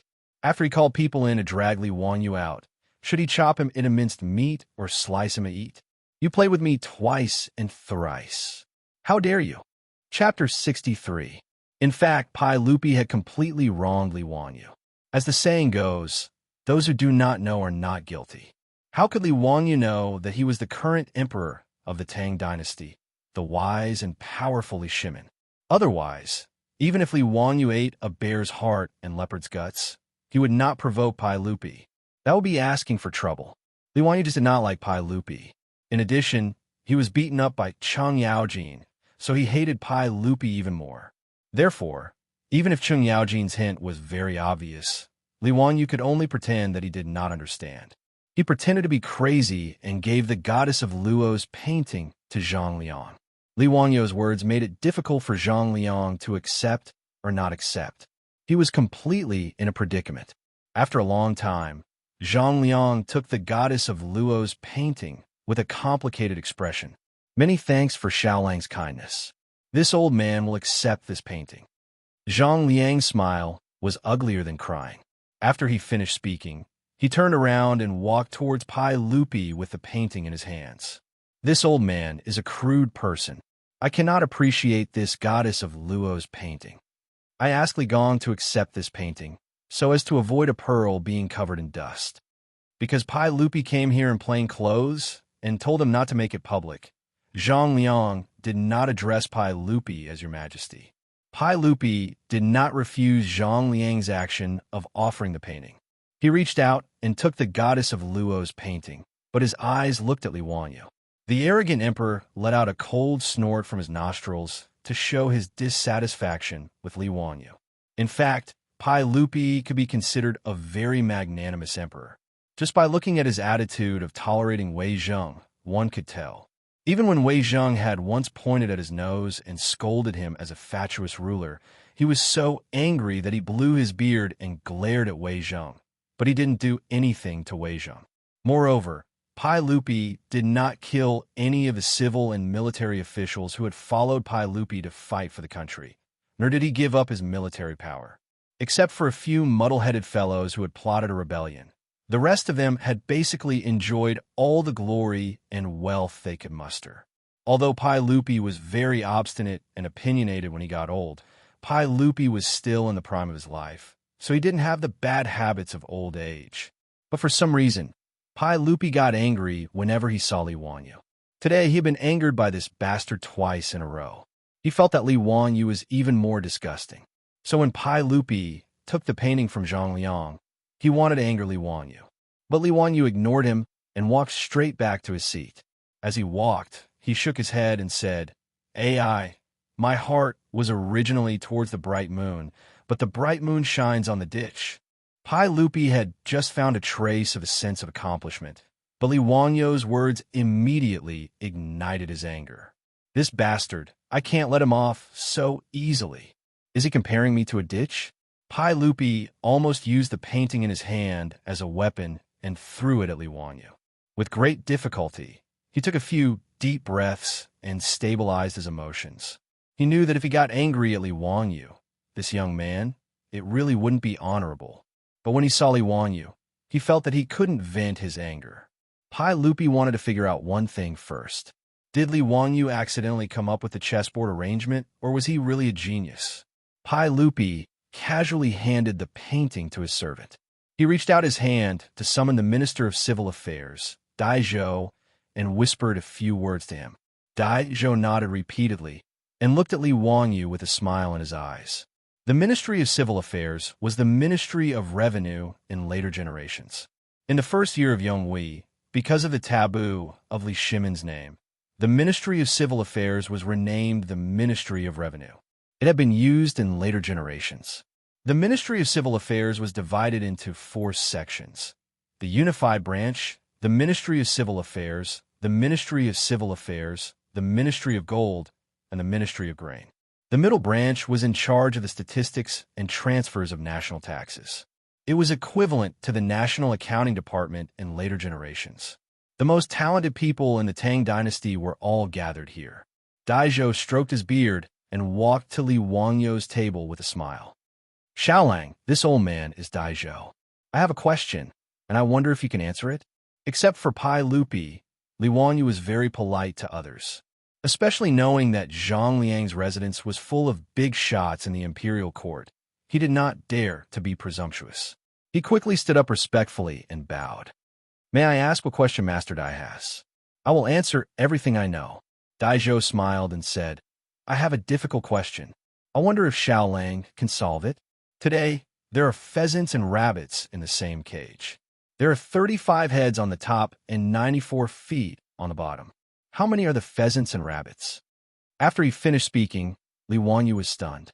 "Pheasants and rabbits in the same cage?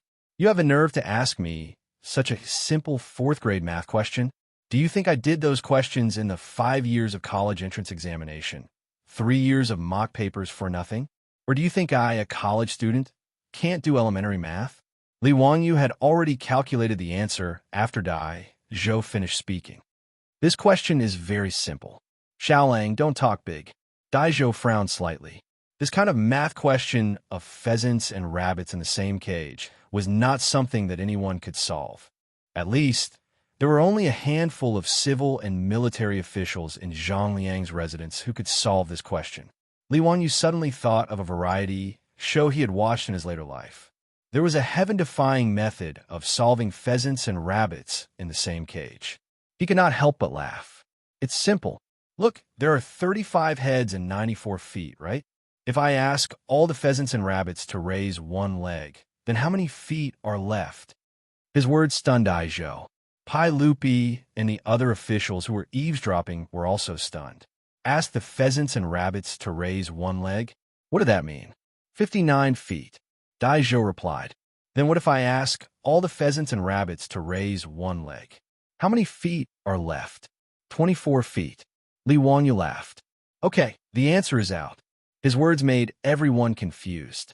They didn't understand how the answer came out. Daizhou looked at Li Wanyu in confusion, waiting for his explanation. The pheasants only have 2 legs. If they raise 2 legs, then all the pheasants are sitting on the ground. The remaining 24 legs are all rabbit legs. So there are 12 rabbits and 23 pheasants. Pheasants sitting on the ground, everyone, including Pai Lupi, was dumbfounded. It could be calculated like this? After thinking about it carefully, it was indeed so. How could the problem of pheasants and rabbits in the same cage be solved so easily? Daizhou thought for a moment and clapped his hands. Good. Xiaolang is indeed smart. I have another question. Han Xin is training soldiers. 3 people in a row, 1 person left. 5 people in a row, 2 people left.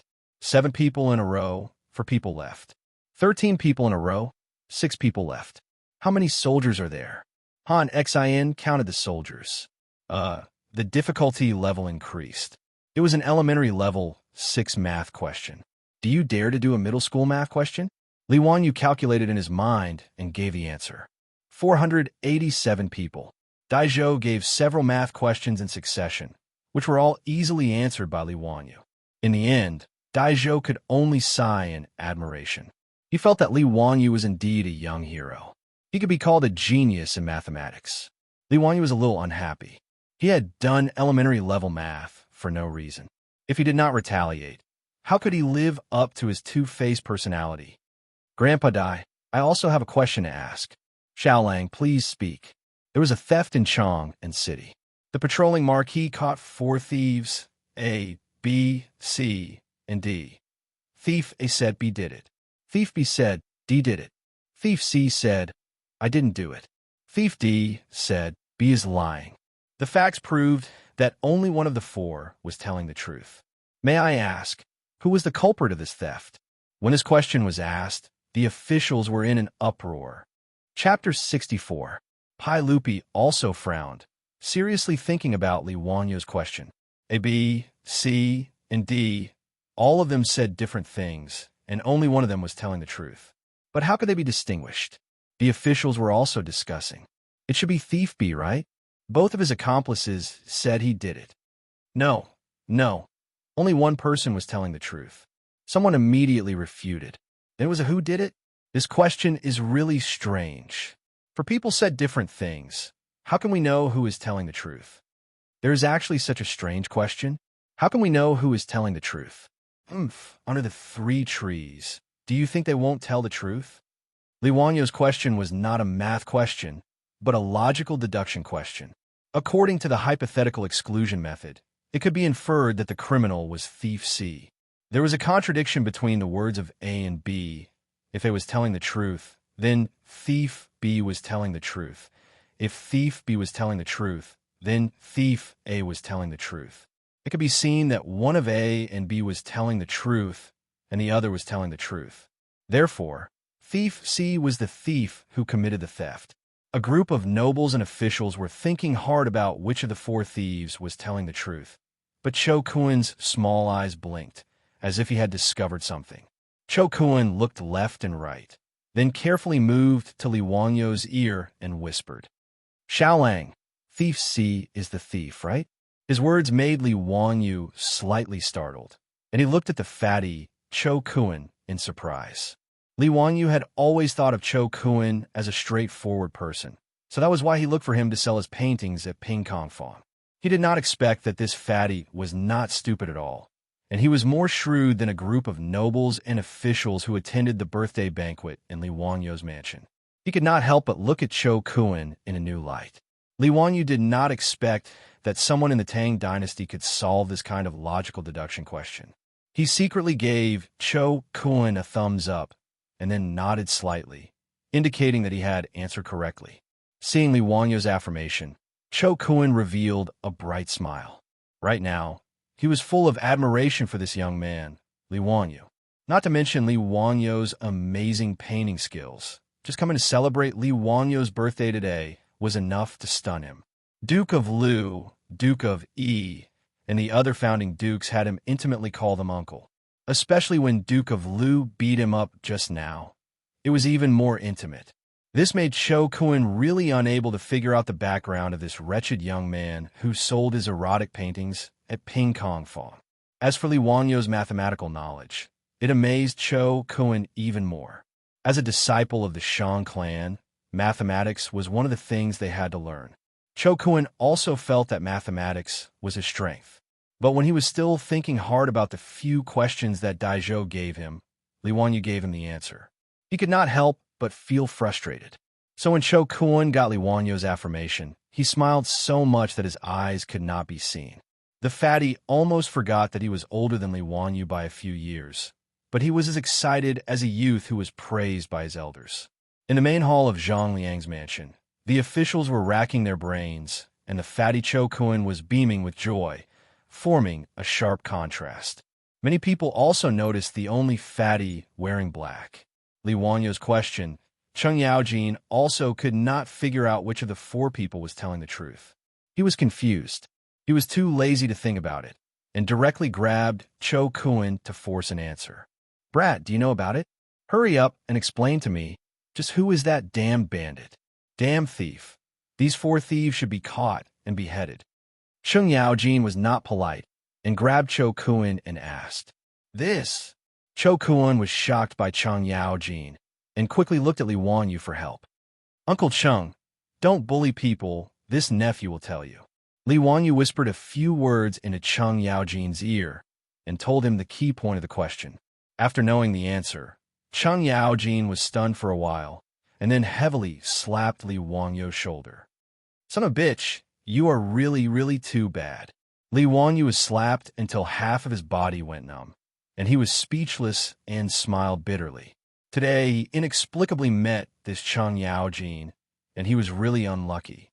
Being slapped in the butt in front of everyone, he did not have any face, and it was better to stay away from this bird in the future. After Cheng Yaojin knew the answer, he began to wander around the main hall with a wine cup. Fong Xiang, are you thinking about the question? Haha, this question is very simple and not worth mentioning. Duke of Qi, are you still thinking about which thief is telling the truth? I old Cheng have thought of it. It is really simple. Brother Yuqi, what are you thinking about?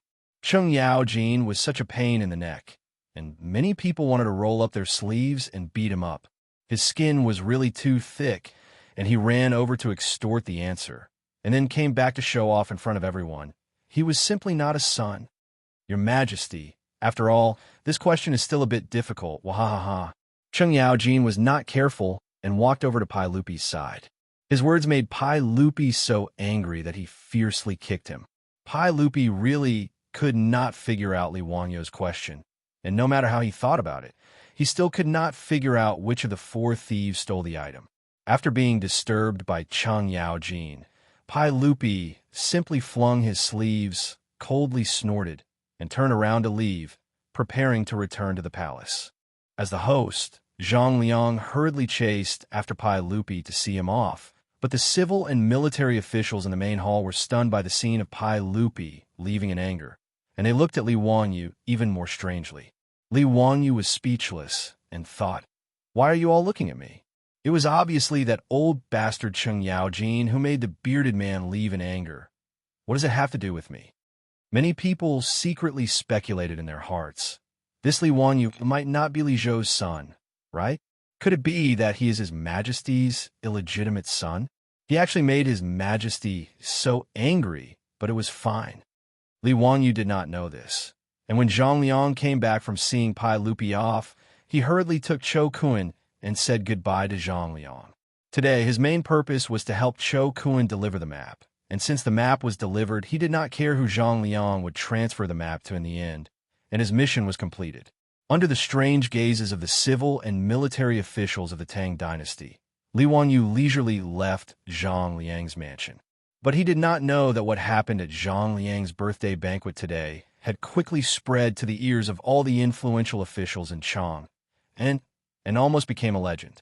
Whether it was the magical Luo God's map, the chessboard arrangement, or the unfathomable arithmetic, they were all talked about enthusiastically. At the same time, the question of the thief disgusted the officials in the imperial court. Not to mention that the old bastard Cheng Yaojin especially liked to visit people recently, and whenever he caught someone, he would grin and ask questions about the thief. Recently, in Chang, and many people had been tortured by the thief, and they hated that they could not catch the 4 thieves and beat them 100 times to vent their anger. The name Li Wanyu was firmly remembered by the influential officials in Chang, and after the poetry contest, in Chujiangpool. Meanwhile, Li Wanyu's poems gradually spread among the Confucian scholars in Chang, and many scholars recited the famous lines of the poems over and over again. It was a good story for a while. These were all later stories, and Li Wanyu did not know. After he and Chou Kun returned to the Chou mansion, he told Chou Yuanliang, who had been anxiously waiting, and finally let his heart rest. The dark clouds that had been hanging over the Chou family for many days finally dispersed. Chou Yuanliang was also very generous, and directly gave Li Wanyu 100 dawn of grain as a reward. Together with the previous 200 dawn of grain, he gave a total of 300 dawn of grain to Li Wanyu. Now, for Li Wanyu, the more grain, the better. He was not pretentious, and after repeatedly thanking Chou Yuanliang, he accepted it without hesitation. 1 dawn of grain weighed 50 kilograms, and 300 dawn of grain weighed 15,000 kilograms, or 15 tons. How to transport so much grain back to Dingzhou village? But Li Wanyu was troubled. Chapter 65. If they used bullock carts to transport the grain, 1 bullock cart could carry 500 kilograms of grain at most. 15 tons of grain would require more than 30 bullock carts to transport. However, the bullock carts in the Tang dynasty were too expensive. They had to carry 100 kilograms, and for every 100 miles, they had to pay 100 copper coins. Hiring 30 bullock carts to transport the 15 tons of grain back to Dingzhou village would cost at least 30 strings of copper coins. Li Wanyu could declare bankruptcy. Actually, he was already bankrupt a long time ago. This child still had a huge debt of more than 1 million strings of copper coins. Although he still had 10 taels of gold, Li Wanyu could not bear to spend half of it just to transport the grain. In the end, it was the Niu brothers who came up with a solution for him. Water, transportation. Outside Dingzhou village was the Gan River, and the Gan River was directly connected to the Wei River. In this way, they could use ships to transport the grain directly to Dingzhou village. Although the distance by water was longer, about 180 miles, and they had to sail against the current, the transportation cost was much cheaper than using bullock carts. When Chou Yuanliang heard that Li Wangyu's Dingzhou village could use water transportation, he waved his hand and said that he could use the Chou family's ship to transport the grain for free. Originally, most of the Chou family's grain was transported to Chang and city by water transportation. This was more convenient. They could directly send a ship from the East Wei Bridge outside Chang and city to transport the grain directly. In the Tang dynasty, the East Wei Bridge north of Chang and city was the end of the Wei River's grain transport. There were many sails here, and it was a large cargo port. In the poem, Looking at the East Wei Bridge in the Evening, it was written, Qin has Wuzhou, 1,000 boats Wei Chu head. It could be seen that the water transportation was developed. After solving the problem of transporting the grain, Li Wanyu was naturally overjoyed. He asked Niu Wu to ride first and return the 3 horses that he borrowed from the Huxing County government. Then, he returned to Dingzhou village and told the village chief to arrange labor in the village to help him transport the grain. After Niu Wu rode back, Li Wanyu and Niu Yong said goodbye to Chou Yuanliang and Chou Kun. Under the lead of the Chou family's housekeeper, they went to the East Wei Bridge and boarded the Chou family's ship to escort the grain ship back. The grain transport boats in the Wei River were all Xiekwa riverboats. This kind of riverboat was short and wide, with a flat bottom and shallow cabin. It had a large load capacity, and each boat could carry more than 1,000 stones. Moreover, it was convenient to load and unload. It was suitable for navigation in an open river with stable water flow. Because the journey from Dongwei Bridge to Dingzhou Village was a boat going against the current, it was completely dependent on the wind and a few boatmen using long poles to push the boat. The speed was very slow.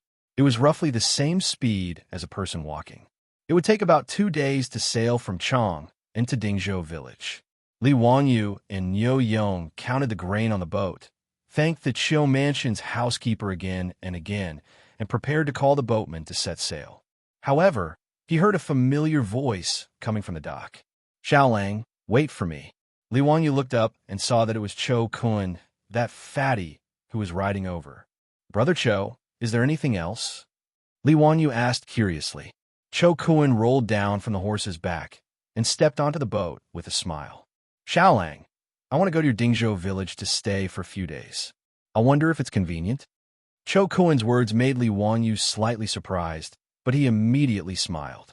"Brother Cho is willing to come to my house as a guest. Of course, you're welcome." Li Wanyu did not know that after he and Niu Yong left the Chiu mansion, Cho Kun immediately told his father everything that he saw at Zhang Liang's mansion today. Cho Yuanliang was also shocked by his son's story.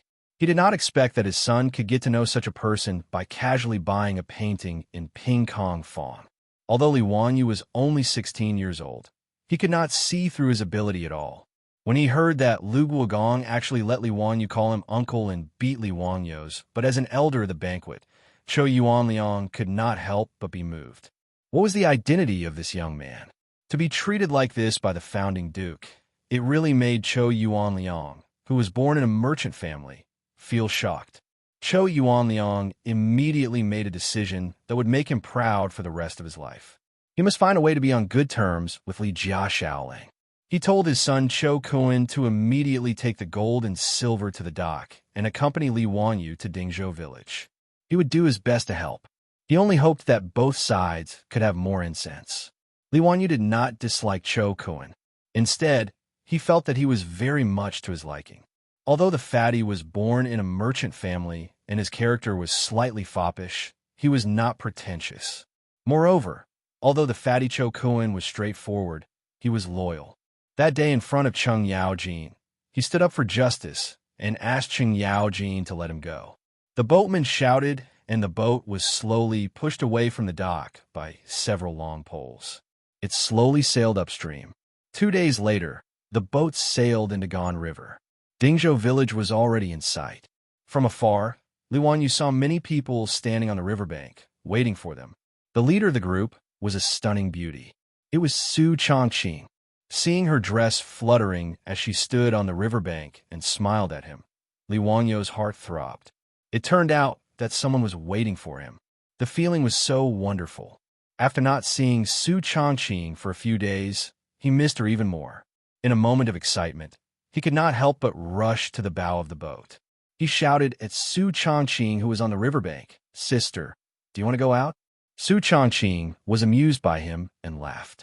She wiped the tears from the corners of her eyes and shouted at Li Wanyu, "I don't want to go out with children." These words made Li Wanyu stunned. Don't want to go out with children? Damn, this kind of naked contempt could not be tolerated. Do you believe that I won't go to your room tonight? The people around them did not understand their joke. Cho Kun was puzzled. "Xiaolang, why don't you want to go out?" "Li Wanyu, there was no dock by the Gan River where Dingzhou village was located. The river boat could only dock by the riverbank to unload.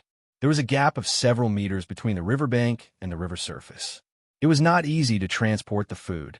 Fortunately, after the old villager received Niu Wu's notice, he brought almost all the strong laborers and the few old cows in the village.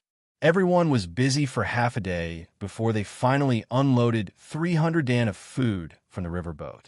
The old villager asked everyone to help transport the food to Li Wanyu's house. But he stopped Li Wanyu in confusion. Why did Xiaolang bring so much food back? In March, there was a locust plague in Guangzhou. This matter was only known to Li Wanyu and Su Changqing. In the eyes of outsiders, It was unreasonable to transport so much food to the village at one time. How long would it take to eat all this food? Li Wanyu naturally would not tell the old villager that this was the life-saving food he prepared for the whole village. With these 15 tons of food, some wild vegetables, and the food stored in the villagers' houses, it should not be a problem to cope with this locust plague. Moreover, Dingzhou village was backed by the Qinling Mountains and had the Gan River to the north. Whether it was fishing or hunting, Li Wanyu felt that the villagers should not suffer from famine. It's nothing. I don't feel anxious when I have food in my hands. But this is too much. Not much. I think it's too little. Li Wanyu smiled. Old villager.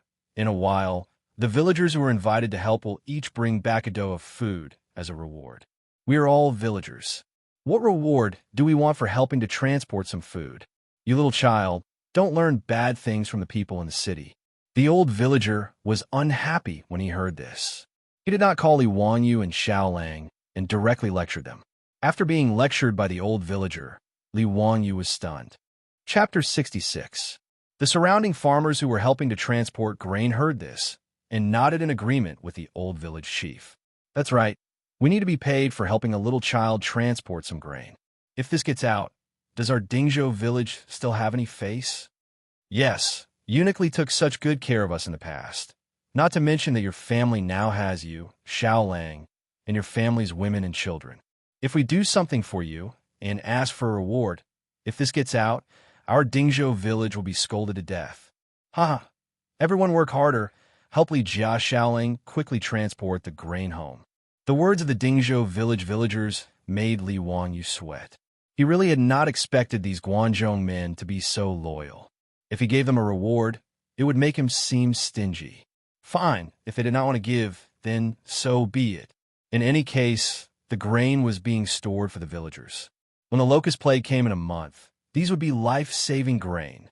However, Li Wanyu knew the Guanzhong men. Even if they were about to starve to death, they would not reach out to beg. If he gave them grain, then it would hurt the pride of these Guanzhong men. In disaster years, when rich families or the main family gave out grain, these Guanzhong men would stiffen their necks and say it was a loan. When the harvest was good, they would return it. If they dared to say it was a gift, they would throw down the grain and rather starve to death. Also, they would do as they said. After the disaster years, they would carry the grain and return it with interest. When Li Wanyu thought of this, he felt a headache.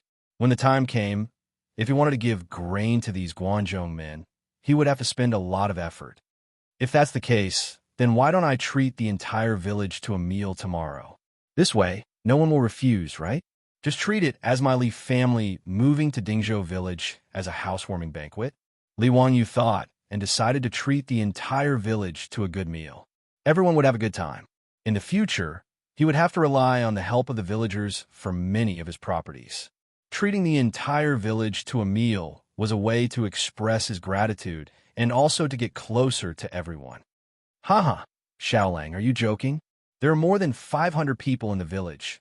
How can you treat them? I'm not kidding. Tomorrow, I'll treat everyone to pig slaughtered rice. Li Wanyu recalled the pig slaughtered rice that he would cook every year in his hometown. It was not a big deal for 500 to 600 people to eat together. What is pig slaughter rice? The old villager was puzzled. Li Wanyu smiles and doesn't explain. Old Muramesa, can I trouble you to buy me 2 pigs tomorrow? TSK, are you really going to treat the entire village to a meal? 2 pigs? That's a lot of money. Don't worry about it. It's settled then. Tomorrow at noon, I'll treat the whole village to pig slaughter rice.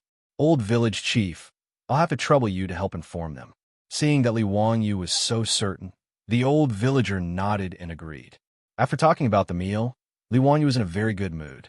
He stood on the embankment and looked around at the scenery of the Gan River, but he noticed that there was a large piece of abandoned land by the riverbank.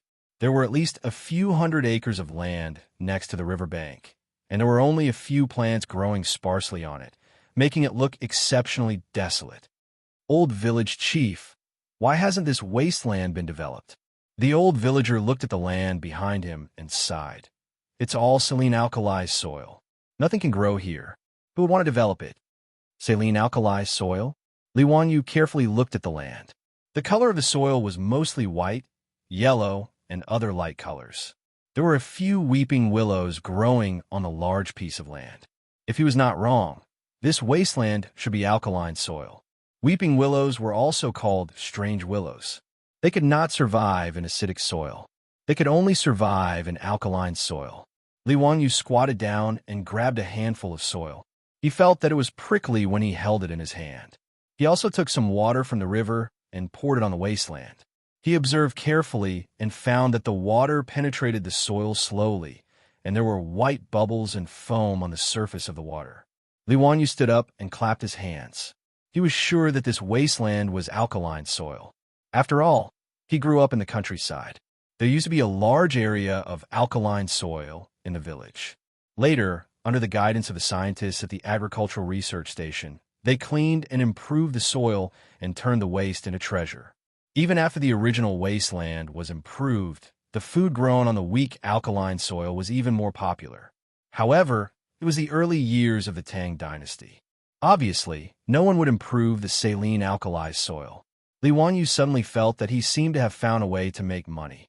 Moreover, he could give out the food legitimately. If he could improve these hundreds of acres of land, wouldn't it be a huge fortune? Moreover, improving the land required hiring labor. When the time came, he would use the food to hire the villagers. Wouldn't it be killing two birds with one stone? Old village chief, where does this wasteland belong to? Li Wanyu wanted to ask if the wasteland had an owner. This land should belong to the county, right? The old villager was not sure, but it's all useless wasteland. It's worthless. Then what if I reclaim this wasteland? The old villager looked at Li Wanyu like looking at an idiot. Xiaolang, this is saline alkalized soil. It can't be used to grow crops. Why do you want to reclaim this land? Hey, old village chief, you don't need to know how to use this land. Let me ask you, if I reclaim this land, who will it belong to? The old villager shook his head. Naturally, it will belong to you. The county encourages reclamation. The reclaimed land only needs to go to the county to register. The reclaimed land is exempt from taxes for 3 years. However, this saline alkalized soil can't grow crops. Xiaolang, don't make trouble. Li Wanyu did not refute. He just looked at the hundreds of acres of wasteland in front of him and smiled. Sure enough, knowledge is productivity.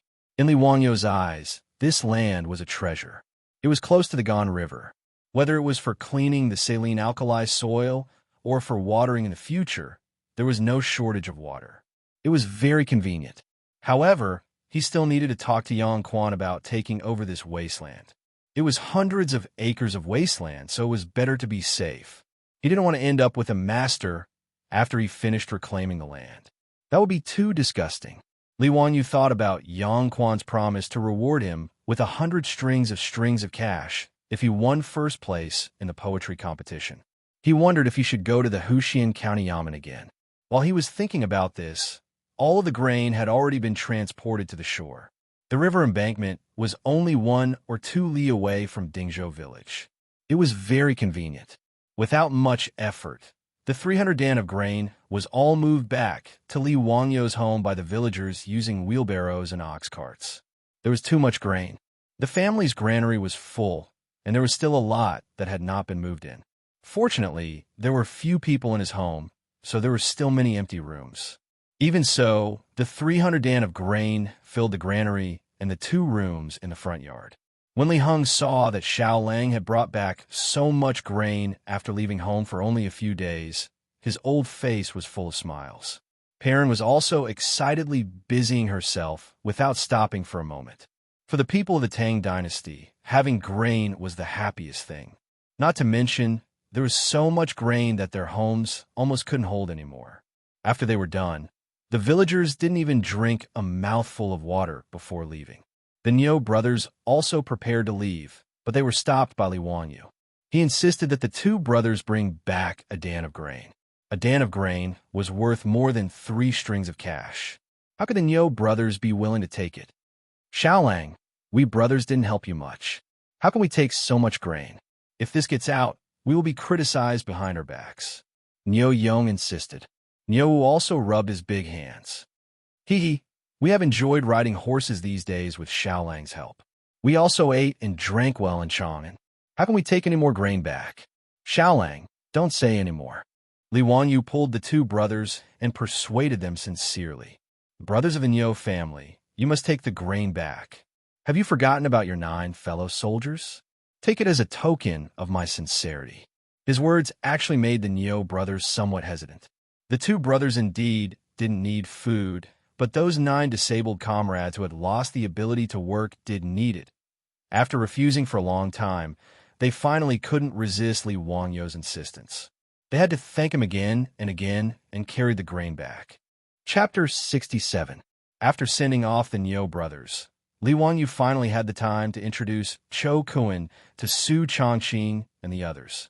Chou Kuan, the fat man, didn't regard himself as an outsider at all. He greeted Su Changqing and the others one by one.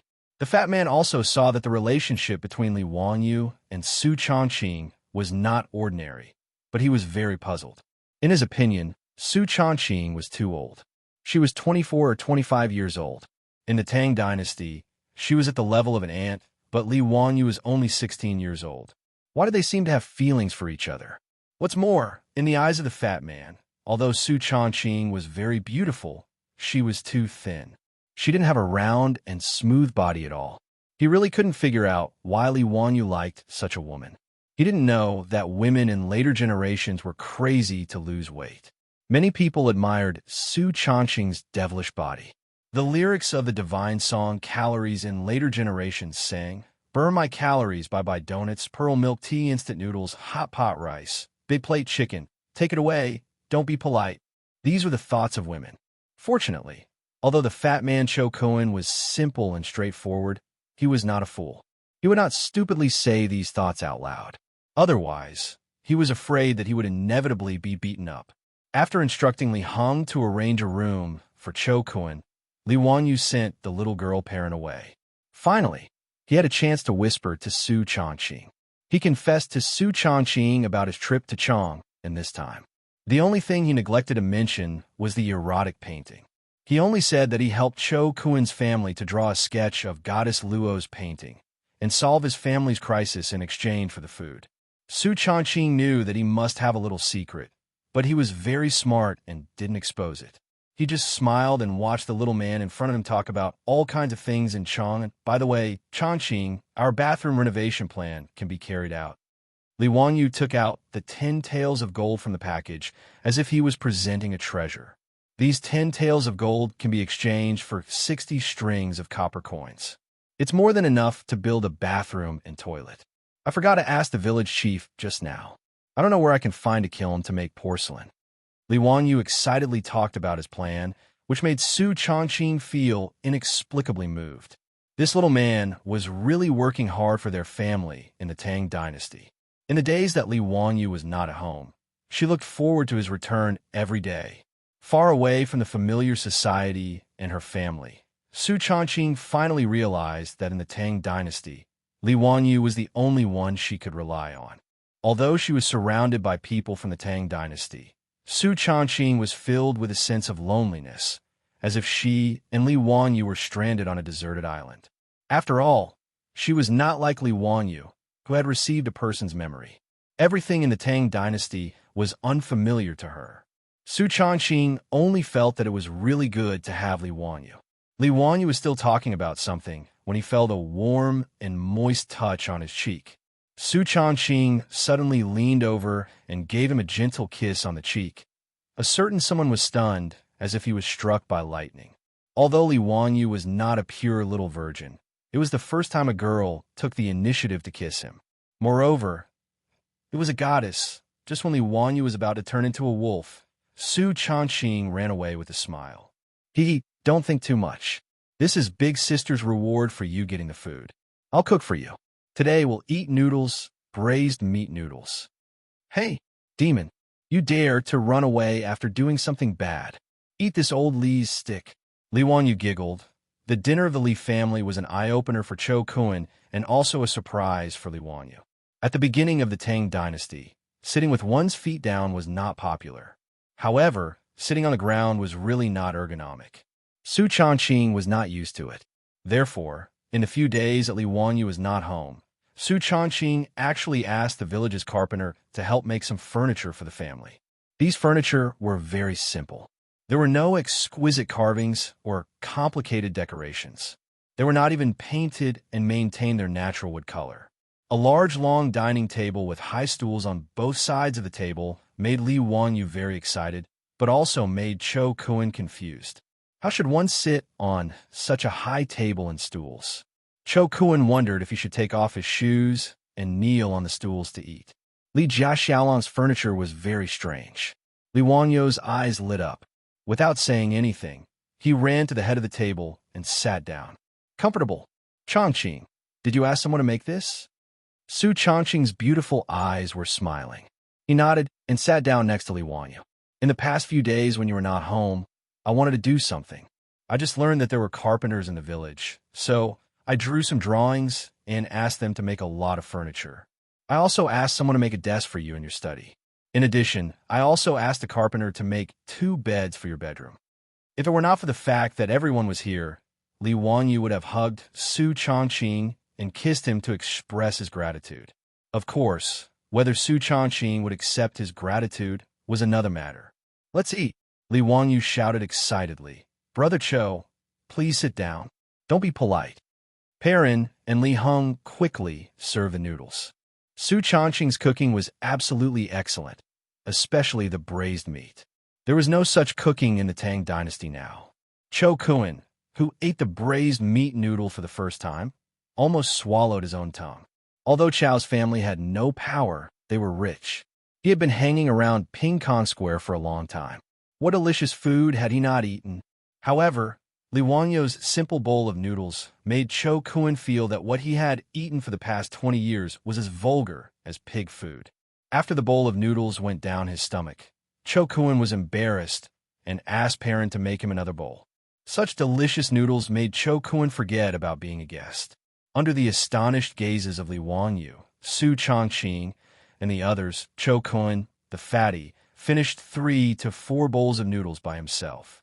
Only then did he feel satisfied and put down his bowl and chopsticks while stroking his stomach. The bowl of noodles was a big bowl from Guangzhou. The size was similar to the soup bowl of later generations, but the fatty ate 3 or 4 bowls in one breath. Li Wanyu finally understood how Cho Kun's round body shape came about. This guy was simply the top foodie in the Tang dynasty. His appetite was comparable to that of their family of 4. Li Wanyu's face darkened.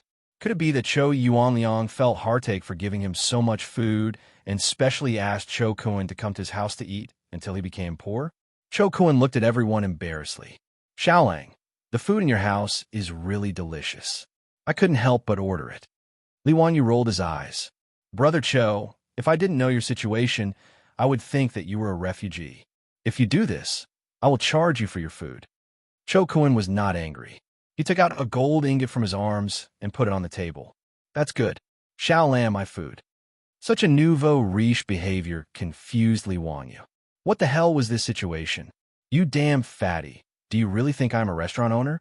Forget it. I won't lower myself to your level. Li Wanyu put away the 5 taels of gold ingot without the slightest anger. Well, the things that fall in my Li family belong to my Li family. Chapter 68. On the morning of the second day, Li Wanyu led his family to prepare pig rice.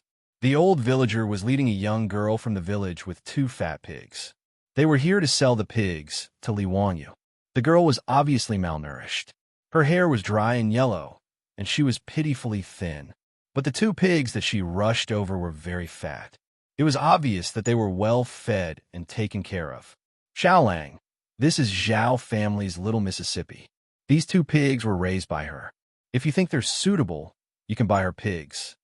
The old villager pulled Li Wanyu to the side and whispered, Little Miss Zhao's father was also a government soldier in his early years. He was unlucky and didn't come back alive.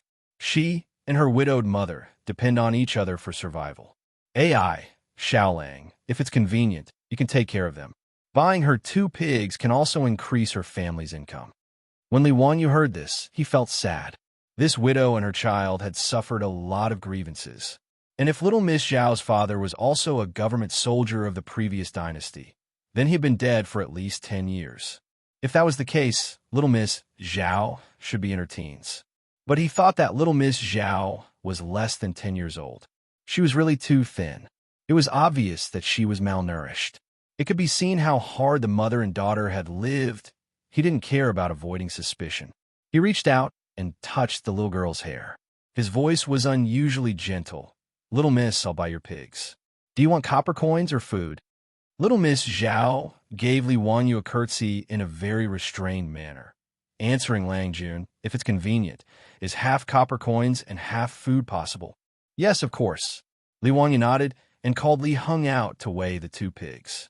The 2 pigs were around 200 catties. Little Miss Zhao looked at the tall scale and smiled until her face was red. She went to cut pigweed and carefully fed these 2 pigs every day in order to sell them for a good price to supplement the family. Her family only had the 2 of them. They couldn't do heavy labor.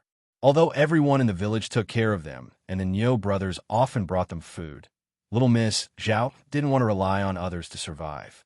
Li Wanyu laughed and said, "For 100 catties, that's really fat. 40 copper coins per catty. That's a total of 16,000 copper coins. Little Miss Zhao, I'll give you 8 copper coins and 2 dan of grain. What do you think?" Who knew that little Miss Zhao would shake her head? "Lang Jun, your calculation is wrong. This was a pig made of wool, so the price could not be calculated according to the price of slaughtered pork in the county town. The price of a pig is less than 20 copper coins at most. I can't accept so many." Her words made Li Wanyu stunned. He did deliberately calculate the price according to the price of meat in the county town, but he didn't expect that the little girl wouldn't accept it at all. "Miss Zhao, isn't it good to earn more money?" Li Wanyu asked. Little Miss Zhao's head shook like a rattle drum. "My mother always taught me to be an honest person and not take money that I shouldn't take. What's more, you're willing to buy my pig. I'm very grateful to you." Li Wanyu could only be in awe of her. Although she was poor, she was able to stick to her original heart and was neither greedy nor humble. It was really rare. Was the quality of the people of the Tang dynasty so high? Li Wanyu could only comply with little Miss Zhao. "Then let's calculate it at 20 copper coins. I'll give you 4 copper coins and 1 dan of grain and 5 dan of grain." Little Miss Zhao still wanted to say something.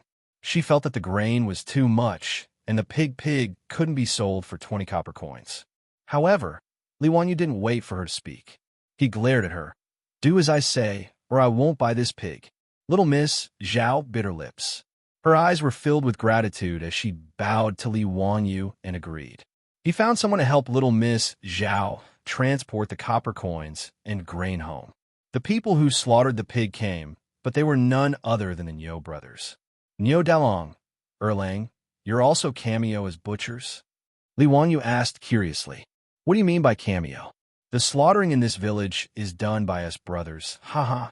Xiaolang, I heard that today you're going to treat the whole village to some pig slaughtered rice?" "Yes, I'll have to trouble the 2 brothers to help." Li Wanyu pointed outside the courtyard, where a large pot and stove were already boiling water. Li Wanyu decided yesterday that he was going to treat the whole village to pig slaughtered rice, so he started preparing early in the morning. When they found out that Li Wanyu was going to butcher a pig and treat everyone, the village was as lively as New Year's. The old village head was directing the villagers to bring out straw mats and short tables from their houses and directly place them on the road in the village. The bowls and chopsticks for the dishes were also prepared by each household.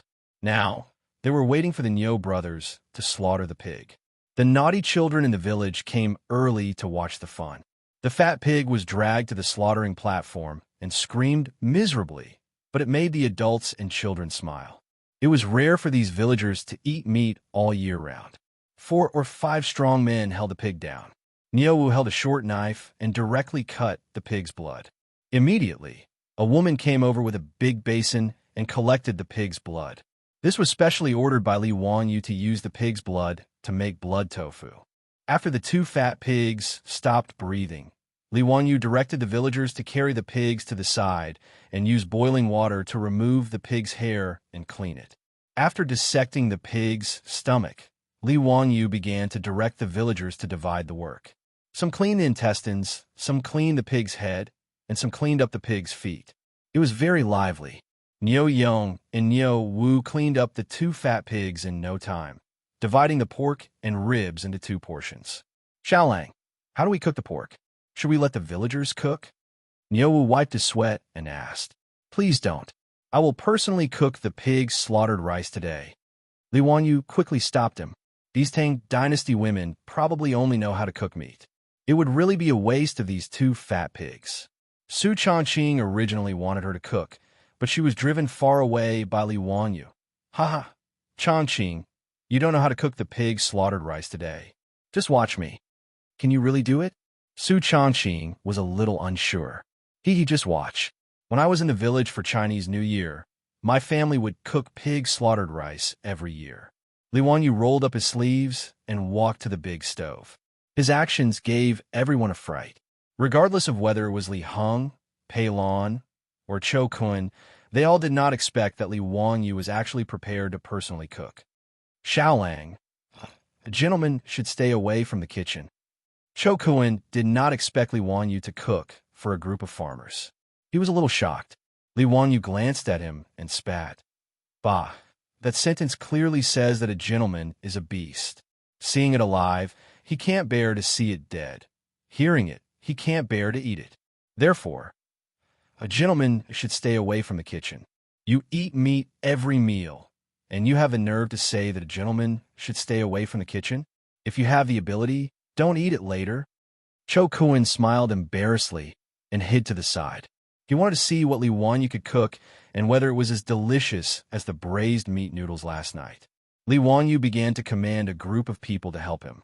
Some of them started the fire, some of them did the chores, and he operated several big stoves at the same time. Pig intestines and blood curd, braised pork, dompa pig knuckle, stir-fried pork, twice-cooked pork, garlic paste, braised pork ribs, stir-fried liver, and kidney.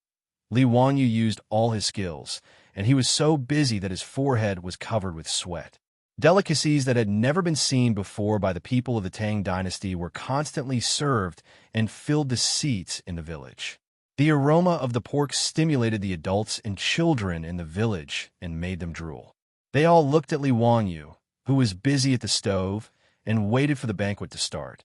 When Li Wanyu finished the last dish and ordered the women to bring it to the table, the pig slaughtered rice could finally be served. Just when everyone was ready to eat, the sound of horse hooves came from outside the village. Chapter 69. Li Wanyu looked at the people riding into the village in surprise. They were familiar faces. As the saying goes, better to come early than to come at the right time. The people riding into the village were the magistrate of Hu County, Yang Quan, and the registrar, Lu Xiao. Behind them were a few yamen runners. Li Wanyu quickly got up to greet them. Greetings to Ming House and Registrar Lu. Is there anything I can help you with? Zio, what's the good news in the village today? Yang Quan asked instead of answering the question. On the road in the village, a long banquet was set up in the open air. It was a spectacular sight. It was the first time he saw a village having a banquet like this. Li Wanyu smiled and said, today I'm going to treat all of you to pig slaughter rice. Ming House and Registrar Lu, please take a seat. Let's have fun together. Pig slaughter rice? Yang Quan was a little unhappy when he heard that it was cheap meat. However, he still nodded and got off the horse with Lu Xiao. When the old village chief saw that the magistrate and registrar had arrived, he quickly came forward to greet them. He politely invited Yang Quan and Lu Xiao to take a seat.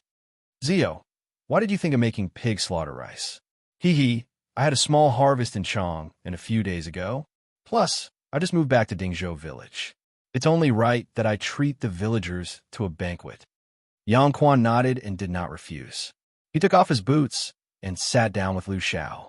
The yamen runners were also called to other seats by the old village chief. Let's start. The old village chief shouted. More than 500 people in the village couldn't wait to reach out their chopsticks. Although they had never seen the dishes on the table and didn't know how good Li Wanyu's cooking was, it was still meat. Even if it was cheap meat, few people in the village could eat it. Only the Niu brothers who often went hunting in the Qinling Mountains could taste meat occasionally. Moreover, Most of the Nyo brothers' harvests would be exchanged for food at the county town, so there weren't many opportunities for them to eat heartily.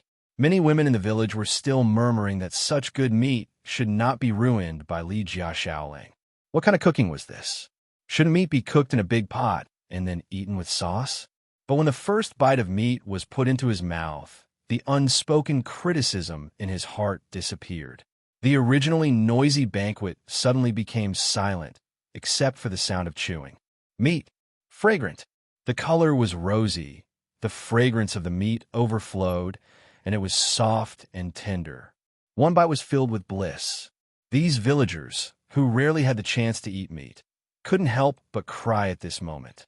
As for the children, their cheeks were stuffed to the brim, and a few of them almost choked because they ate too quickly. Chat? Who would have the time to do that? Whether it was the adults, the children, or the toothless old man, there was only meat in their eyes at this moment.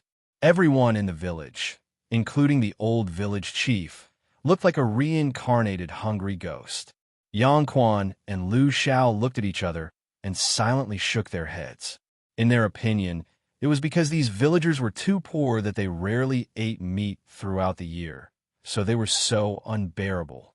Yang Quan even blamed himself. These were the people under his rule, but they lived in poverty. It was a shame to talk about it.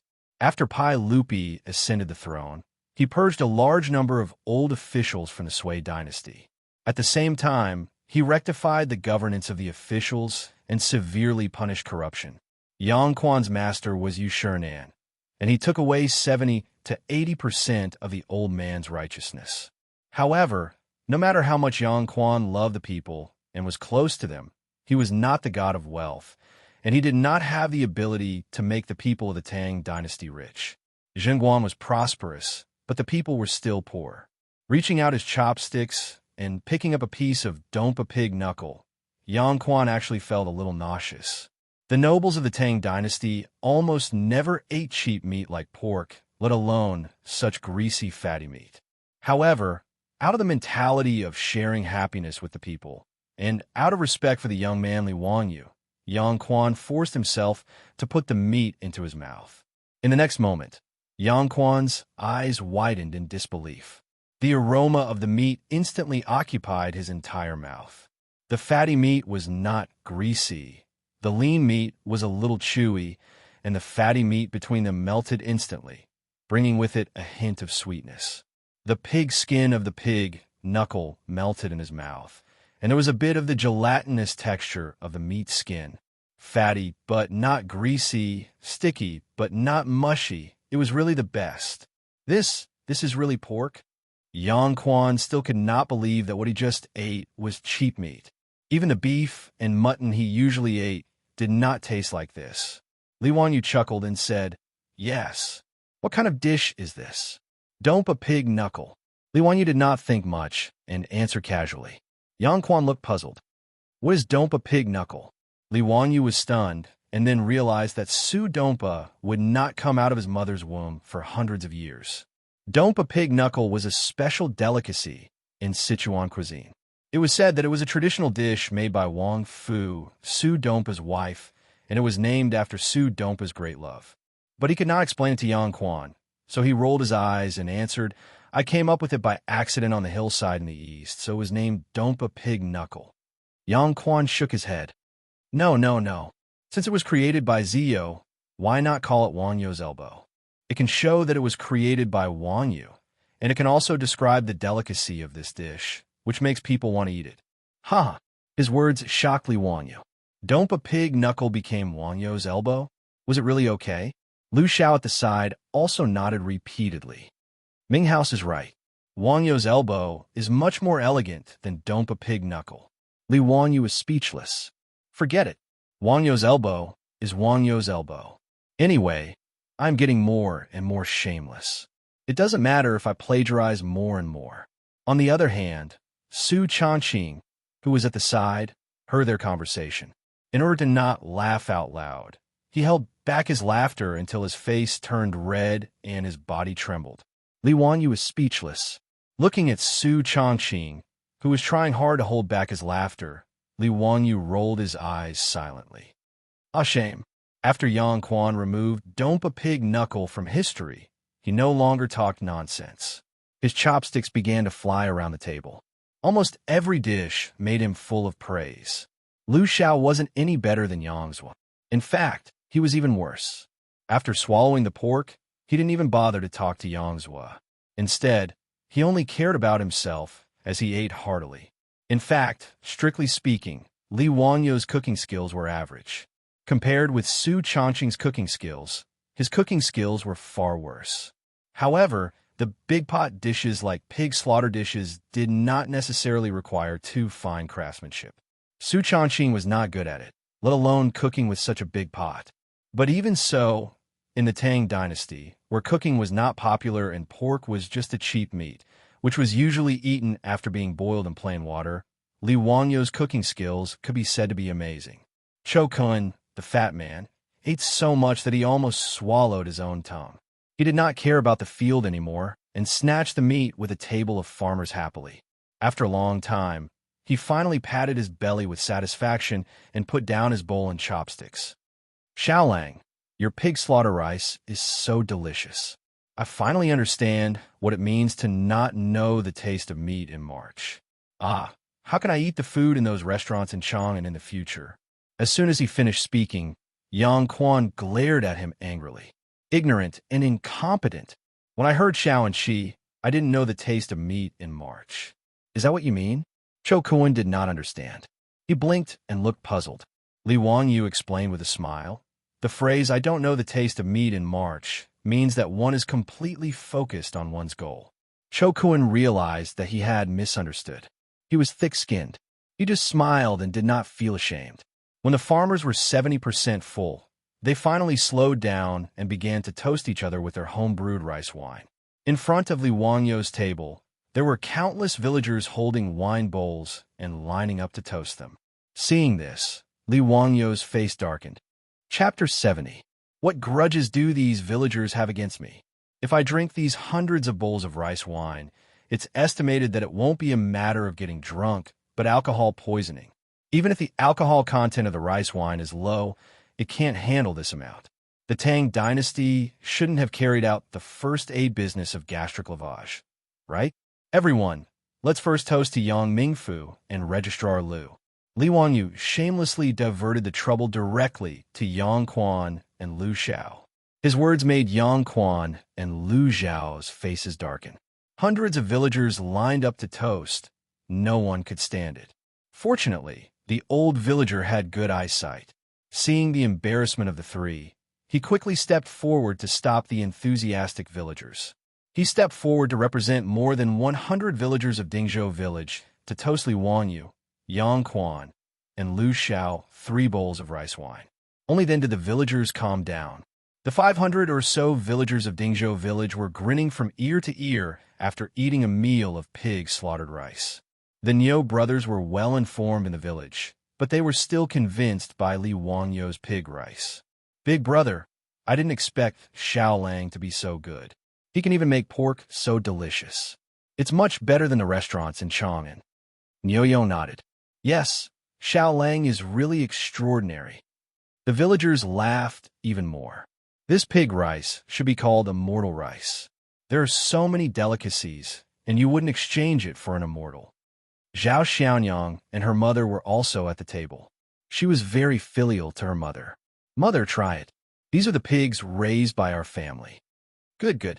The pigs raised by my son are really fat. Zhao Xianyang's mother cried while eating. She didn't forget to say loudly to the surrounding villagers, "These are the pigs raised by my mother." Ha! Zhao Xianyang is really capable. Which family's man will marry you in the future? He is really lucky. I have a nephew who is very capable. Lady Zhao, why don't we become in-laws? Lady Zhao, don't listen to his nonsense. You know my family's 4th young master. He's honest and dutiful. He hasn't talked about marriage. Little Miss Zhao was already 13 or 14 years old, but because of her thin and weak appearance, no matchmaker came to visit. After a meal of slaughtered pig rice, even Miss Zhao, who raised pigs, became the focus of the villagers. Many people ran to find Miss Zhao to propose marriage, which became the surprise of this meal. Li Jia Xiaolang is worthy of being the son of Master Li. This scholar is amazing. The dishes he made are much more delicious than those made by ordinary cooks. A scholar is a scholar. Only a scholar like Li Jia Xiaolang can make this immortal pig slaughtered rice. Another person who liked to tamper with Li Wanyo's pig slaughtered rice became immortal pig slaughtered rice. There was even a village woman who pulled the child in her family and said loudly, "Child, I will send you to school to study in the future. Only after studying can you be like Li Jia Xiaolang and be able to make this immortal pig slaughtered rice." Her words were heard by Li Wanyu. He couldn't help but twitch his face. Since when could studying and cooking skills be linked? I'm afraid that Kong Lauer's coffin can't be held down. On the other hand, Li Heng and Pei Lan had a suspicious look on their faces. Since young, their Lang Jun had always stretched out his hand and opened his mouth. When did he become so powerful? He can even cook such delicious food. Is the ancestral grave of the Li family emitting smoke? However, although they were suspicious, they didn't think much about it. They also didn't think that this Li Wanyu was not the Li Wanyu they knew. In short, the pig slaughtered rice was enjoyed by everyone. Dingzhou village was more lively than during the New Year festival. As the villagers spread the news to the surrounding villages and towns, it caused a big sensation. Whether the villagers of Dingzhou village went to the market or visited relatives, they were asked about the pig slaughtered rice, which was unprecedented in the Tang dynasty. In the village, whether it was the men from Guangzhou or the women, as long as they talked about this meal, even the taciturn people would become talkative and introduce in detail what they ate in the pig slaughtered rice. Everyone would describe the delicacies in detail, thinking that even the emperor might not have eaten such delicacies. After causing a burst of exclamation from others, they would leave satisfied with their faces full of pride. After eating and drinking to their heart's content, Li Wanyu invited Yang Quan and Lu Xiao back to his house. Fatty Cho Kun shamelessly accompanied them. Although he was the son of a merchant, the Cho family's business in Chang and was so big that even Yang Quan and the others knew about it. Therefore, they didn't discriminate against his identity as a merchant. "Ming House, may I ask why you're visiting us today?" Li Wanyu's question made Yang Quan and Lu Xiao embarrassed to speak for a long time. Li Wanyu asked for a long time before he finally understood the purpose of Yang Quan and Lu Xiao's visit. He couldn't help but silently roll his eyes. It turned out that what he did in Chang and over the past few days had already spread. Even Yang Quan and Lu Xiao, who were in the county yamen of Hu County, had heard about it. The poems that Li Wanyu wrote at the Zhujiang Pool Poetry Festival were praised by them. Yang Quan was even more proud that he forced Li Wanyu to participate in the poetry festival. This time, he was in the limelight in Hu County. However, the two of them didn't expect that not only was Li Wanyu's literary talent outstanding, but he was also proficient in arithmetic. The arrangement of the chessboard and the rice was amazing. As for the question about the thieves, Yang Quan and Lu Xiao pondered for 2 days but still couldn't figure out how to solve it. How did the 4 thieves tell who was telling the truth and who was lying? After being tortured for a few days, the two of them knew that Li Wanyu had returned to the village. They directly rushed to Dingzhou village, intending to personally ask the thieves what was going on. Li Wanyu was speechless when he found out that the dignified county magistrate and registrar had come to Dingzhou village for such a trivial matter. However, he didn't immediately answer Yang Quan's question. Instead, he smiled and said, "Ming House, do you feel that you have forgotten something? What is it?" "The reward for winning the poetry festival." It would have been better if Li Wanyu didn't mention it.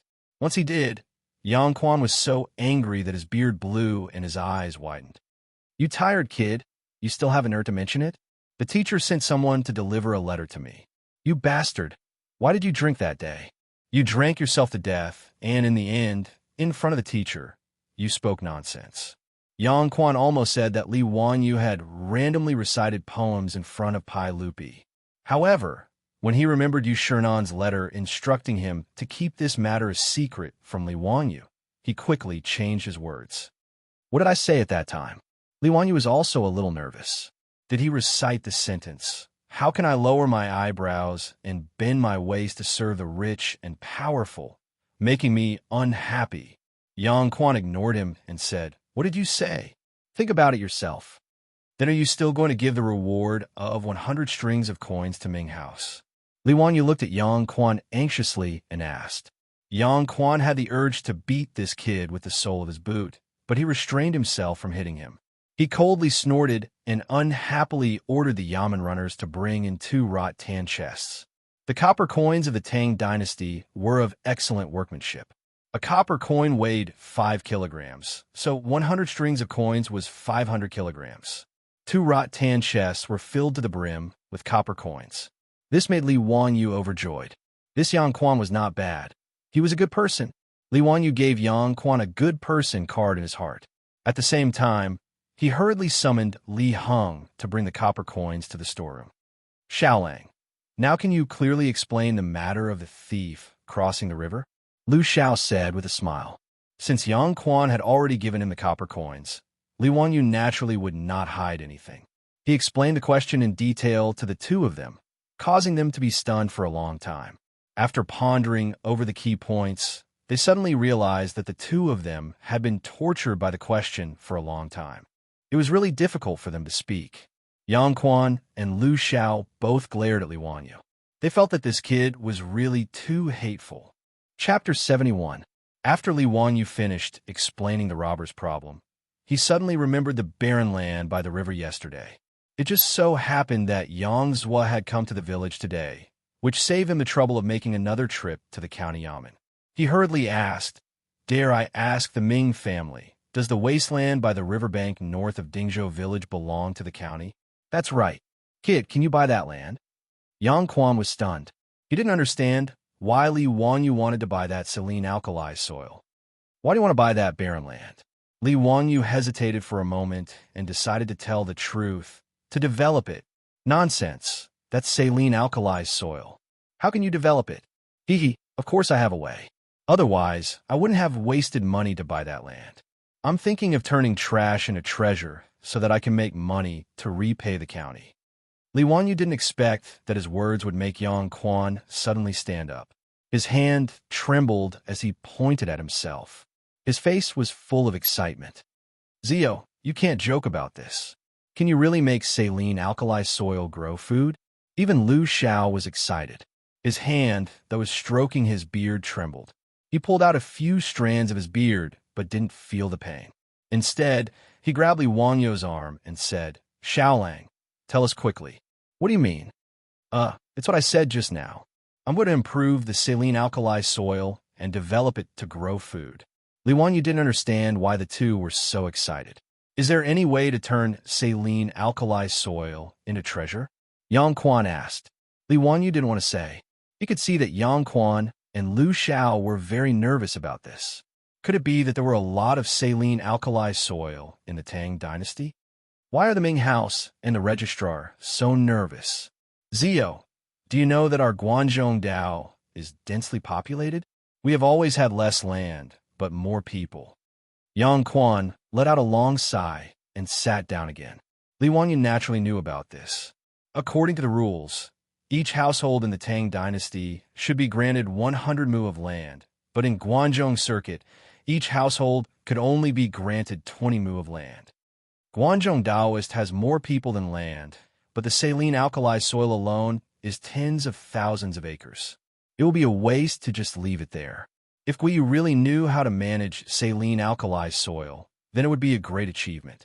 This county will definitely submit a memorial to the imperial court for you to be conferred an official title.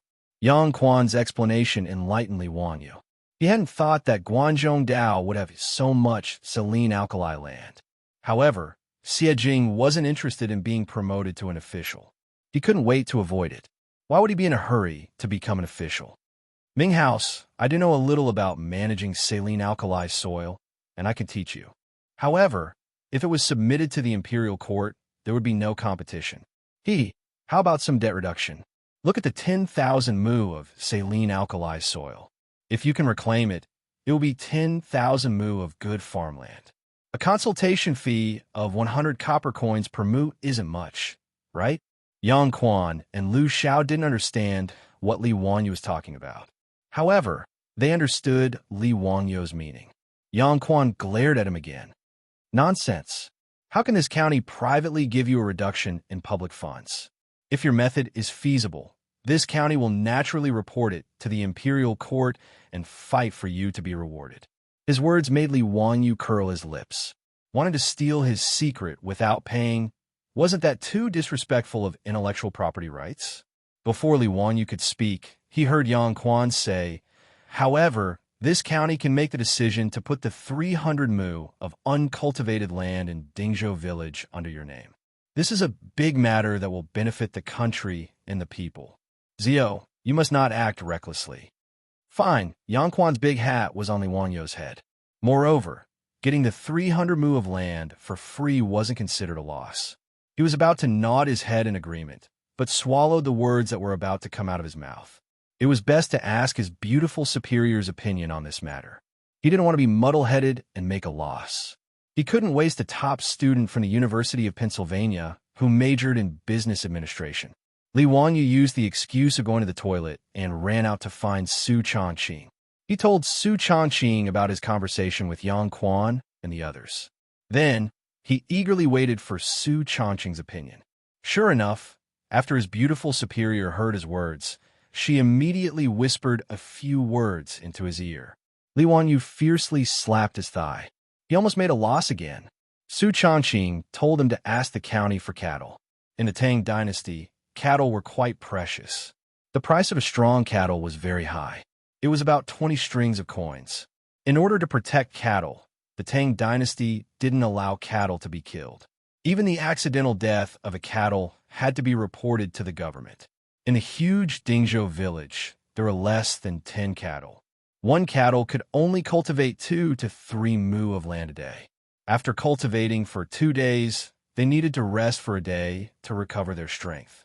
Dingzhou village's 2,000 mu of land depended on manpower to cultivate. This was one of the reasons why Dingzhou village was so barren. Su Changqing felt that the method of managing the saline alkali soil could be handed over to the imperial court. However, just giving them the 300 mu of uncultivated land in Dingzhou village wasn't enough. At least 10 more cattle were needed. Otherwise, even if Li Wanyu could manage the land, he wouldn't be able to find enough manpower to cultivate it. With regards to Su Changqing's words, Li Wanyu deeply agreed. After returning to the central room, Li Wanyu chuckled and proposed his conditions to Yang Quan. In addition, he also added 2 horses to Su Changqing's conditions. He was tired of the days when he had to walk outside. Although he had the money to buy it now, it was better to save as much as possible. He still owed a huge debt. Ming House, you see, my family only has 4 people. There's not a single able-bodied worker. Even if I manage to manage the saline alkali soil, there's no one to cultivate it, right? Moreover, without cattle, there's no way to manage the saline alkali soil. Li Wanyu's reasons left Yang Quan speechless. Indeed, he and Lu Xiao were very clear about the Li family's current situation. However, the condition of 10 cattle and 2 horses made Yang Quan slightly hesitant. Zio, are you sure your method will work? At the very least, the land in Dingzhou village will work. I can't guarantee the saline alkali soil in other places. As you know, Ming House, not every piece of land is the same. Li Wanyu didn't say anything definite. The saline alkali soil was divided into 2 types, alkaline soil and acidic soil. His method was suitable for managing the saline alkali soil. As for acidic soil, it wasn't impossible, but he couldn't guarantee the results. Yang Quan and Lu Xiao looked at each other and nodded silently. Yang Quan directly agreed to Li Wanyu's request. Then this old man will agree to your request. However, if you can't grow anything, the county yamen will take back the cattle and horses. Zio, do you agree? Li Wanyu naturally agreed to this condition. If the saline alkali soil really failed, he would be too embarrassed to take back the cattle. The 2 sides agreed on the conditions. The county yamen would send officials to record how Li Wanyu improved the soil. Li Wanyu had to guarantee that he would teach his method to these officials without reservation. When the barren land grew crops, Yang Quan would naturally report this matter to the imperial court and ask for credit for Li Wanyu. Li Wanyu didn't care about this at all. He didn't aspire to be an official. After the guests and the host enjoyed themselves, Li Wanyu respectfully sent Yang Quan and Lu Xiao at the door. Yang Quan suddenly thought of something and asked Li Wanyu, "Zio, I heard you bought a lot of food. Why?" Chapter 72. Yang Quan's question made Li Wanyu hesitate for a moment. In the end, he decided to warn Yang Quan about the locust plague. If the government could step in to eliminate the locust plague would not be that scary. The earlier the locust plague was eliminated, the fewer people who would starve to death in the Tang dynasty. Ming House, when you came to Dingzhou village from the county office today, did you see anything out of the ordinary on the way? Out of the ordinary? Ziyu, what do you mean? Yang Quan did not understand Li Wanyu's question. In the fields, didn't Ming House feel that there are a lot of locust larvae in the fields this year? Li Wanyu's words made Yang Quan and Lu Zhao's expressions turn serious. Ziyu, are you worried that there will be a locust plague this year? Are you the one who prepared the food? Li Wanyu shook his head silently. Ming House, I'm not worried. I'm sure that there will be a locust plague in Guangzhou this year, and the scale will not be small. I prepared the food for the villagers of Dingzhou village. Sai, it may not be enough. Ziyu, be careful with your words. Don't speak nonsense about a locust plague. Lu Xiao heard and quickly stopped Li Wanyu. Registrar Lu, I'm not speaking nonsense. Just look at the locust larvae flying all over the fields. Many farmers are already burning incense in the fields to worship that bullshit locust god. Don't Ming House and Registrar Lu know about this? Li Wanyu's voice grew louder as he spoke. Ming House, if we don't do anything, I'm afraid there will be no harvest this year. And then he could not continue. He did not dare to imagine the terrifying scene of a locust plague in Guangzhou in March. The crops that had just been planted in the fields would be eaten up. Guangzhou was a region that only planted crops once a year. If all the crops in the spring were eaten up by the locusts, it would be a disaster.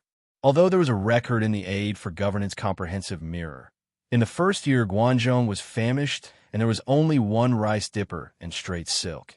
In the second year, there were locusts all over the world. In the third year, there was a flood. Although the people eat the food, they have never tasted any complaints. Yes, the world is big. The scattered people return home salty. The rice is no more than 3 or 4 qian. However, Li Wanyu didn't really believe the records in the history books. It was now the second year of Jingguan, and the price of grain was 360 copper coins per bushel. After natural disasters like the plague of locusts and floods, the price of grain in the autumn of the third year of Jingguan actually fell to 3 or 4 copper coins per bushel. This was simply a fantasy. Could it be that Pai Lupi borrowed the rice from the sky? But no matter what, the March locust plague was a real threat. Li Wanyu could save Zhou village, but he could not save the world. He might not be able to save him, but the government could. That was why he took the risk of misleading the public and directly told Yang Quan about the plague of locusts. Yang Quan stared seriously at Li Wanyu for a few seconds before sighing. How could I not understand what Ziyu is saying? When the larvae of the locusts first appeared, I had already sent a letter to the court, but he shook his head. But how could it be so simple to kill the locusts? Li Wanyu did not understand. He asked, since the Ming House knows what is so difficult about it. This is a matter of life and death. If there is no way to kill the locusts, I have a few ideas. Yang Quan shook his head again. It is not difficult to kill the locusts. The Book of Songs has a saying, punish the thief, punish the flame. It can be seen that using fire at night can attract the locusts to the fire, just like moths. But this is not a problem of the method. It is that you cannot do it. Why not? Li Wanyu was confused. Since the ancient people knew how to kill the locusts, why would they allow the locusts to overrun the land? Yang Quan and Lu Xiao were silent. This made Li Wanyu even more anxious. After repeated questioning, Yang Quan finally opened his mouth to explain. First, the people are ignorant. They think the plague of locusts is released by the locust god to punish the people. Therefore, they are unwilling to kill the locusts for fear of offending the heavens. Secondly, there are many disputes between the court and the great scholars. Therefore, we have to think about how to deal with the locusts. Lu Xiao also explained, Ziyu, things are not as simple as you think. Our Tang dynasty believed in Buddhism. As the saying goes, sweeping the floor does not harm the lives of the ants. We love the moths and the lanterns. There are many disputes about how to deal with the locusts. Li Wanyu was confused by the words of the two officials. This was the first time he had heard the saying that locusts should not be harmed because they were also living beings. After the locusts consumed the food, when the people of the Tang dynasty traded their children for food, human life was no longer a living being. Saint Mary. There was a Saint Mary in the Tang dynasty. Then the ministers in the court are just going to watch as the locusts overrun the land? Are they going to rely on the prayers of the farmers to survive the plague? Are there no measures to prevent this? Lu Xiao sighed deeply. Dealing with the locusts is against the heavens. The only way is to cultivate virtue. Li Wanyu understood immediately. At that moment, he could only say that he had bought a watch last year to express his thoughts. Cultivating virtue meant that everyone had to strengthen their moral character and practice their inner strength. When everyone had completed their cultivation, the plague of locusts would naturally subside. Which idiot came up with this idea? Dealing with the locusts? Is that even possible? Dealing with the locusts is against the heavens. Why didn't the officials and scholars who came up with this idea go to heaven themselves? If they wanted to go to heaven, Li Wanyu could donate some firewood. He could guarantee that they would be burned to ashes and sent to the heavens as a wisp of smoke. Li Wanyu really wanted Pai Lupi to hurry up and eat the locust so that the entire Tang dynasty could begin to deal with the locusts. However, this was obviously unrealistic. He was just a commoner. How could he possibly meet the emperor? Was this Pai Lupi someone that Li Wanyu could meet whenever he wanted? Besides, so what if he met him? Was he supposed to send a bunch of fried locusts to Pai Lupi and tell him that it was delicious and that his majesty should try it? Would he be dragged out and beheaded by Pai Lupi? Li Wanyu's thoughts ran wild. He didn't know that he had already met Pai Lupi more than once. However, this guy still didn't know and had even insulted Pai Lupi a few times. By the time Pai Lupi ate the locusts, the locust plague would have already spread. Eliminating the locusts would only be doing their best and leaving the rest to fate. They wouldn't be able to take much food from the locusts. After understanding all this, Li Wanyu had nothing else to say. He cupped his hands and sent Yang Quan and Lu Xiao at the door. In this locust plague, it was better to save oneself. It was impossible to rely on the government. Cho Kuan didn't say anything. After Yang Quan and the others left, the fatty pulled Li Wanyu with a nervous expression. Xiaolang, will there really be a locust plague? Li Wanyu looked at the fatty in surprise. Only then did he realize that Cho Kuan's family was in the food business. If the locust plague really did appear, it would have a huge impact on their family's business. The locust plague is certain. Go back and tell your father to stock up as much food as possible. However, Brother Cho, I have a request. When the locust plague happens, the price of food will definitely skyrocket. I don't ask that you open your warehouse for free, but at least don't hoard food for huge profits. Is that okay? Li Wanyu nodded and replied. Cho Kuan's fat face flushed red. Xiaolang, what are you talking about? Although my Cho family is in the business, we have never done anything unscrupulous. Seeing the fatty's reaction so strong, Li Wanyu knew that he had wronged him and hurriedly apologized. Knowing that the locust plague was about to happen, the fatty couldn't stay in Li Wanyu's house any longer. He hurriedly left and prepared to return to Chang and to discuss this matter with his father. Li Wanyu didn't ask him to stay. He cupped his hands and sent the fatty Cho Kuan out the door. The next day, the people from the county government came. Li Wanyu and the old villager led a few officials to the riverbank to measure the size of the wasteland. The county government created a document, and the 300 mu wasteland officially belonged to Li Wanyu. Xiaolang, can you really manage this saline alkali soil? The old villager's face was full of disbelief. He had never heard that saline alkali soil could be used to plant crops. I can indeed improve the soil. I also need the old villager's help. I need to invite some people from the village to do some work. Li Wanyu's words made the old villager somewhat embarrassed. Xiaolang, it's not that I don't want to help. It's just that right now, it's the spring plowing season and the busy farming season cannot be delayed. There is a shortage of labor in the village. It's really difficult for you to find people to help. The old villager's words didn't make Li Wanyu worried. He had already thought about it. Hey, old villager, the county gave me 10 cattle.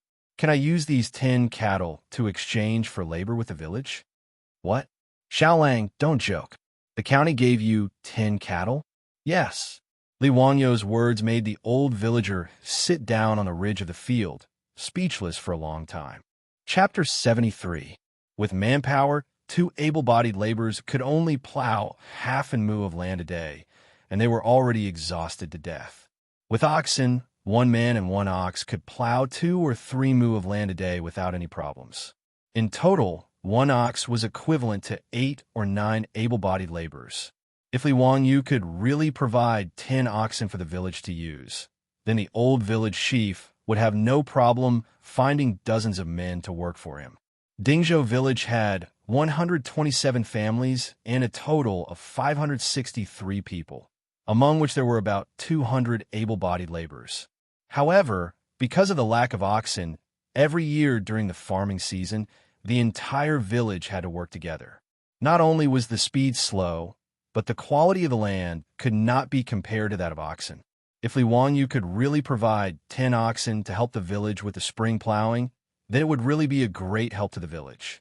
Not only would they be able to spare some manpower to help Li Wanyu, but they would also be able to take a breather during the most important spring plowing of the year. The Tang dynasty was an agricultural society, and the spring plowing was the most important day of the year, including the royal family. The royal family would hold a ceremony on an auspicious day in February or March.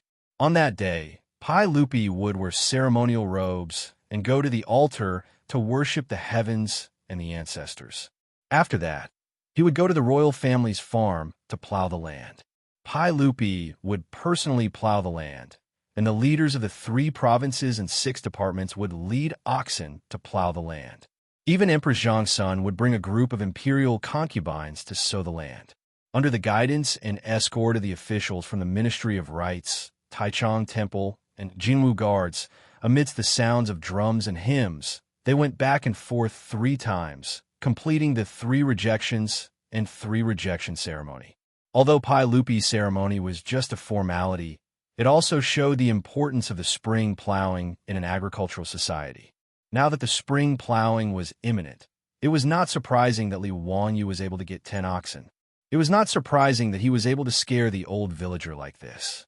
The old village chief grumbled as he got up and grabbed Li Wanyu's arm. Xiaolang, you can't joke about this matter. When will the oxen be sent? The county government will send the oxen tomorrow. However, old village chief, if I want to keep this ox, the prerequisite is that I must first manage the saline alkali soil. Therefore, I have to trouble the old villager to find someone to help me. Otherwise, if the saline alkali soil is not improved, the county will take back the cattle, and I won't have any cattle to lend to the village. As soon as the old villager heard his words, his eyes immediately glared. Xiaolang, just say the word. I'll call for as many people as you need. If anyone dares to not come, I'll beat him to death. The old man's calculation was very clear. Although the 10 oxen were given to Li Wanyu by the county government, the old man's calculation was very clear. But since Li Wanyu was willing to lend the cattle, it was the cattle that belonged to the village. If more than 100 farmers in Dingzhou village could own 20 oxen, they would be the envy of the surrounding villages. Such a precious cattle. Since it had entered Dingzhou village, there was absolutely no reason for it to be taken away. Xiaolang, is your method really feasible? This old man has never heard of growing food on saline alkali soil in my life. The old villager was now only worried about whether Li Wanyu's method of managing saline alkali soil was feasible. Old village chief, don't worry. There is absolutely no problem with my method. Can you tell me about it first? The old villager still wanted to hear it first. First of all, deep plowing, then washing and soaking the soil. Then add soil, and finally add fertilizer to increase the fertility of the soil. Li Wanyu did not hide the method, and simply told the old villager. The old villager was somewhat puzzled. I understand the rest, but what does washing mean? It means that you have to surround the soil, wash it with a lot of water, soak it, and repeatedly remove the saline alkali components in the soil. The old villager shook his head as soon as he heard this. He pointed to the hundreds of acres of saline alkali soil in front of him and said, "How is that possible? Xiaolang, look at such a large piece of land. How much water does it take to wash and soak it?" His words made Li Wanyu stunned. He pointed to Ganhe. "Isn't this Ganhe? You can have as much water as you want. Ganhe's embankment is only a few meters high. It's not easy to use a rollover cart to carry water. There are more than 2,000 acres of land in the village that need to be watered. You have to wash it several times. It requires too much manpower." The old villager shook his head. Rollover cart? Li Wanyu looked at the rollover cart on the embankment and suddenly realized. He couldn't help but smile. "Old village chief, I have a way to carry water without manpower." "What? Without manpower? Do you want to use cows?" "That won't do. Cows can't be used." The old villager did not understand Li Wanyu's meaning. Li Wanyu smiled and did not answer. There were 3 stages in the development of water wheels in China. The first stage was the rollover cart invented by the Eastern Han Dynasty. It was also called the Dragonbone water wheel. It mainly relied on manpower to carry water. The second stage was the rollover cart invented during the Tang and Song dynasties. It was described in the Book of Agriculture and was a water-carrying machine. It was powered by manpower or animal power and looked like a dragon-bone cart. The third stage was the water wheel invented by the Yuan and Ming dynasties. It looked like a water wheel in the future. The earliest record of the rollover cart was in the Tang dynasty. It was gradually popularized after the Song dynasty. But now it was only the beginning of the Tang dynasty. The rollover cart had not appeared yet, let alone the water wheel. The efficiency of the rollover cart to carry water for irrigation was very high. Li Wanyu knew how to make the water wheel in the future. When he was young, there were many water pumps in the village. He was very clear about the structure of the water wheel. "Old village chief, is there anyone in the village who is good at carpentry?" "Yes. Didn't your family ask old Lu to help you make a lot of new things a few days ago? Why do you want to make furniture again?" When the old villager said this, Li Wanyu remembered that Su Changqing had asked the carpenters in the village to make the furniture. Although the furniture was simple, Li Wanyu could see that the carpenters were very good. I need to ask Carpenter Lu to help me make a few water wheels. Then I can carry water automatically." "Old village chief, you wait and see. I guarantee it will be easy to use. Haha, I will take care of the irrigation work in the future." Li Wanyu didn't wait for the old villager to react and ran towards the village, leaving the old villager dumbstruck and confused. Has this kid lost his mind? Carrying water automatically without manpower? Isn't that a god? The old villager sighed. He felt more and more that Li Wanyu was outrageous. Before he could finish lamenting, he saw Li Wanyu running back like a gust of wind. I forgot to ask you where Carpenter Lu lives." The old villager shook his head. "Let's go. I will take you there. But Xiaolang, stop fooling around. How can the water be carried automatically without manpower?" "Haha, you will know in a while." The two returned to the village and went straight to Carpenter Lu's house. Carpenter Lu was in his 50s this year. He had been a carpenter his whole life. His 3 sons were also carpenters with him. It could be considered a family skill. Carpenter Lu was not a craftsman registered by the government. He was a private craftsman. In the Tang dynasty, the status of craftsmen was very low. In the historical records, they were even called official slaves. Moreover, their job was lifelong. Their status was similar to that of merchants. However, private craftsmen like Carpenter Lu also needed a farm. His status was similar to that of a farmer. Because of his craftsmanship, he was also respected in the village. His life was also better than that of ordinary villagers. "Old Lu, come out quickly. I have something to ask of you." The old villager shouted at the top of his lungs when they reached Carpenter Lu's house. Chapter 74. The door of the farmhouse was opened with a squeak, and an old man in plain clothes with a white beard walked out. "Muramesa, what are you doing? What's the matter?" Obviously, the two had a good relationship. Carpenter Lu looked at the old Muramesa and laughed. "Li Jia Xiaolang is looking for you." He wants to build something that doesn't require manpower to carry water. The old Muramasa still didn't believe Li Wanyu. Carpenter Lu naturally knew Li Wanyu. After an unprecedented pig slaughter meal, other than the babies in Dingzhou village who were still in swaddling clothes, the others might not know the old Muramasa, but they definitely knew Li Wanyu. When he saw that it was Li Wanyu who wanted to build something, Carpenter Lu's smile became wider. Li Jia Xiaolang, what do you want to build? Li Wanyu is still very polite. Carpenter Lu, I want to build a few water wheels. Do you know how to make them? What's a water wheel? Old me can build carriages and ox carts, but I've never heard of a water wheel. Carpenter Lu was puzzled. Li Wanyu asked Carpenter Lu for a pen and paper and began to draw the structure of a water wheel. The water will look like an ancient wheel. Li Wanyu estimated that the height of the Gan River's embankment was about 3 meters, so he designed a small water wheel with a diameter of 6 meters. The larger the diameter of the water wheel, the heavier it would be. In order to make it lighter, the water bucket of the water wheel was replaced with a bamboo tube. Li Wanyu finished the drawing and handed it to Carpenter Lu. Take a look and see if you can build this water wheel. It doesn't need to be delicate, just sturdy and durable. Carpenter Lu took the drawing and looked at it carefully for a long time. He was puzzled and asked, Xiaolang, what do you want to build such a big wooden wheel for? To carry water for irrigation. How do you use it? Li Wanyu smiled and explained to him and the old Muramasa, after the water wheel is built, it will be installed on the side of the Gan River. When the time comes, the power of the water will be used to move the water wheel. When the water wheel turns at a certain angle, the bamboo tube that was originally submerged in the water will be lifted out of the water.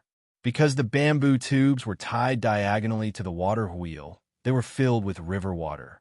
When the water wheel reached a higher point, the opening of the bamboo tube would face downward, and the water would naturally flow down from the higher point. You only need to use the water trough below to collect water, and you'll be able to extract an endless stream of water. His explanation stunned Carpenter Lu and the old village chief. After a long time, the old village chief looked at Li Wanyu excitedly. Xiaolang, this is an amazing thing. It doesn't need any manpower to draw water. It's really a divine item. Carpenter Lu was even more excited.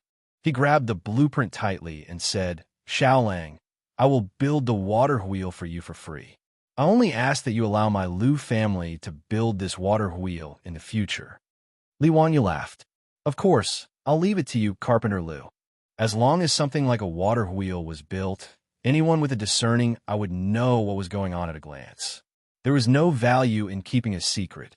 Since Carpenter Lu was willing to help him build the water wheel for free in exchange for the blueprint, Li Wanyu was naturally happy. Oh yes, Carpenter Lu, the bearings of the water wheel are best made of steel. Do you have any ideas? Yes. I will go to the blacksmith shop in the county today to build according to the blueprint. How many water wheels does Xiaolang need to build? 5 water wheels are enough. How many days will Carpenter Lu be able to build them? 10 days. Old me, 10 days is enough for me to build 5 water wheels. But the installation will require a lot of manpower. Carpenter Lu estimated the weight of the water wheel. It was not something his old arms and legs could carry. The old village chief laughed. Old Lu, you just need to focus on building the water wheel. 10 days later, I will gather all the strong men in the village to help with the installation. Don't worry, then there is no problem. Li Wanyu explained some details of building the water wheel to Carpenter Lu. After making sure that Carpenter Lu understood everything, he left. But after taking 2 steps, Li Wanyu turned back and said, Carpenter Lu, I heard that your son is also a carpenter. Can I ask one of them to help me build something? Carpenter Lu smiled and said, Xiaolang asked them to build something because he thinks highly of them. I will ask Dalong to help me build the water wheel. You can take Erlang and Sanlang with you. Thank you so much, Carpenter Lu. Then I will ask Lu Erlang and Sanlang to come to my house tomorrow.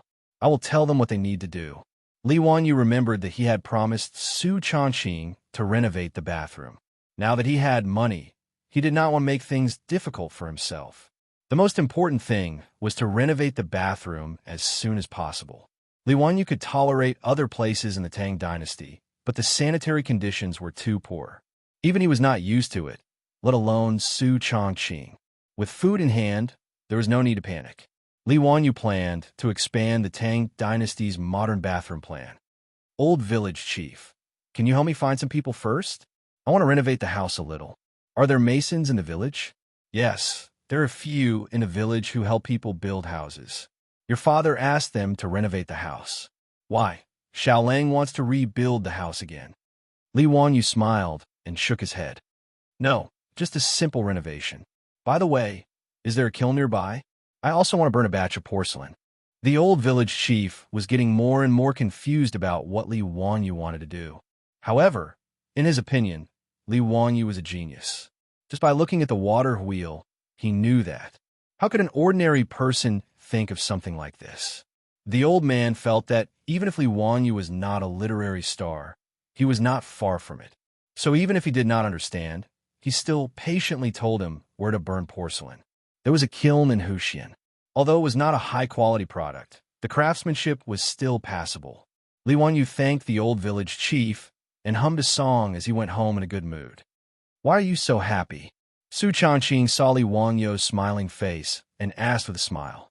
I asked someone to start renovating the house tomorrow. The modern bathroom is about to shine. Li Wanyu showed off to Su Chongqing. Really? Su Chongqing was surprised and happy at the same time.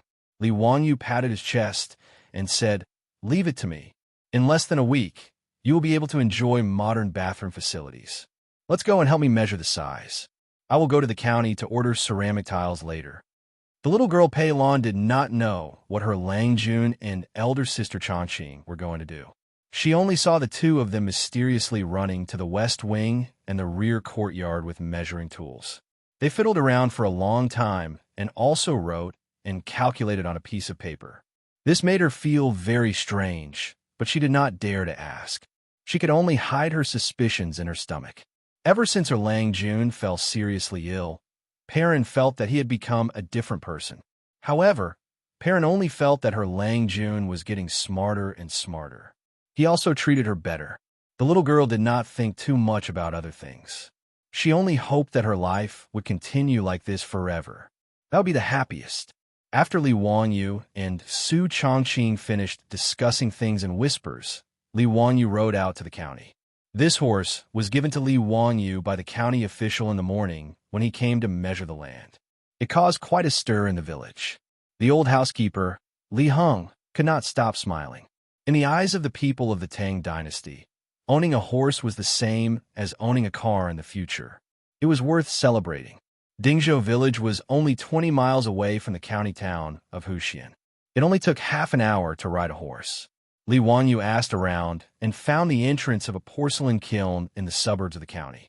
Chapter 75. Dear customer, what do you want to buy? As soon as Li Wanyu got off the horse, the shopkeeper of the kiln greeted him warmly. Customers who can ride a horse are big customers, worthy of the shopkeeper's personal reception. Shopkeeper, can you order porcelain in your kiln? Of course, what kind of porcelain do you want? Although our kiln is not big, the craftsmanship of our old masters is very good. Whether it is porcelain bowls, porcelain bottles, porcelain basins, all kinds of shapes, as long as you need, we can order them. Li Wanyu smiled, took out the drawings he drew, and handed them over. I need to make a batch of ceramic tiles. Can you see if you can do it? How can a modern bathroom not have ceramic tiles? Not only does it look beautiful, but it can also be waterproof. Li Wanyu thought that it was necessary. The shopkeeper looked at the drawing on the drawings, and his face was full of pain. Dear customer, what is the use of this thing called ceramic tile? Old me has been making porcelain for so many years, but I have never seen this thing. I have my own use. Can you make it? Of course I can. This thing is too simple. It is just a piece of porcelain plate. There is no difficulty. Dear customer, are you sure you want to burn this thing? The shopkeeper still did not believe that someone would want to burn such a thing. Li Wanyu nodded. That's right, the quantity I need is written on it. How long do you think it will take you to burn it? The shopkeeper pondered for a moment. This thing is very simple. 3 days is enough. But you need to pay the deposit first. After all, if you don't want this thing after it is burned, it is not convenient to deal with it. Okay, no problem. In addition, I also need to burn a batch of ceramic pipes. Shopkeeper, can you see if you can burn it? Li Wanyu took out another drawing. It was the size and style of the ceramic pipe he was going to use for the sewage pipe. No problem, this kind of ceramic pipe is also very simple to burn. The shopkeeper glanced at the drawing. It was just an ordinary ceramic pipe. Many fastidious rich people would also order it for the sewage pipe. Just when the shopkeeper thought that Li Wanyu was going to burn these simple things, Li Wanyu took out another drawing from his arms. What is this? The shopkeeper looked at Li Wanyu with a puzzled expression.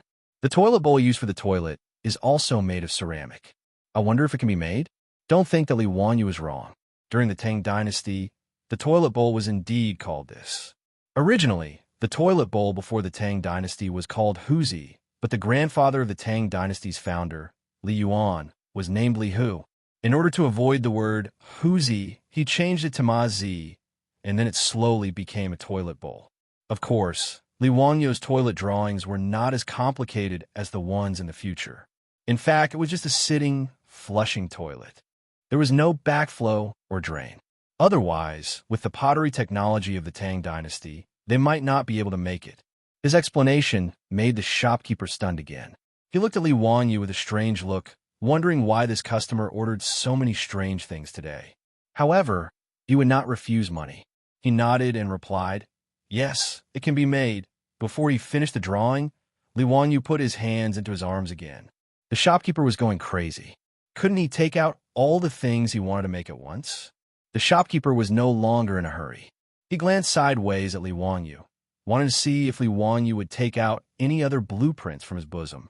Li Wanyu was scared by the shopkeeper's stare. He smiled awkwardly and said, "Hee, no more. I just want to make these things." "Sir, it's 5 strings of copper coins. The deposit is 2 strings of copper coins."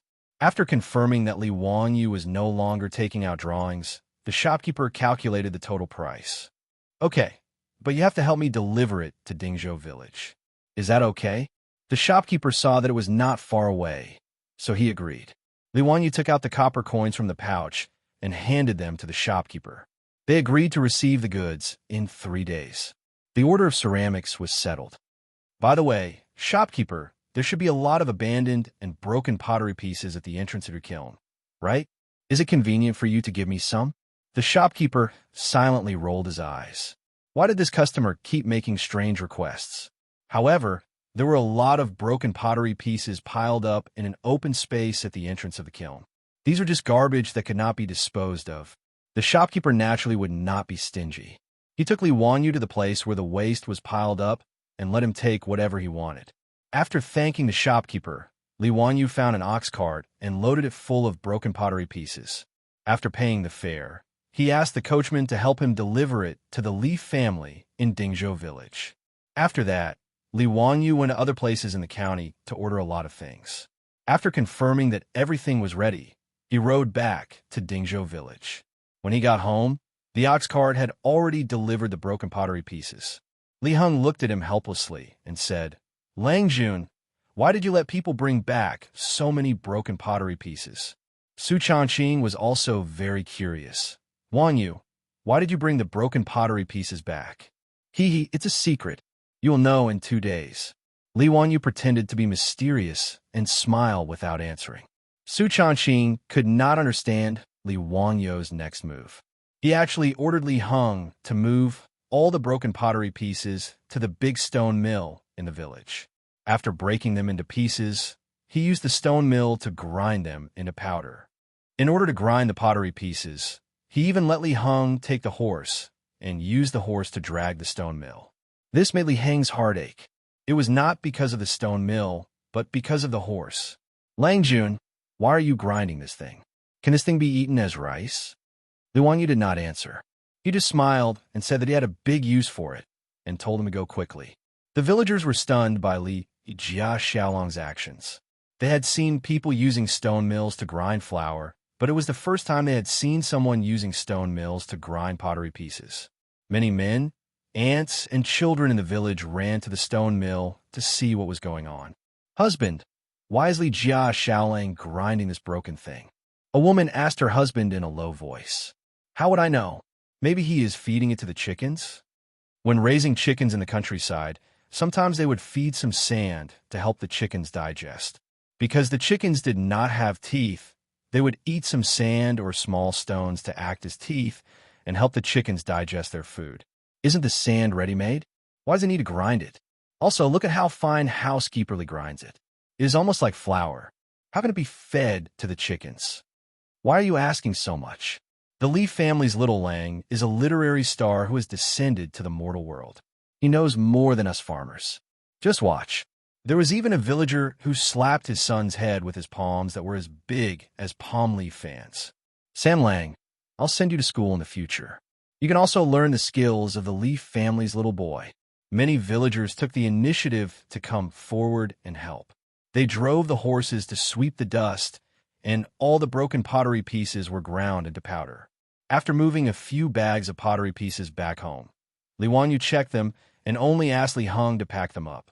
They would be useful in 2 days. The next day, the county government sent people to drive all the cattle to the village. As soon as they entered the village, they caused a sensation. Men, women, and children in the village all rushed out after hearing the news to see the precious cattle. Chapter 76. The door of Li Wanyu's house was surrounded by a crowd of people. They are really cattle. Tut tut, 10 cattle. Look at their shiny fur, muscles, and teeth. They are all 5 or 6 years old cattle. They are much better than the old cattle in the village. With these cattle, I can plow at least 3 mu of land in a day. Li Jiaxiaolang is indeed the son of Mr. Li, who was the one who said that the Li family was ruined. Look at Li Jiaxiaolang's ability to make the county government give him 10 cattle. How can such a family be ruined? That's right. People in the county were spreading rumors that Li Jiaxiaolang was expelled from the Li clan and his life was over. If I hear such words again in the future, I will give him a few slaps.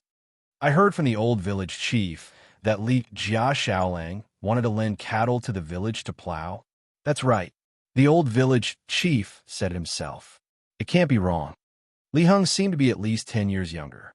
With a proud face, he was ready to lead the cattle into the cowshed under the envious gazes of the crowd.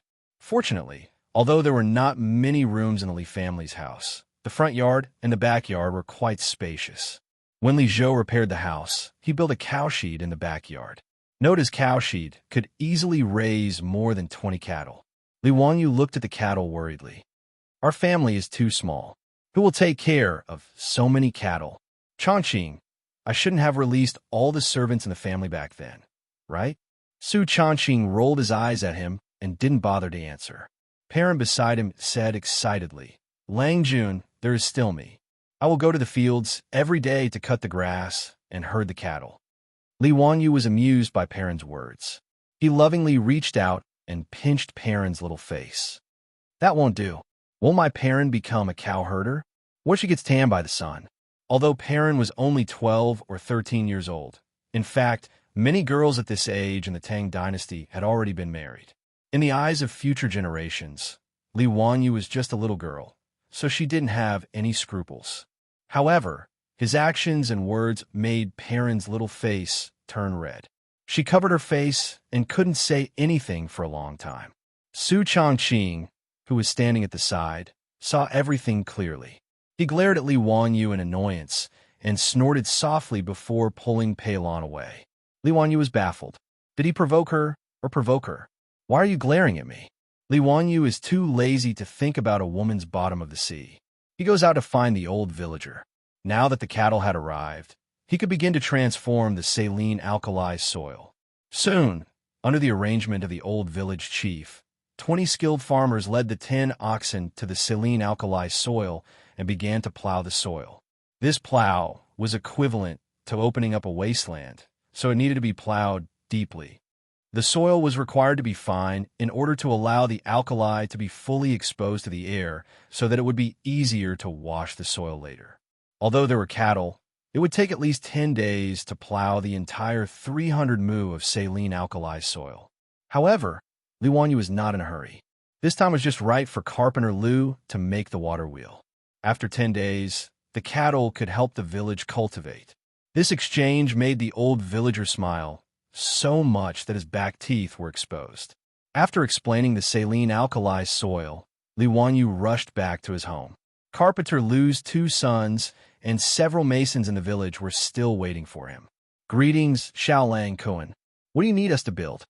Carpenter Lu's 2 sons were already waiting for him with carpentry tools. Li Hing didn't know what his Lang Jun wanted to do, so he and Perrin were both curious. The two of them thought that it might be like Su Changqing, asking Carpenter Lu's sons to build some new furniture. At first, Li Hung and Perrin felt that the new furniture was strange, but after using it, they both liked it. Seeing that Li Wanyu had asked Carpenter Lu's sons to come over, they were both looking forward to it. However, Li Wanyu did not ask Carpenter Lu's sons to build any furniture. Instead, he pointed at a small mountain not far behind his house and said, "I'll have to trouble Erlang and Sanlang to help me build a water pipeline. Use the bamboo on the mountain. After opening it up, the spring water on the mountain will be connected to the house." After saying that, he took out a blueprint that he had drawn long ago. On it, there were detailed instructions on how to build the water pipeline. Lu Erlang and Sanlang were both surprised. They originally thought that he was going to build furniture, but they didn't expect him to build a water pipeline. After carefully looking at Li Wanyu's blueprint, the two of them were full of admiration. "Xiaolang, Kuan, this idea of yours is really interesting. In this way, you don't need to use people to draw water from the well. The spring water on the mountain can continuously flow into your kitchen and this bathroom." "May I ask, Xiaolang Kuan, what is a bathroom?" Li Wanyu laughed and said, "It's a bathroom and a toilet." Hearing this, the two of them were both stunned. "Xiaolang, Kuan, you want to build a toilet in the West Wing? How can that be?" Not only were Carpenter Lu's sons surprised, but Li Hung and Perrin were also stunned. Building a toilet in the West Wing? Was Lang Jun crazy? They couldn't be blamed for being surprised. The toilets in the Tang dynasty were not like those in the future that had complete sewer pipes. They were dry toilets. Even in the countryside of the future, no one would dig a dry toilet in their house. Not to mention the issue of hygiene, just the smell alone was enough to make one feel disgusted. Li Wanyu didn't explain. He just smiled and said, "I have my reasons. Lu brothers, is there any problem with the water pipeline?" "No problem. It can be built in 2 days at most. It's not complicated." Although they didn't understand what Li Wanyu was thinking, the Lu brothers still nodded and agreed. After telling them about the water pipeline, Li Wanyu invited the masons to the backyard and asked them to dig a deep circular hole in the backyard. He also asked them to dig a ditch from the west wing to the deep hole. No one understood what he asked them to do. Although the masons were confused, they still started to work according to Li Wanyu's blueprint. After giving them the blueprint, Li Wanyu didn't care about it anymore. He just waited for the materials he ordered to be delivered 2 days later. 2 days later, several ox carts came to Dingzhou village. They were all delivering things to Li Wanyu's house. The strange things on the ox carts made the villagers talk about it. They were all guessing what Li Jiaxiaoling was doing. Li Wanyu checked the things delivered, especially the baked tiles and the toilet bowl. Needless to say, the craftsmanship of the Tang dynasty craftsmen was really good. It was no worse than the furniture sold in the future. He picked up a tile with a beautiful pattern and flicked it with his finger. The tile made a crisp and pleasant sound. "Changqing, what do you think of the tiles?" "Hee, it will be beautiful in the bathroom." Su Changqing didn't speak for a long time. He frowned and thought for a long time before he asked uncertainly, "Wanyu, did we forget something?" "Huh? What did we forget?" "There was no cement in the Tang dynasty. How can these tiles be pasted on the wall?" Chapter 77. Su Changqing had just thought of this problem. There was no cement in the Tang dynasty, so the tiles could not be pasted on the wall. However, Li Wanyu did not show any surprised expression as she had imagined. Instead, he smiled and did not speak. He directly went to take out a bag of pottery shard powder that Li Hung had previously ground into powder. "Well, there is cement. I have already thought of this problem." Li Wanyu proudly raised his eyebrows. "Isn't this the powder ground from the pottery shard? Can this be used as cement?" Su Changqing had an expression that said, "Are you kidding me?" Li Wanyu explained with a smile, "Cement is mixed with lime. This is called artificial volcanic ash cement. It is to break and grind the bricks or pottery into fine pieces. It can also be directly calcined in a kiln with lime and clay. Yunnan's Yunnan Railway was built with this kind of cement. When cement could not be bought in the countryside of my hometown, this was used instead of cement. Really? Su Changqing still did not believe that grinding pottery shards in a powder and adding lime could be used as cement. Li Wanyu did not explain. He directly took the lime and mixed it with the pottery shard powder. Then, he added water and mixed it well. After the preparation, Li Wanyu found a mason and asked him to use his own cement to paste the tiles on the wall. Xiaolang, Kuan, how is this possible?